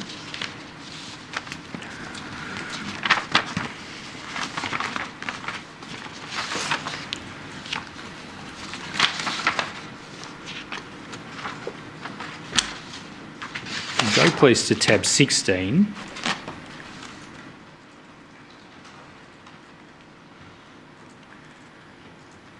I won't take you back to the home details report, but at a certain point in time, you've made a decision to vary the accreditation period for Orchid House down from its usual, well, we draw that down to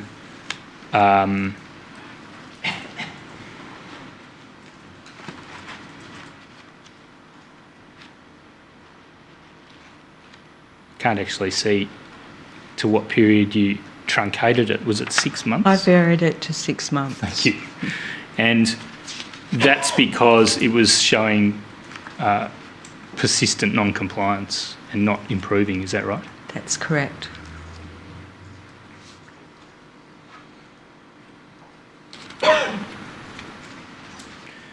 And if we go to tab 17,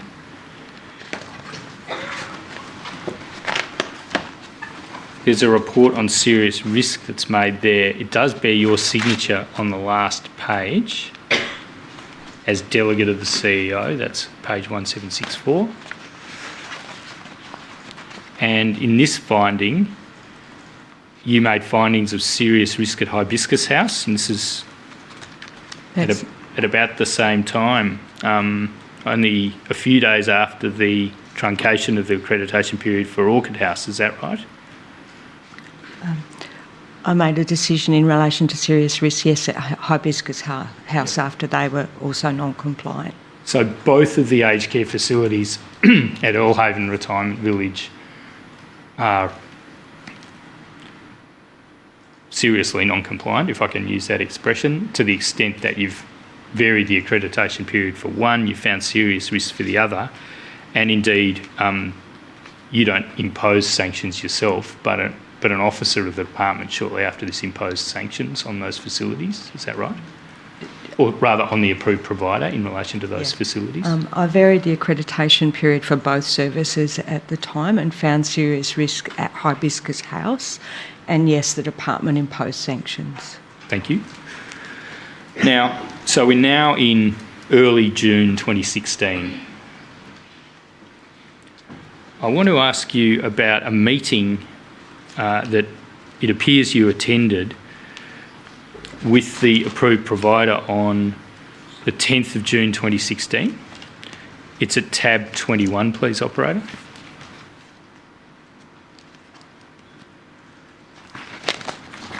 Ms. Rees, is this a document that was prepared within the agency? No, it's not. Have you seen this document before? I saw it in the lead up to this session. Right. And do you know who prepared it? Was it the department? As far as I'm aware, it was the department, yes. Okay. Were you given this document at any point prior to just preparing to give evidence for the Royal Commission? I can't recall seeing it beforehand. Okay. Do you have an independent recollection of the meeting? Yes, I do. Yep. And there are aspects of the minutes, I'll just ask whether you recall them. At the foot of page 3959, AM is Arthur Miller, the principal of people care. He says in the minuted paragraph at the bottom, he's doing his best to fix problem, doesn't know everything that happens at the residential facilities. Are a small part of his business, has too many things on his plates and admits responsibility. And then there are some questions put to him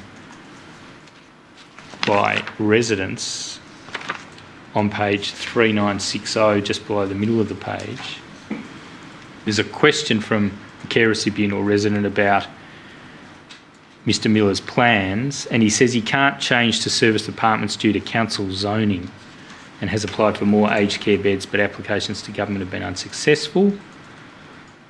And he, in response to another remark, says it's not his responsibility as he employs a nurse unit manager and they are responsible for all other employees, and if there's a good working environment then nurses will stay. Do you recall those matters being raised and discussed and said at this meeting? The ones I've just summarised?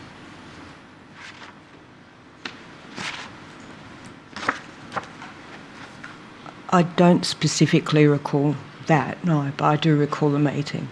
Okay. Do you recall coming away with an impression that Mr. Miller was distant from the management of the aged care businesses at these facilities? Yes, I do recall coming away from that meeting with that view. And he was essentially, do you recall coming away with the impression that he was essentially downplaying his role in the management of those businesses and saying they're just a small part of his overall business? I came away with the view that that it was a small part of his business and that the responsibility for operating the service rested with the staff at the service, yes.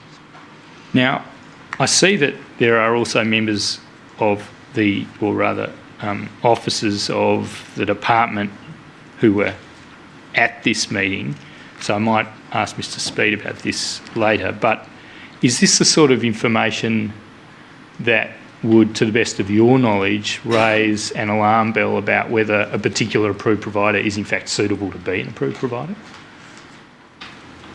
Yes, it is. It would, wouldn't it? Yes.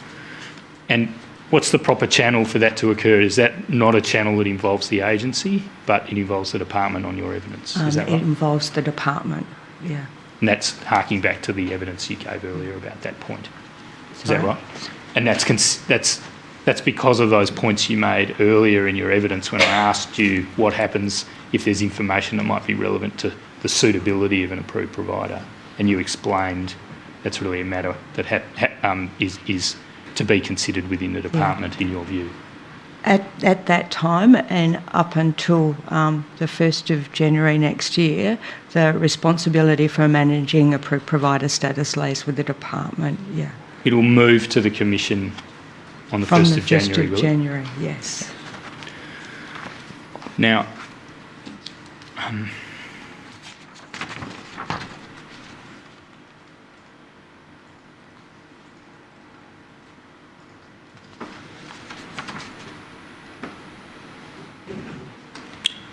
just want to ask you now about a document at tab 25. Just want to ask you to take it from me that pursuant to sanctions, there's been an advisor, or sometimes called a nurse advisor, appointed, and there's been some period of the nurse advisor attempting to work at these facilities. And there's then a series of emails. We've redacted a lot of the sender and addressee information. However, can you take it from me that the sender is, in fact, the person who was appointed as a nurse advisor? Do you recall being CC'd to this email and seeing it at about the time? Yes. And it was sent on 30 September 2016. Was this a pretty alarming communication to receive? Is that why it's stuck in your memory? Yes, it is alarming. Yes. So what it's saying is that the nurse advisor is intending to cease providing services. And do you recall vividly receiving that information on the 13th of September 2016? Yes, I recall seeing that email, yes. Yep. Now, is that unusual that a nurse advisor who's been appointed pursuant to sanctions would send an email to, it's both the Department of Health and the agency indicating they're ceasing provision of services?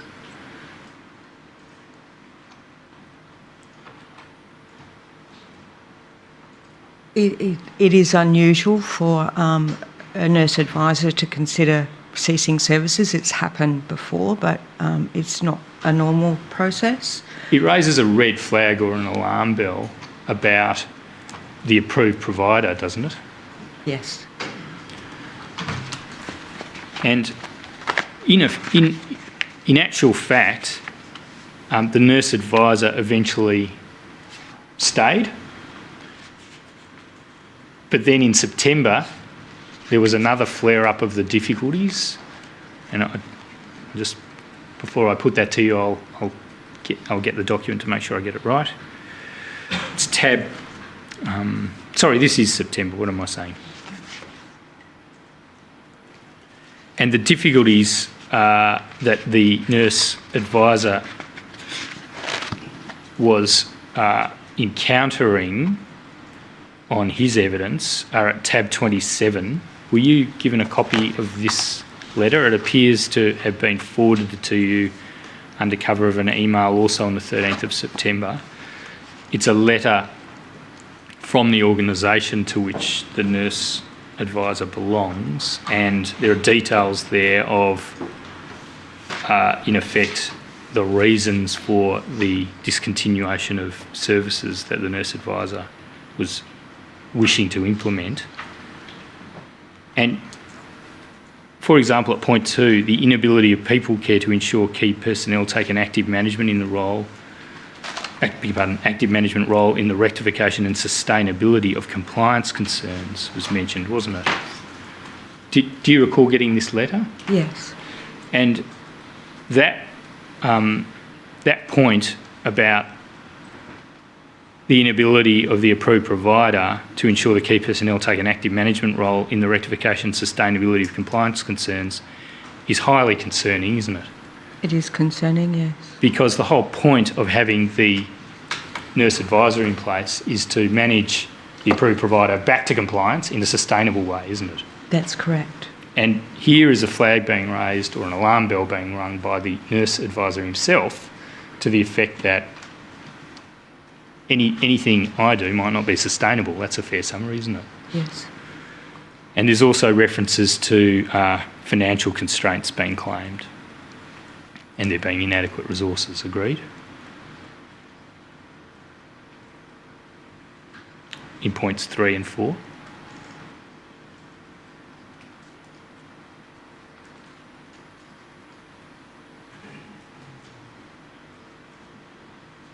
Sorry, where's the question? Well, I was just summarising that there are points also made by the nurse advisor around inadequacy of resources and financial constraints. And those also are severe alarm bells as to whether there's going to be sustainable improvement. There are alarm bells, yes. Right.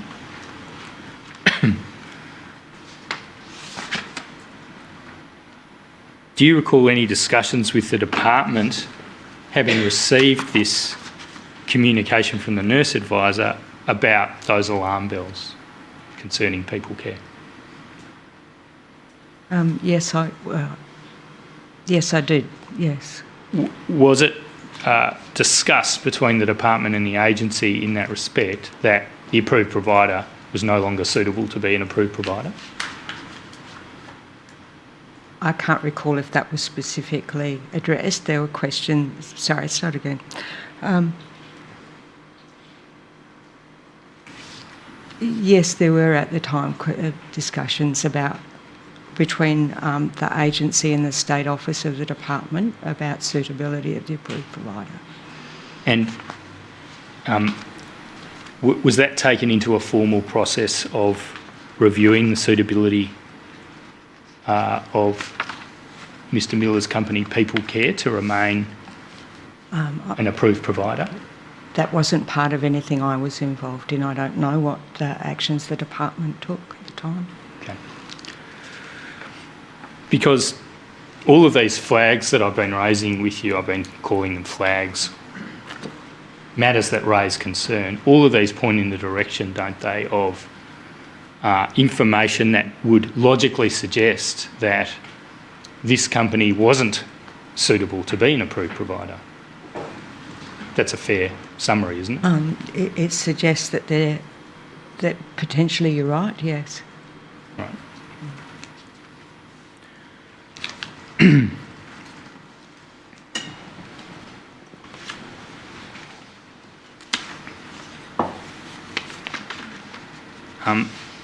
Ultimately, as I said before, there was a mediation.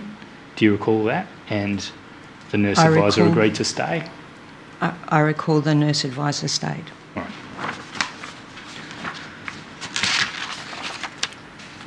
In light of that suitability concern that I just asked you about, and you essentially agreed with my characterisation of the flags and the implications of the flags that have been raised, At this point, shouldn't the agency and the department have been working on a phased process of managing this approved provider out of the industry?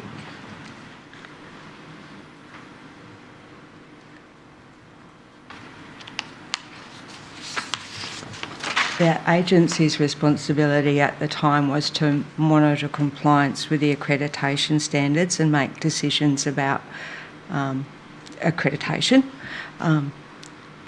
It was the department's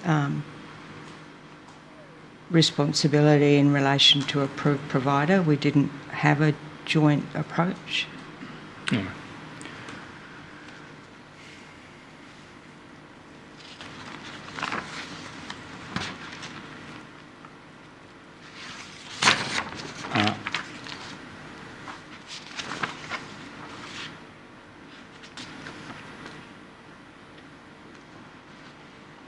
Now, I want to skip forward to September of the following year, and I want to pick up the point you just made about a joined or a combined approach with reference to tab 54, please, operator.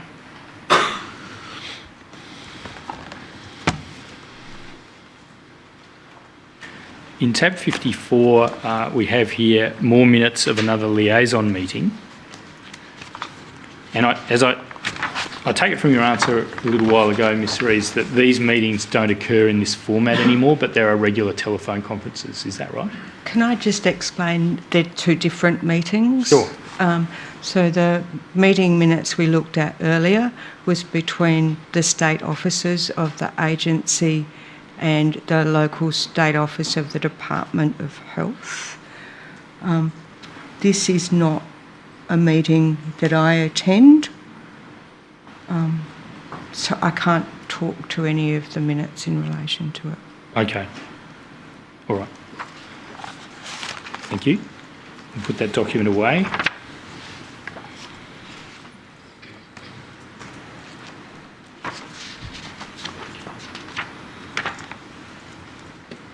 want to ask you about a series of emails. We'll start at tab 57, please. These are emails on the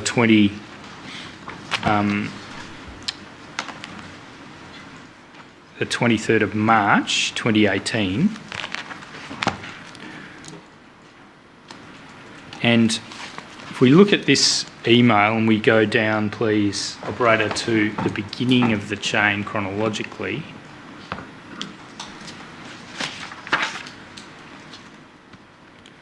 we see an email from you, Miss Rees, on the 23rd of March at 11:07 a.m. to a person, I think, in the department, Miss Reeves, is that right? That's correct.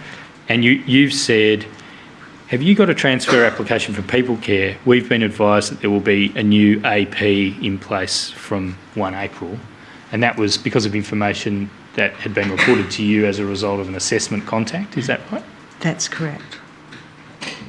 And then perhaps you learnt that Miss Reeves was actually not in the office that day, and you said in an email on the next page, 8484, to a Mr. Robert Zillman, also of the department, "Hi Robert, I understand Kerry Ann is on leave at the moment. Are you able to respond to this?" And then the next step is that Mr. Zillman responded to the effect that, this is higher on that page, at 12:01 p.m, "We do not have a transfer application for people care." And he said, "We can follow up with people care if you wish to see if they're planning a transfer. Do you have any more details on who the new AP is, etc., to inform our discussion?" Now, just pausing there, is an AP transfer in this context to be understood as the transfer of an accredited service from one approved provider to another approved provider? That's correct, yes. Thank you. And then over the page at 8483, you provided more information. You said, "Hi Robert," this is at 12:49 p.m, "At an assessment contact visit at the home yesterday, we were advised the new AP from 1 April is to be Help Street Group New South Wales." And then there's in effect, some information, including they're working with the department to make this happen. And that's something that your officers have been told. You don't know whether that's right or not, but you're passing that on from information from your officers. Is that right? That's correct. Yep. And then the next email in the chain isn't to you. It's within the Department of Health, and that's information within the department seeking more detail from whatever systems they have, correct? And if we then go to tab 58,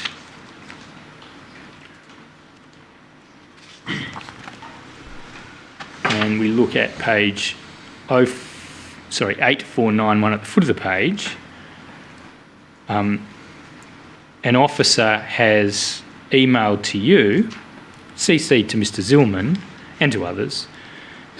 Hi Tracy, for your information, I contacted Bruce Lang, the manager for People Care Proprietary Limited, to find out what might be happening at their residential facilities. He advised that there will be no change in the approved provider, but they are, and this is important, Ms Rees, they are trialling a contract arrangement with Help Street Group New South Wales to manage the aged care residential facilities.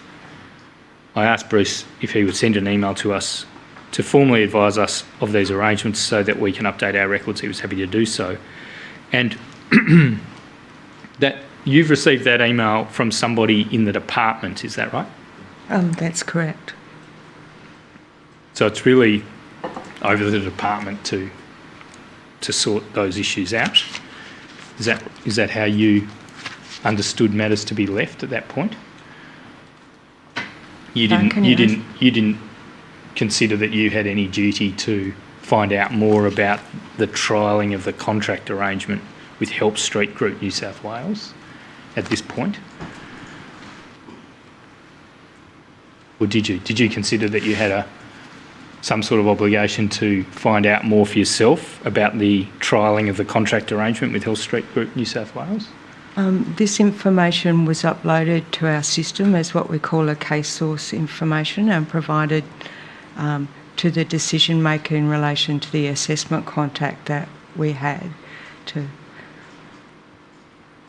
And is that what we see at tab 59, please, operator?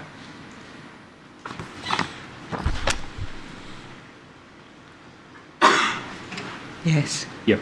So it's uploaded as a case source information, so it'll be available for future reference. Is that right? That's right, in terms of making decisions about scoping and next assessments, yes. Right. But there's nothing done to find out more about the trialling of the contract arrangement? Not at that time. That happened at this time, is that right? No. Not at that time? No. Did it happen at another time? No. Did the agency... Sorry. Yeah. Please. Sorry, Yep. So in your role as regional director at the agency, or state director at the agency at this time, did you consider that you didn't have any need to find out more about the trial contract arrangement? I didn't at the time, no. Okay. Sorry, I should just clarify that. I didn't find anything, didn't find out any further information at the time. It was provided to the decision makers in the organisation to consider in terms of future scoping of visits, but no, I did not look into further details about that arrangement. All right. And what do you mean by the decision makers taking it into account in future scoping of visits? Okay. What does that mean? We make decisions in relation to future visits in terms of timing and what we should cover in terms of the expected outcomes and the standards that we should consider in future visits. Okay, and wouldn't it have been important for that purpose, at least, to find out about the demarcation of roles and responsibilities between the approved provider, People Care, and the contractor, Help Street? In retrospect, yes. And in fact, there'd be a broader reason why it would have been important to find out more about the demarcation of roles and responsibilities, in that if there was any uncertainty about those roles and responsibilities, that presented a risk that this approved provider might not be able to continue providing services at some point in the future. Do you agree with that? That's potentially the case, but at the time we assessed expected outcomes that were relevant to the delivery of care, and expected outcomes that might indicate that there is non-compliance and issues at the service. Sorry, and the expected outcomes are quite carefully defined, and they're particular topics, and they don't encompass this particular topic. Is that what you're saying?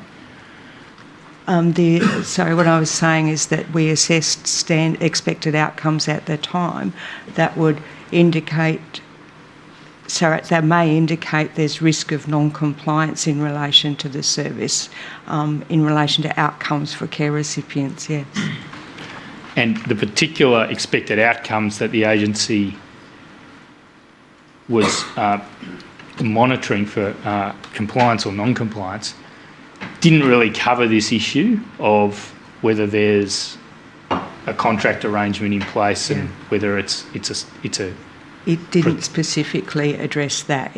As I said, it addressed things like clinical care and human resource management and impact for care recipients in terms of the systems that were operating at the service to deliver care.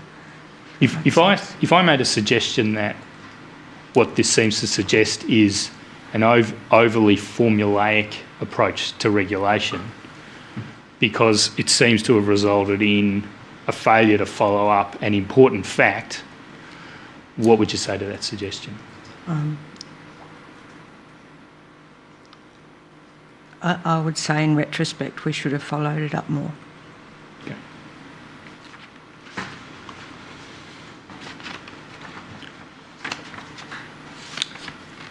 Now I just want to ask about a meeting which I'm not at all sure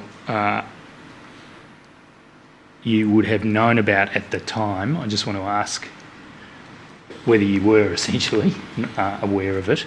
It's at tab 76, please, operator.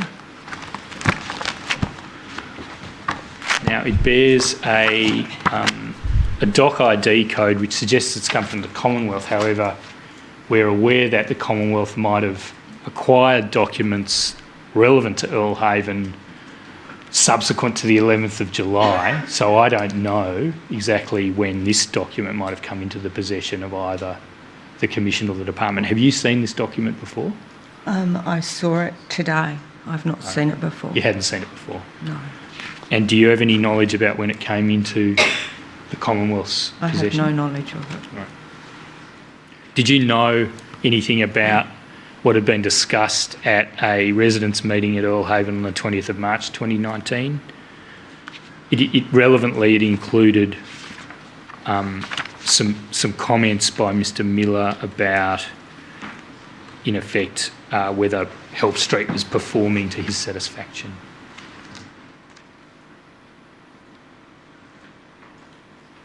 Sorry, you want me to... So I have no knowledge of this meeting or this document. Thank you. Thank you. That I'm aware of, yeah. Well, you have no knowledge of it. All right. Apart from having just prepared to give you evidence today. All right. Now, you can put that one away.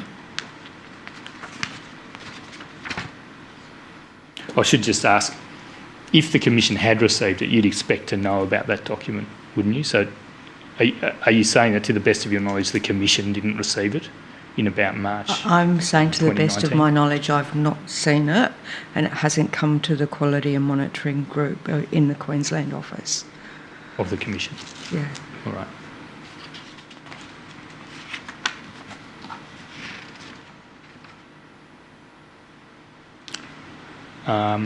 there is a document which appears clearly to be a commission document. However, it's a document generated by complaints officers. I'll just ask you about that, if I may. So that's at tab 78, please, operator. Have you seen this document before? That is, have you seen it in the course of your duties at the Commission as opposed to just preparing to give your evidence today? And if we go to the, have you seen it before? Not that I'm aware of, no, I can't recall seeing it. It seems to document a site visit by complaints officers, and amongst other things they talk about contractual arrangements between People Care and Help Street, and it seems that there was a contract that Help Street had by which People Care provided certain services around domestic catering and laundry services, and that the information here is that Help Street is not renewing those contracts with People Care. Is that something that you learnt of in the course of your duties in the Commission in April 2019?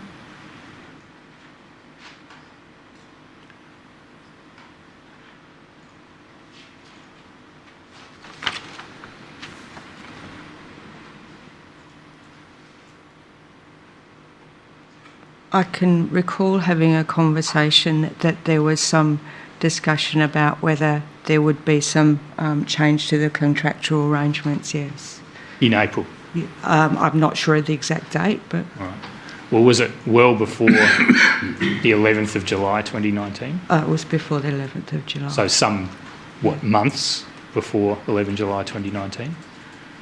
I think so. I can't remember exactly. But okay. But you can't remember the detail of the contracts that were... I'm sorry, I can't remember the exact word that you used, but the contracts that were coming to an end or that were... What was the word? Changed. You can't remember the detail of the contracts that were being changed, is that right? No, I can't recall. You can't recall. All right. Was the tenor of that conversation within the Commission to the effect that there are problems in the relationship between the approved provider, People Care, and the contractor, Help Street? Not that I can recall.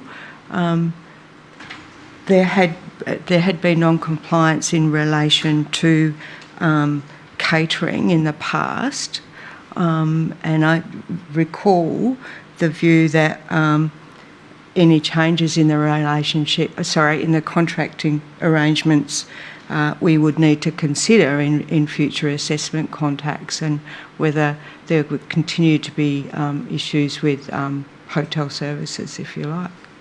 But I don't recall believing that it was an indicator of a fracture in a relationship between the two organisations.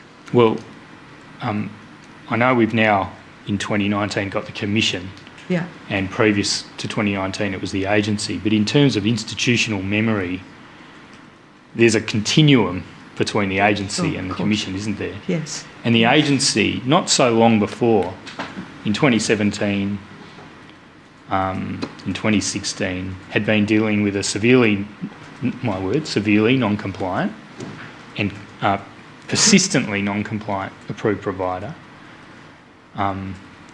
and there had been particular issues with advisors who had been brought in to help that approved provider. In all the circumstances, shouldn't the Commission in 2019 have been very, very sensitive to information of that kind about changes in contractual relationships between People Care and Help Street, given the track record of People Care?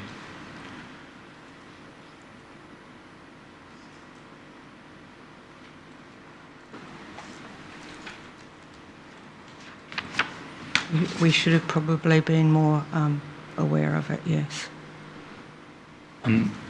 Now, there's a meeting on the 30th of May.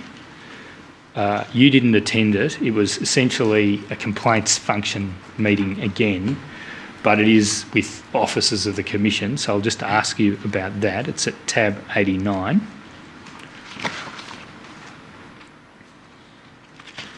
And you see there are some complaints officers, a complaints manager and a complaints officer named in that meeting report.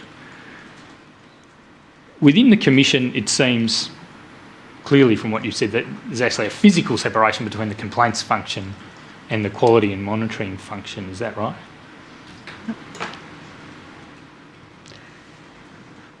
We became the Commission from the 1st of January 2019, and it brought in 2 agencies.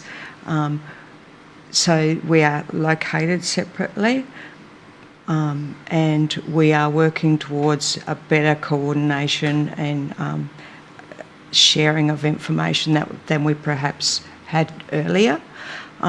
So, yeah, we're working towards that. But thank you. Yeah. At the point of this date, 30 May 2019, that coordination of those 2 functions has still not yet occurred. Is that right? There's still a separation. We're still separated, and we're still on 2 separate IT systems, but we have implemented things like more regular meetings and attendance at case management meetings, better referral of information, yes. Yep. So the fact that you're on 2 different IT systems, does that mean that if a meeting report of this kind attended by complaints officers without a quality and monitoring officer there gets saved to the complaints system, it won't necessarily be seen by anybody in the quality and monitoring part of the Commission, is that right? That's correct, yes. Okay. Something deliberate has to be done That's to correct. send that report to the other section in the Commission That's in order correct. for it to be known by that section, is that right? That's correct. Okay. So in the course of your duties, and not just in preparation for your evidence today, have you seen this meeting report of the 30th of May before? As far as I know, no, I have not. Okay. There's reference here in the last paragraph on the first page to, my words, in effect, a breakdown of communication around dealing with complaints between the Commission approved provider and Help Street. In effect, Mr Miller, the principal of the approved provider, is saying that he's not made aware of concerns that the Commission has raised with Help Street in the nature of complaints. Was that a topic that was raised for your attention in about the period of 30 May and into June 2019 in the course of your duties at the Commission?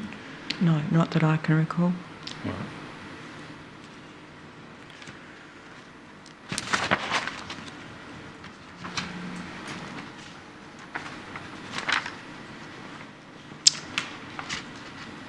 No further questions from me, Commissioners. Ms Rees, most, if not all, approved providers are corporate bodies, is that right? There are a range of approved providers, so you would have charitable organisations, not-for-profit organisations, and they vary in the way that they operate. There's a wide range. Most of them would be incorporated? They have to be. I'm not fully aware of the approved provider regulations. My understanding is that they have to be a proprietary limited organisation. To your knowledge, does the Commission, of which you're presently a member, and its predecessor, the agency, have any arrangements with the Australian Securities and Investments Commission whereby you are advised in the event that a director of one of these approved providers is disqualified from performing the duties of a director? I'm not aware of any process, no, between the ASIC So that and could happen and you would not be aware of it? There's no process as far as no. Were you aware in 2018 or subsequently that Mr. Christopher Bunker had been disqualified as a director, he being a director then of Help Street Villages Queensland Proprietary Limited? No, I'm not aware, but Help Street is not an approved provider itself. Well, I appreciate that, but you were aware, at least by the time these events that we've been hearing about were brewing, that it was effectively a subcontractor, wasn't it? Providing services in the industry. Yes. Thank you. Anything arising out of that, Mr. Gray? No, thank you, Commissioner. No, thank you. Very well. Thank you, Ms Rees, for your evidence. You're excused from further attendance. Our next witness is Mr. Anthony Speed. I call Anthony Speed.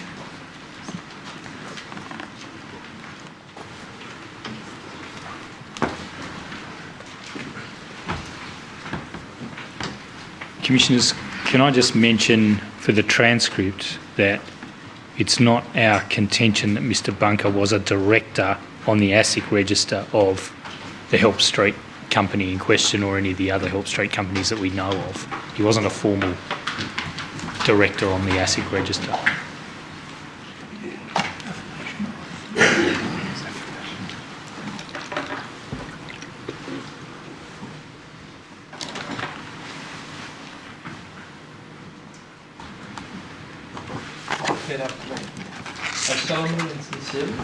I solemnly and sincerely declare and affirm that the evidence I shall give will be the truth, the whole truth, and nothing but the truth. Thank you.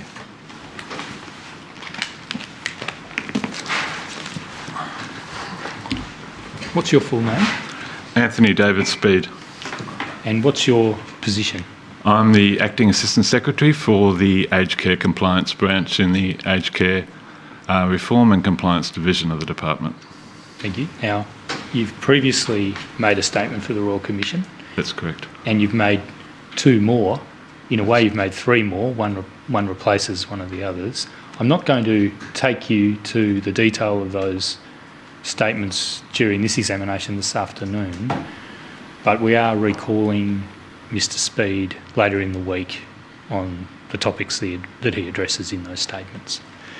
Mr. Speed, the purposes of my questions today are to inquire into and gain an understanding of the Department's handling of the People Care or Belhaven matter. Mm-hmm. When did you take up your current position? I commenced in that position in the end of October in 2018. And before that point in time, late October 2018, you didn't have a role in compliance, is that right? No, that's not right. I was in a role which was titled a aged care domain role, which was responsible for the activities in aged care in some aspects of regulation that occurred in the state network of the department. So those activities were the operational compliance teams, compulsory reporting functions, and ACFI compliance functions. Thank you. In the course of those roles, did you have any supervisory responsibility over those parts of the department that were responsible for prudential compliance or quality compliance of people care? Only in relation to the operational compliance centres, the Compliance Centre East and West in the state network, which related to quality compliance. So there's a division within the department, is there, between operational compliance, which relates to quality, and prudential compliance, which relates to financial matters. Is Yes, that right? there was at that time, but subsequently that has been merged into a single branch, which is the branch that I manage. And when did that merger occur? Was that when you were appointed? No, that formally commenced on the 1st of July, but prior to that I'd been straddling both roles, if you like, in terms of aged care compliance and the former aged care domain role. Thank you. I want to ask you some questions about the regime in the Act concerning the suitability of approved providers. Is that now a topic that falls within your responsibilities?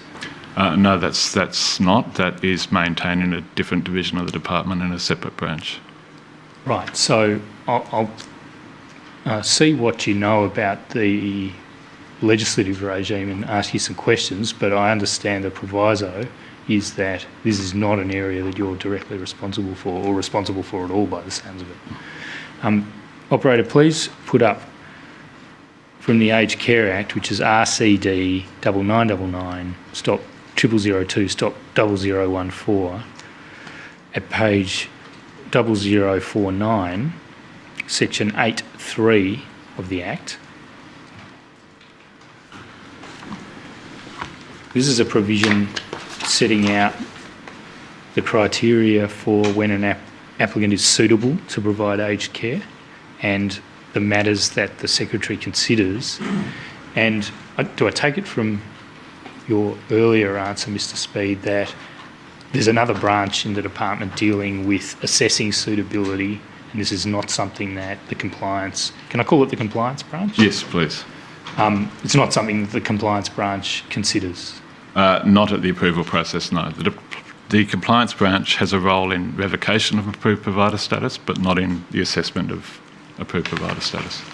Thank you. Well, if we just make a mental note of, in particular,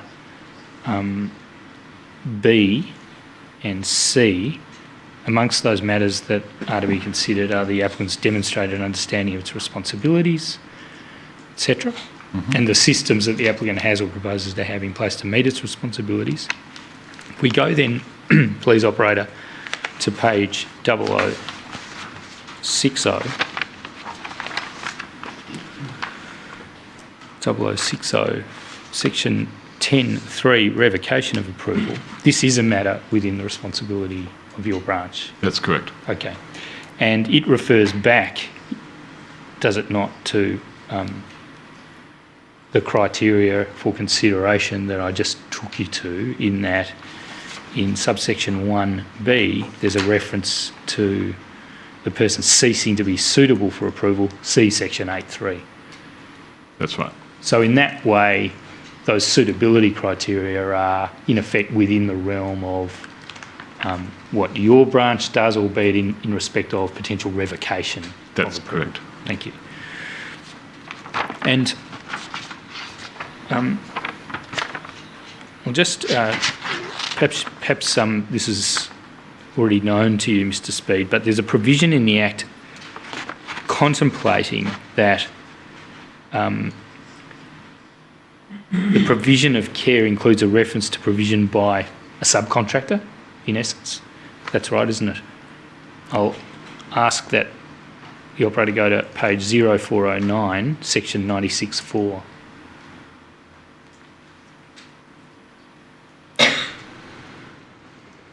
Perhaps I've... no, it should be 0409.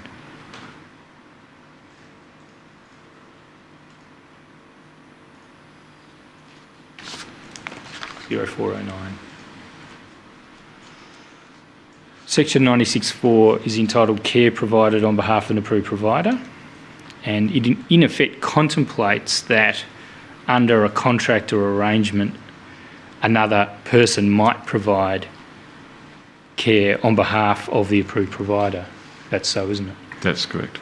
So it's contemplated as permissible, but if it happens, it may raise the risk of non-compliance and the risk of uncertainty about roles and responsibilities. Would you agree with that?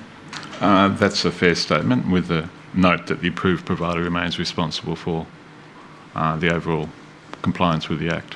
In statutory terms, the approved provider remains responsible, but in practical terms, depending on the contract or the clarity of the arrangements, the approved provider might have, in reality, put themselves in a position where they can't perform the obligations that they're responsible for. Do you agree with that?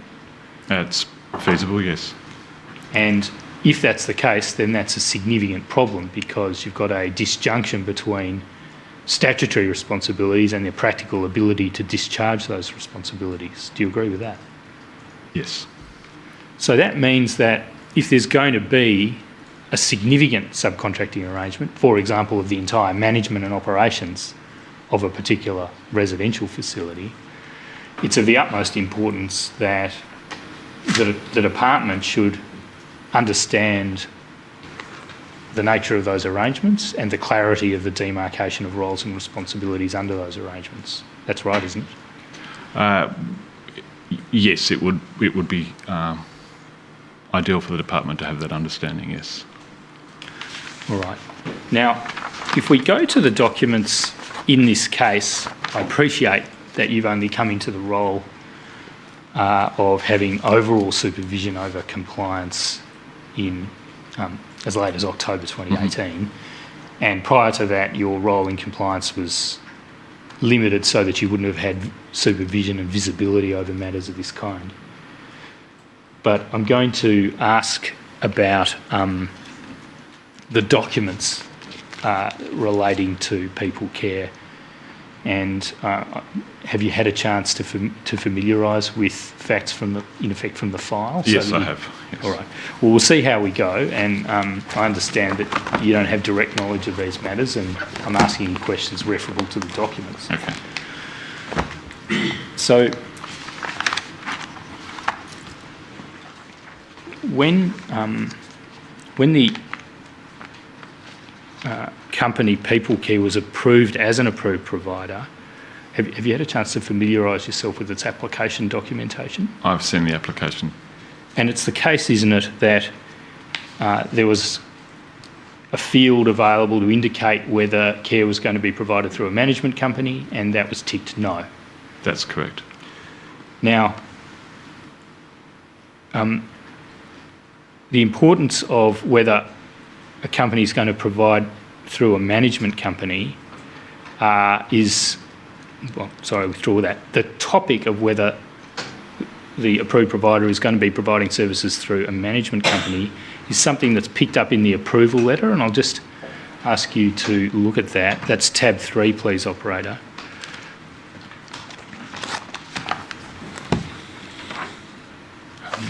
Have you had a chance to familiarise yourself with the letter evidencing the approval of People Care to be an approved provider of community, residential and flexible care? I've seen the letter. It's dated 10 June 2000, beg your pardon, 10 February 2006. If we go to page 0618, there's a heading in the middle of the page, use of a management company to deliver care services on the approved provider's behalf. And there's reference to the very matter that I was asking you about before. It's possible to have an agreement, but that doesn't derogate from the approved provider's responsibilities and obligations under the Act. Then it says, if an approved provider enters into an agreement with a management company to deliver care services on its behalf, the directors/board members of the management company should be treated as key personnel in respect to the applicant. Some persons employed by the management company will also meet the definition under the Act of key personnel, for example, a director of nursing. I just want to refer in more detail to that first sentence. The directors, board members of the management company should be treated as key personnel in respect to the applicant.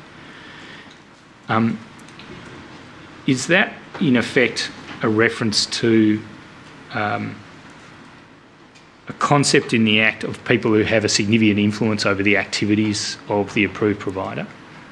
Yes, at that time, the concept of key personnel related to that function. However, I'd note that the concept of key personnel subsequently changed with the Omnibus Bill of 2016, which remove the requirements to report to the department on key personnel.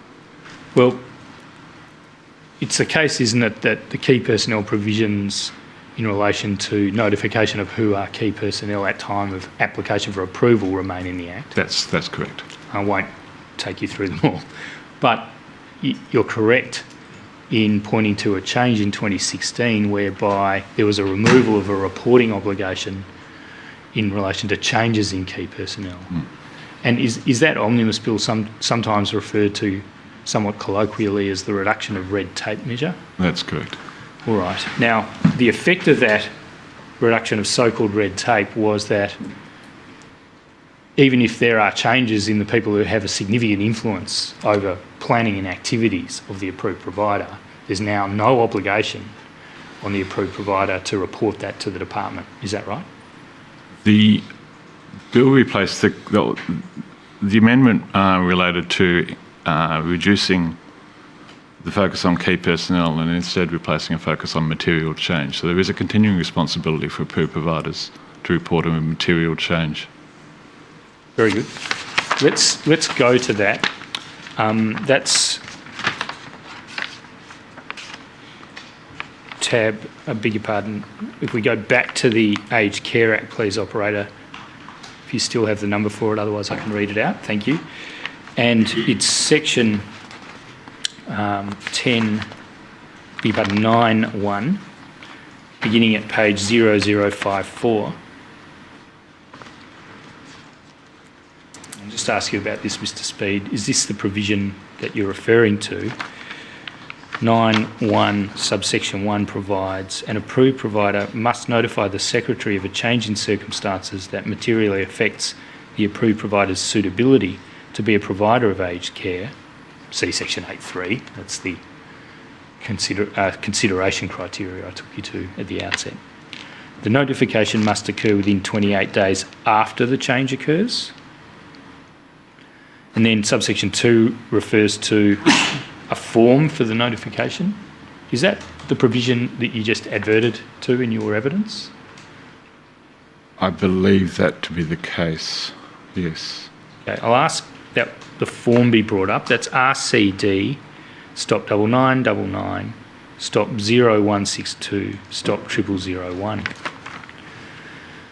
Now, in this document, on the second page, amongst other things, there's a sort of a ticker box section dealing with nature of material change, and the middle one is change to the organisational structure, such as a merger or takeover, use of or removal of a management company. So that's, in effect, a prompt that the use of or removal of a management company is a material change which impacts on suitability. You agree with that? Yes, I do. Yep. I tender that form, Commissioners. Yes, the form entitled Approved Provider Notification of a Material Change under Section 9-1 of the Aged Care Act 1997 will be Exhibit 8-13. Thank you, Commissioner. So, just recapping on the gist and substance of the regime, including the form, there no longer is a requirement to report a change in key personnel. However, there is an obligation to report a change in material circumstances that could impact on suitability, and one of those is prompted in the form as being the use of or the removal of a management company. That's correct. You've already agreed with me, Mr. Speed, when I made some suggestions about the importance of the department following up about the detail of contractual arrangements with management companies because of the risk of disjunction between statutory responsibilities and the practical ability to discharge those responsibilities. In effect, the department is acting under a regime where it should be very conscious of changes in the use of management company not only by reference to common sense because of those principles around demarcation of roles, but also because of the form. Do you agree with that? At a general level, yes, I do agree. So, against that framework, I just want to ask you about some of the indications in the history of this approved provider that appear on the paperwork, appreciating that you weren't directly involved in the vast majority of these instances. If we go back to, I don't know if you were in court listening to the evidence given by Ms. Rees. No. Were you? No, I wasn't. No, all right. Well, she gave evidence about a serious risk report that went back to 2007, which indicated some serious doubts about the ability of People Care, the approved provider under its current principle, to deliver aged care in light of failings around demarcation of roles for its personnel and recruitment of unqualified personnel and such like. Would you agree that human resources issues of that kind are a significant factor that should be taken into account by the department in a risk review sense, in considering whether an approved provider remains suitable to be an approved provider? I would agree, and they standards that operated up until 1 July this year reflected that, and indeed the theme is continued in the current standards as a responsibility of approved providers to deliver on outcomes in that regard. Right. I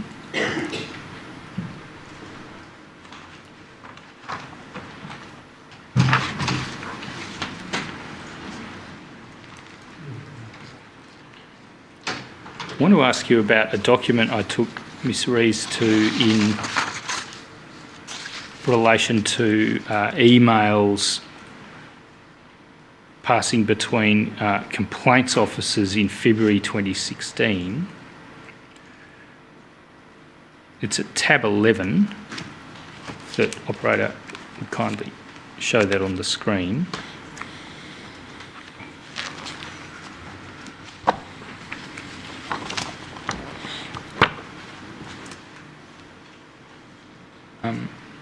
Do you have any knowledge at a general level, Mr. Speed, about whether information obtained by officers in the Complaints Commissioner's area in 2016 was fed to the department, or was it essentially only ever the case that the Complaints Commissioner conveyed the outcomes of complaints to the department? Do you have any knowledge about that? The Complaints Commission may have undertaken a referral of information to the department, but I don't have any particular knowledge of this matter, no.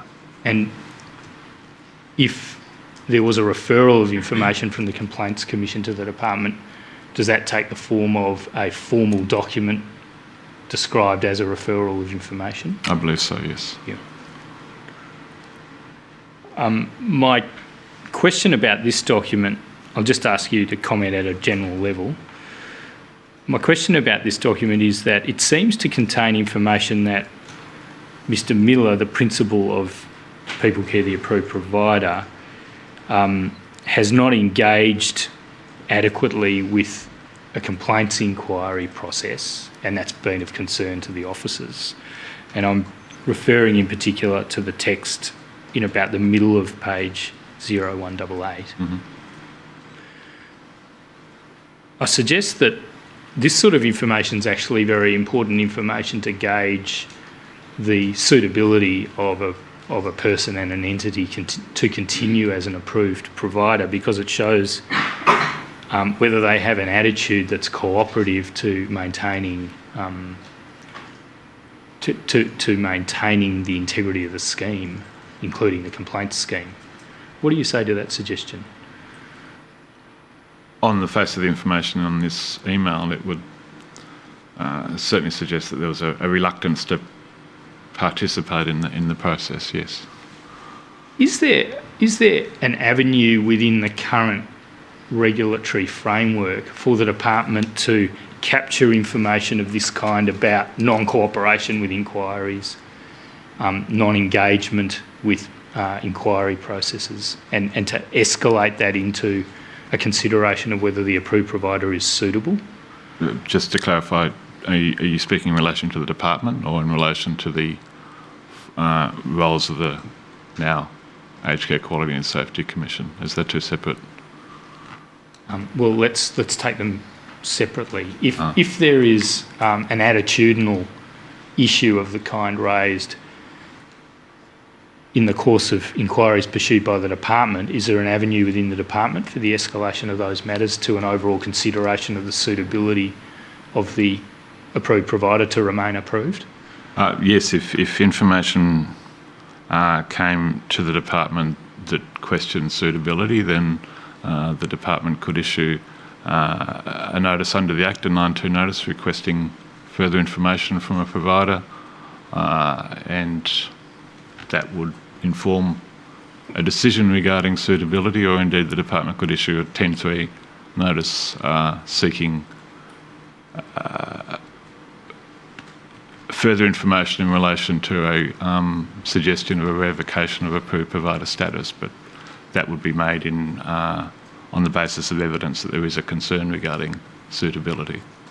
And has failure to cooperate with the inquiries ever resulted in the revocation of approved provider status, to your knowledge? I'm not aware. I can't comment on that. I wouldn't have that information. All right.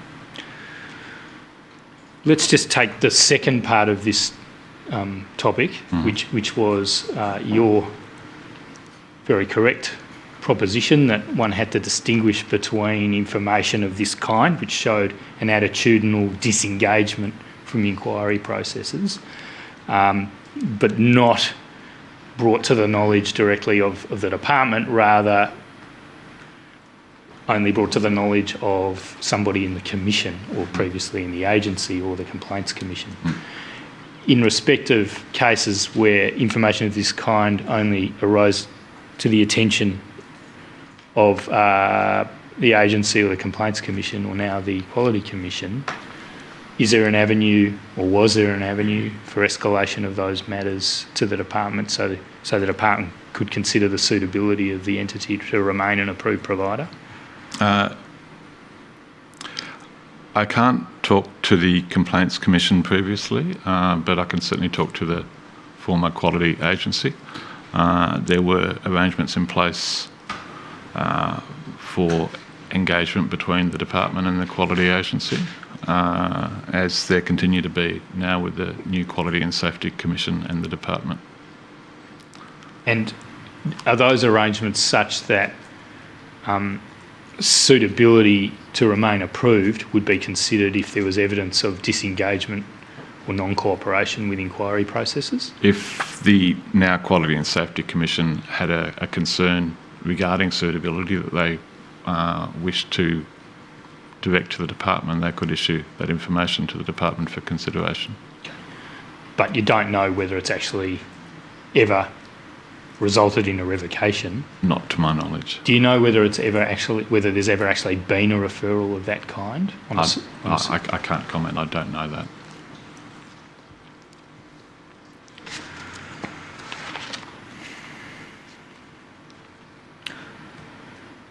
I want to ask you about the topic of non-compliance in a home care context and the extent to which that is taken into account in other contexts. It seems that as at 2015, there was a process through meetings called liaison meetings by which outcomes in home care setting could be taken into account in ramping up a regulatory response in a residential care setting. Ms. Rees gave some evidence about the liaison meetings at which that could occur. Are you familiar with that topic? Yes, I'm aware that there were liaison meetings that occurred at that time. And they don't occur anymore, is that right? But there's some other sort of process in place? The MOU, Schedule 1 to the MOU between the Commission and the Department outlines a tier approach to engagement between the Department and the Commission, and that can occur through a high-level engagement which is focused more on the strategic policy, if you like, interface between the Commission and the Department, through to the case-focused conversations and engagement that occurs at a local level between the Department's compliance centres, who are managing the response to quality non-compliance, and the Commission representatives at a state or regional level. I want to ask you about a point in time in February 2016, and you can just assume for the purposes of the question that up to that point in time, there'd been a range of non-compliances in both the home care setting and also previous to that in the residential care setting in respect of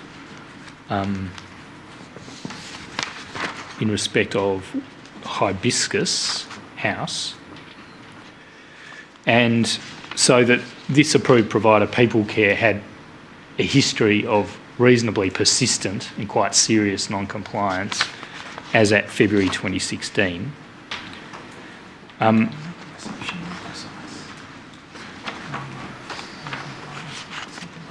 right, well, Mr. Kennett asks me to be more precise, so I'll ask the operator to bring up tab 24, please. Tab 24 is the home details report for Orchid House, and there's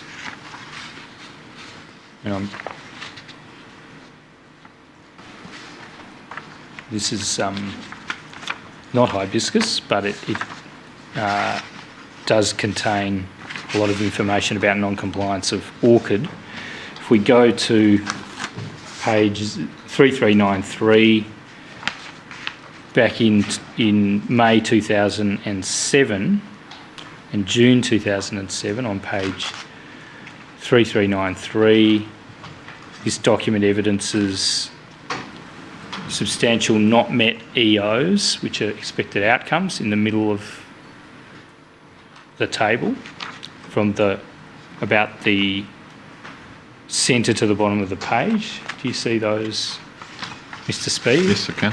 And they continue on into late 2007 over the page on 3394.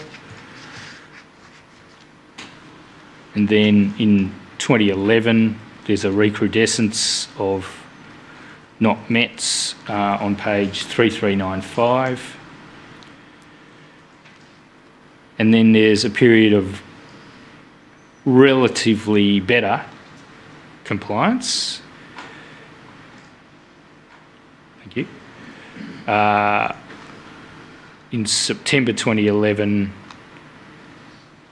through to May 2015, with only one not met in that period. However, then there's unfortunately a repetition into 2015 and then 2016 of persistent non-compliance. If we go over the page 3396, we see that continues on into mid-2016 when this report is generated. This report's generated in July 2016. If we look at the other,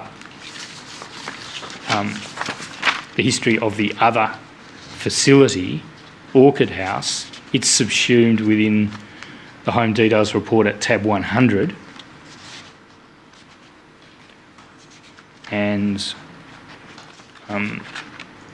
it too, on page 0680, had significant not mets in April 2007. and then they continued at 0681 into later months in 2007. Then when we come to home care, that's at tab 66.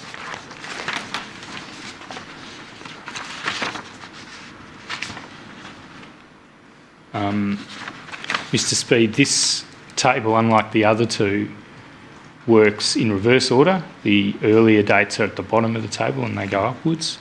In 2012, on page 5274, there are significant not mets. And then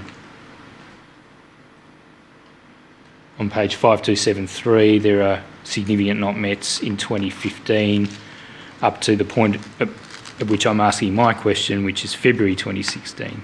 So that's the detail of significant history of non-compliance up to that point.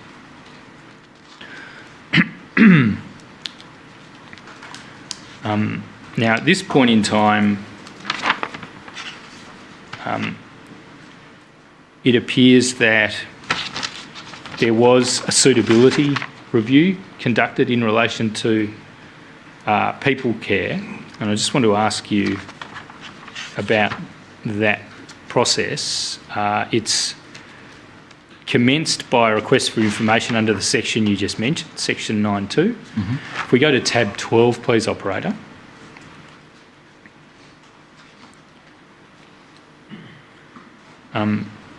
Here is a notice under that section, and that's in effect an initiating document for a suitability review. Is that right, Mr. Speed?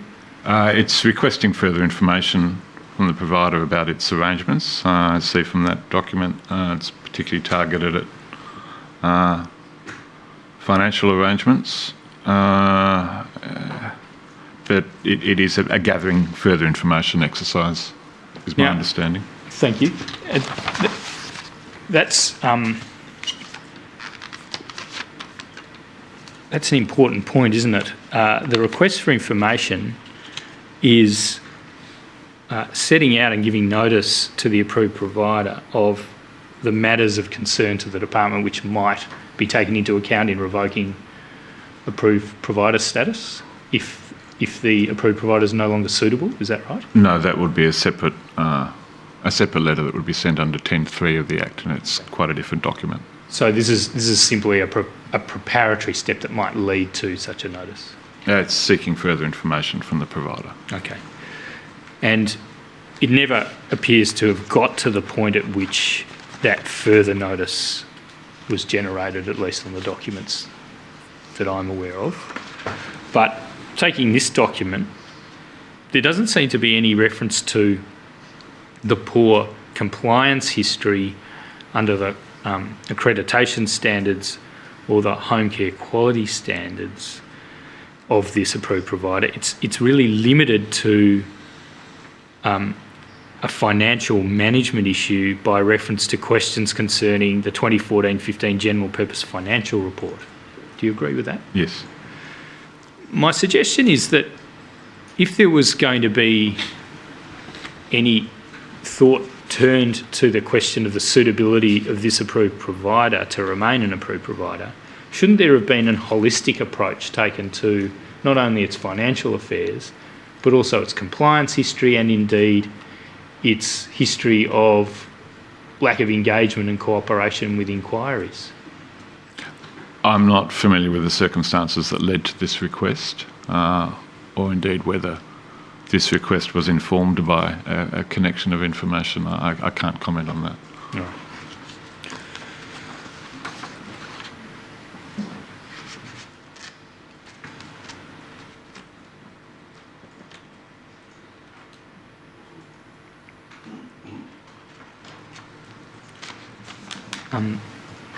Mr. Speed, in June 2016, there were sanctions imposed on the approved provider in relation to Orchid and Hibiscus House. Mm-hmm. Have you had a chance to familiarise yourself with that sanctions decision? I'm aware of those sanctions, yes. Yep. And as a result of those sanctions,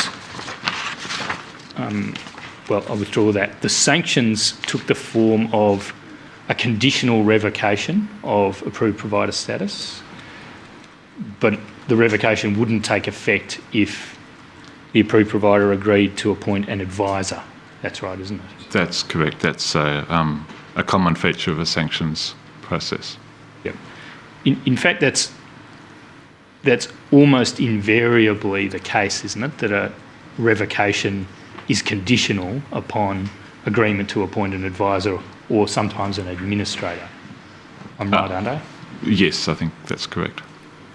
It's very rare indeed that an unconditional revocation is imposed as a sanction. That's correct. I'm not aware of any cases where that's occurred. Right. And just to be clear, we're talking about revocation of approved provider status, aren't we? That's something done by the department. That's correct. Now,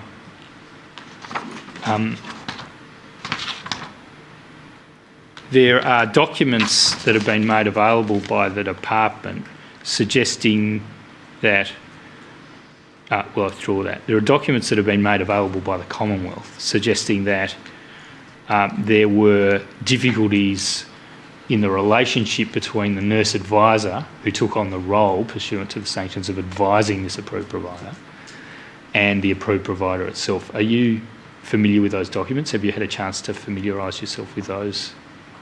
At a very broad level, I'm familiar with that issue. Can I just ask you then, at a very broad level, that would be a significant red flag indicating, if any further indications were needed from the body of evidence up to that point, that this was an approved provider which had enormous difficulties in managing its affairs and providing aged care appropriately. Wouldn't you agree? I'm aware of other circumstances where there have been difficulties in that relationship. It's not uncommon, but it, by its nature, is not common either. And there's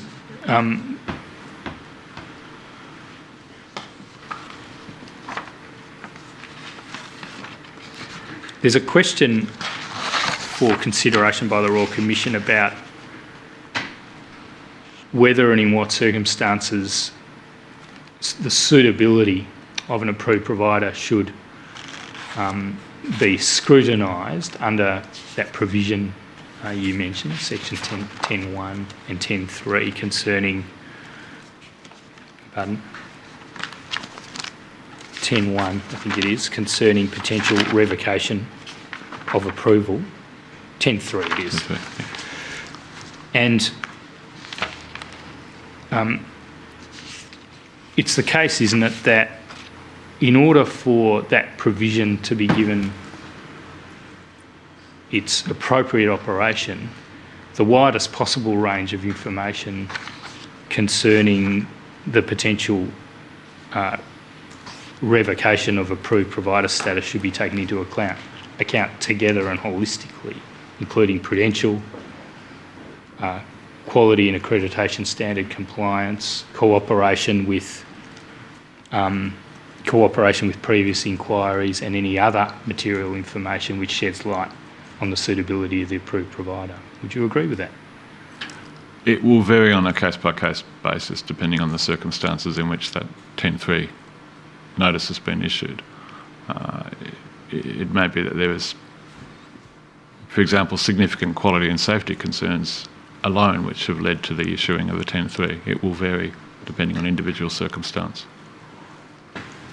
Is there a mechanism now in place within the department by which information from all of those various areas of the department which deal with prudential compliance, which deal with quality or accreditation standard monitoring, and which deal with the engagement of approved providers with complaints processes and other inquiries, that where they can all be brought together for consideration as to revocation of approved provider status? There are mechanisms where there is engagement and information sharing. Some of those activities undertaken in the Quality and Safety Commission, so the complaints intelligence, for example, is within the Commission. The recommendation from the Carnell-Patterson review to bring functions under the umbrella of the Quality and Safety Commission has been supported by government to transfer compliance and compulsory reporting functions from January next year to the Quality and Safety Commission will provide increased opportunity for that more holistic consideration to occur, which I think is where you're suggesting would be of benefit. All right, so are you saying that it hasn't happened yet, but it will happen with the consolidation of all the functions in question in the hands of the Commission in January next year? I'm saying there are arrangements in place now to support some of that information sharing to occur, and the intention to bring it together in 1 January will strengthen those arrangements further. There's a question, and I'm going to ask you some questions about it with specific reference to people care in just a moment. There's a question, though, about prudential compliance monitoring. Is that going to go to the Commission in January? That is the intent in terms of operational compliance management, is my understanding, yes. So prudential compliance managing will go to the Commission as well, will it? At an operational level, in terms of managing non-compliance by an approved provider with the prudential standards and those requirements. Okay, and does that mean the question of whether, let's just unpack that a little. There's at present in the accountability principles an obligation on the accountability principles in combination with the Aged Care Act, a requirement on an aged care provider to file certain annual returns, or to provide them, I should say, to the Secretary. Is that right? That's correct. And there's a annual prudential compliance statement, and there's an aged care financial report, and there's a general purpose financial report, and all of these things can be required to be furnished to the Secretary on an annual basis. That's correct. In terms of operational compliance, the function that you just referred to, are you just referring to the obligation to file a report that meets the description of one of those 3 reports within the time in which it is required to be filed? If failure to do that leads to a non-compliance matter, then that is what I'm referring to. However, I would note that there is a timetable, if you like, of, for example, legislative change that needs to occur if that transition is to take effect on 1 January. All right. So, in contradistinction to operational compliance around filing those returns on time, what about the qualitative process of scrutinising the content of the reports and considering, well, there's a red flag or an alarm here about the financial arrangements of the approved provider, and they need to be scrutinised? What about that function? Who's going to do that? Well, as I mentioned, there's a period between now and whenever that transition occurs for those agreements, for that process to be worked through. I can talk to current arrangements, and current arrangements are that assessment that you refer to is undertaken by another branch in the department. Well, why don't I ask you about a concrete example we have in the documents here. We'll go to tab 118, please, operator. This is the general purpose financial return for 2016-17.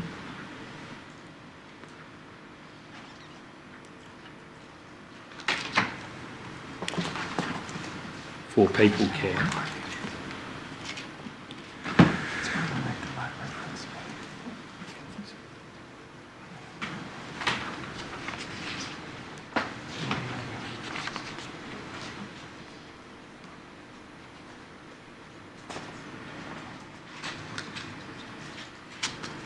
Operator, do you have that document?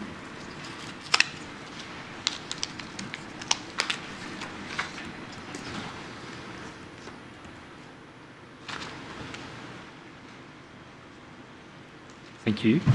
And if we go to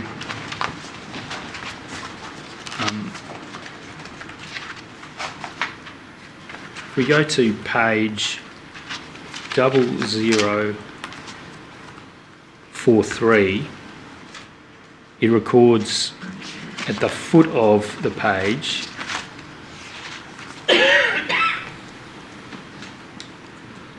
under all the details of profit and loss for that current year 2016-17 and the previous year 2015-16, a change in the profit and loss position such that in 2016-17 there's a loss of $869,566 on revenue of about 6.9 million. So that seems to be a concerning fact, particularly when compared to the preceding year, don't you agree? On the face of it, yes. However, if this is the same document that I've recently reviewed, there's also a note from the auditor to the effect, I understand, noting that at an overall level,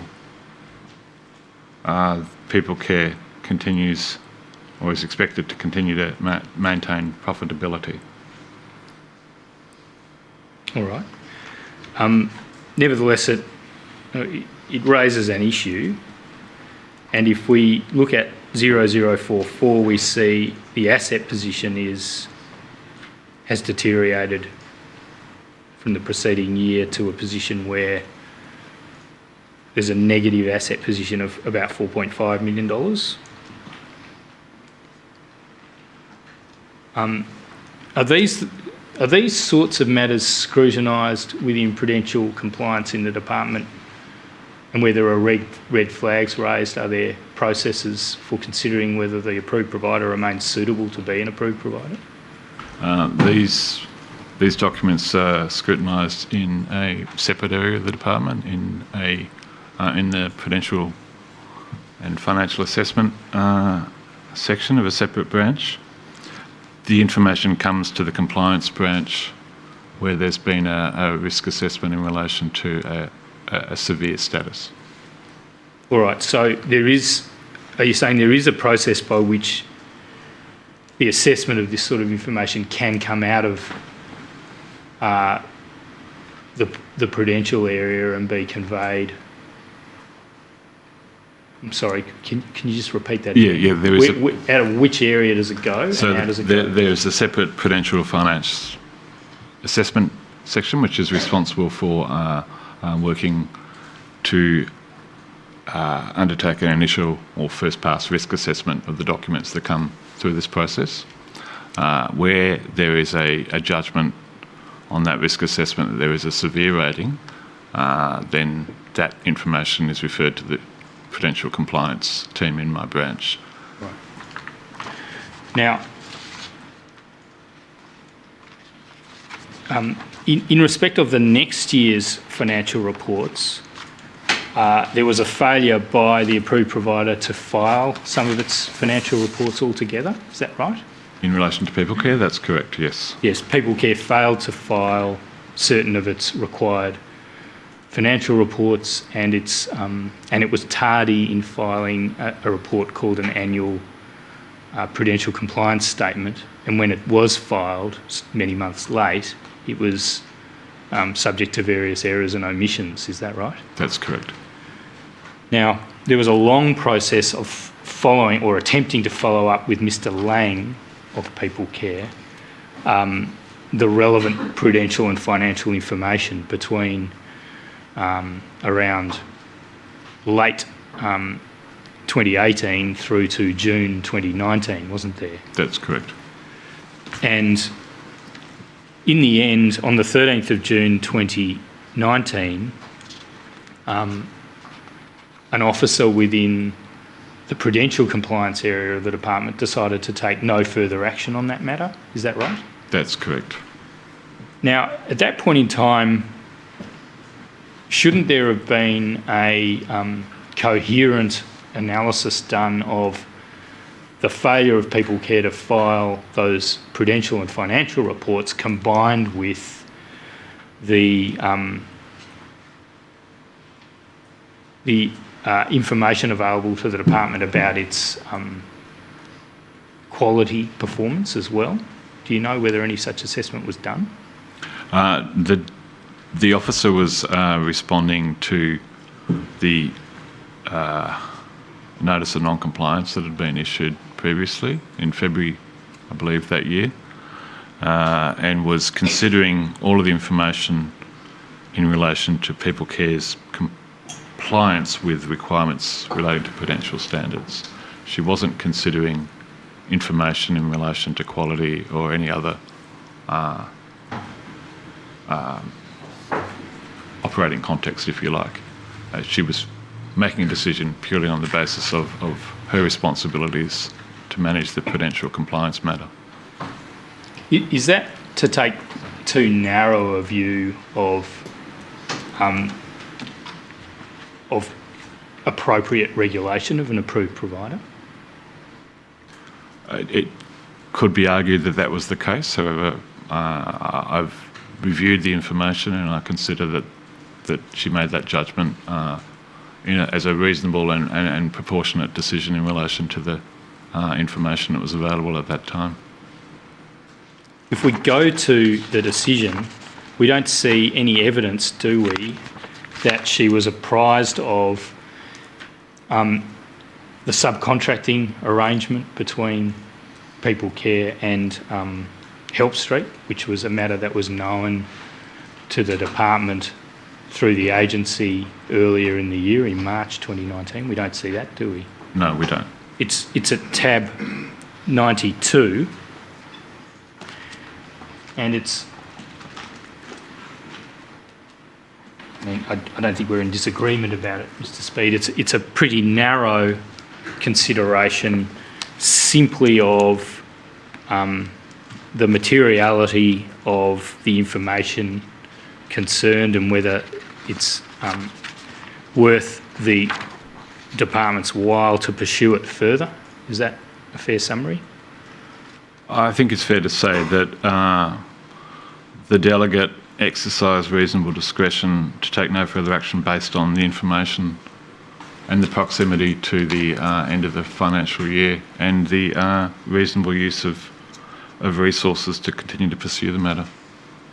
Now, perhaps under the policies and procedures of the department, the delegate was not incorrect in confining her attention in that way. Is that what you're saying? Yes, that's fair. But my question's a broader one. The policies and procedures of the department in this respect seem to be overly narrow in that a broader perspective should have been taken about the risks presented by the outsourcing arrangement, combined with this failure to lodge financial returns and indeed information about the degree of engagement of People Care with inquiry processes, complaints made about People Care or its subcontractors' services.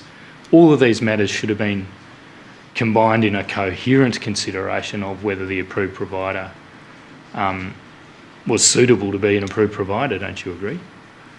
I'd agree that the opportunity to consider all information and all risk triggers in decision-making processes would be ideal, and that's a matter that was recognised in the Carnell-Patterson review, and recommendations were put forward and accepted by government in relation to that matter. Now, at about the same time, if the department had turned its mind to the subcontracting party, Help Street, it might have been possible for the department to learn in June 2019. Beg your pardon, I've got the chronology wrong. I'll just withdraw that question and ask it again. If the department had turned its mind to the subcontracting party Help Street at any time from March 2018, it could have learned in June 2018 that Mr Bunker had become disqualified to manage companies or corporations in Australia. You'd agree with that proposition, wouldn't you? If the department had sufficient information to turn its mind to that, yes. And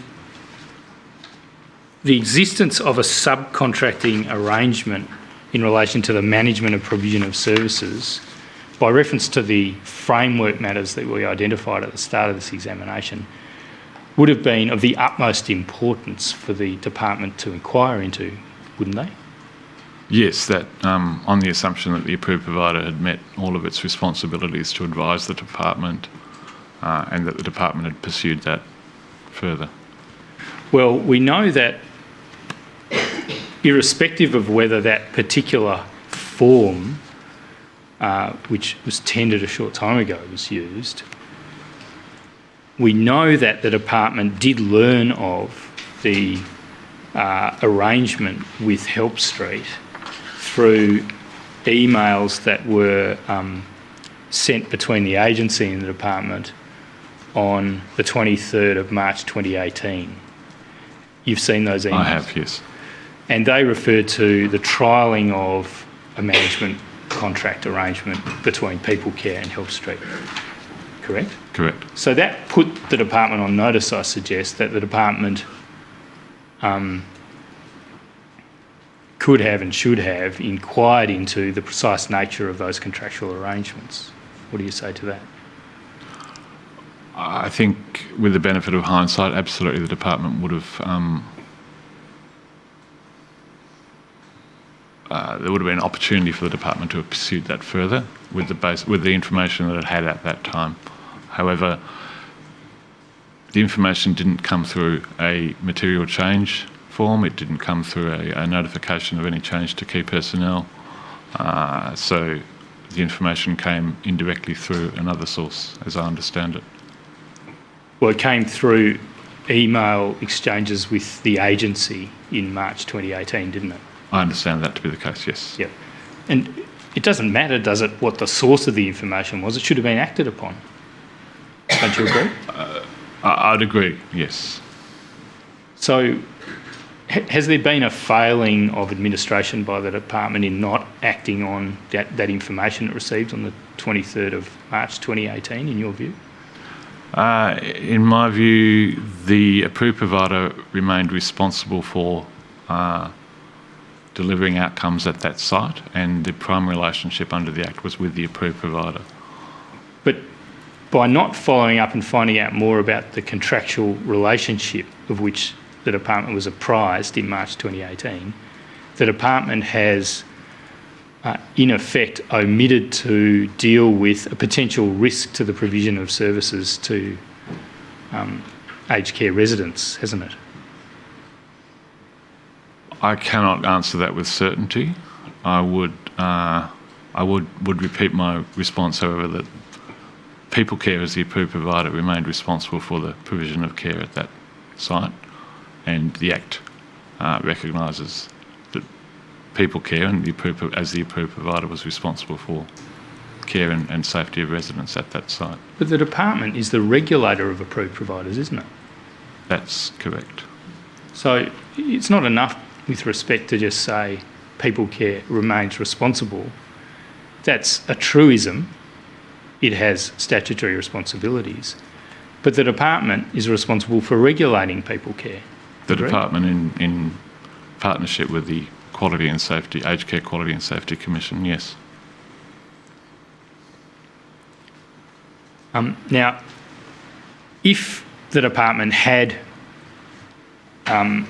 turned its mind in greater detail to the subcontracting arrangement between People Care and Help Street, it would have then been in a position to find out who the people associated with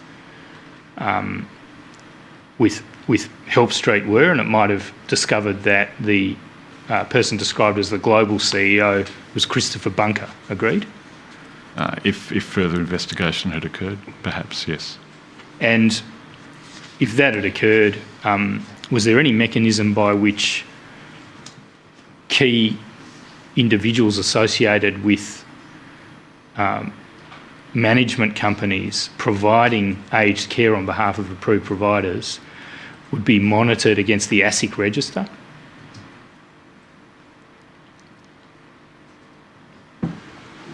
But, so just to unpack your question, monitored by the department, do you mean? Monitored by the Department of Health to see whether they're becoming subject of adverse attention from ASIC?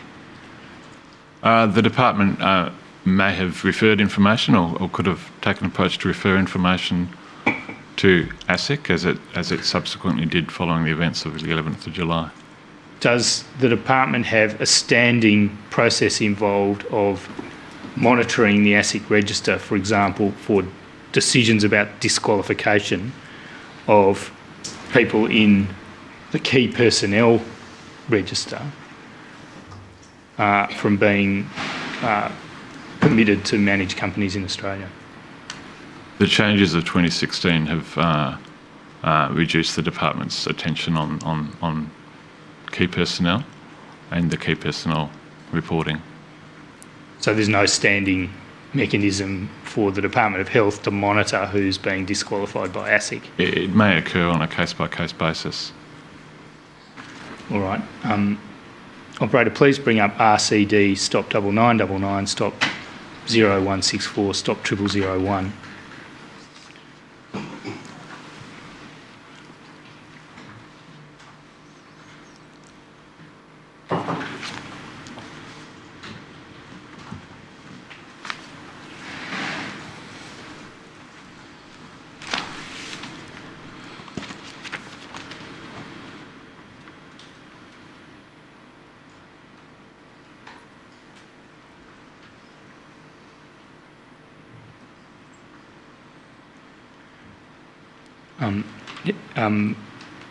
Mr. Speed, I take it from your answer a minute ago that although a document of this kind, a disqualification of a particular person who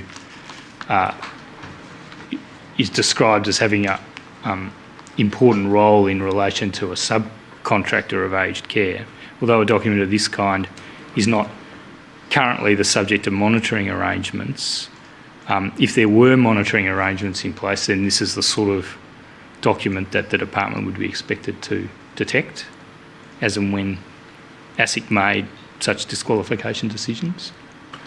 That would be my understanding. I tender that document. Yes, the notice of disqualification from managing corporations issued by a delegate of the Australian Securities and Investments Commission dated the 27th day of June 2018 and relating to Christopher Andrew Bunker will be Exhibit 8-14. Commissioners, as I indicated at the outset, Mr. Speed will be recalled a little later in the week to answer questions about his statements and be examined on certain other issues. But for the time being, those are our questions for Mr. Speed. Mr. Speed, in the light of the intimation from counsel assisting, I won't excuse you from further attendance. You're welcome to remain in the body of the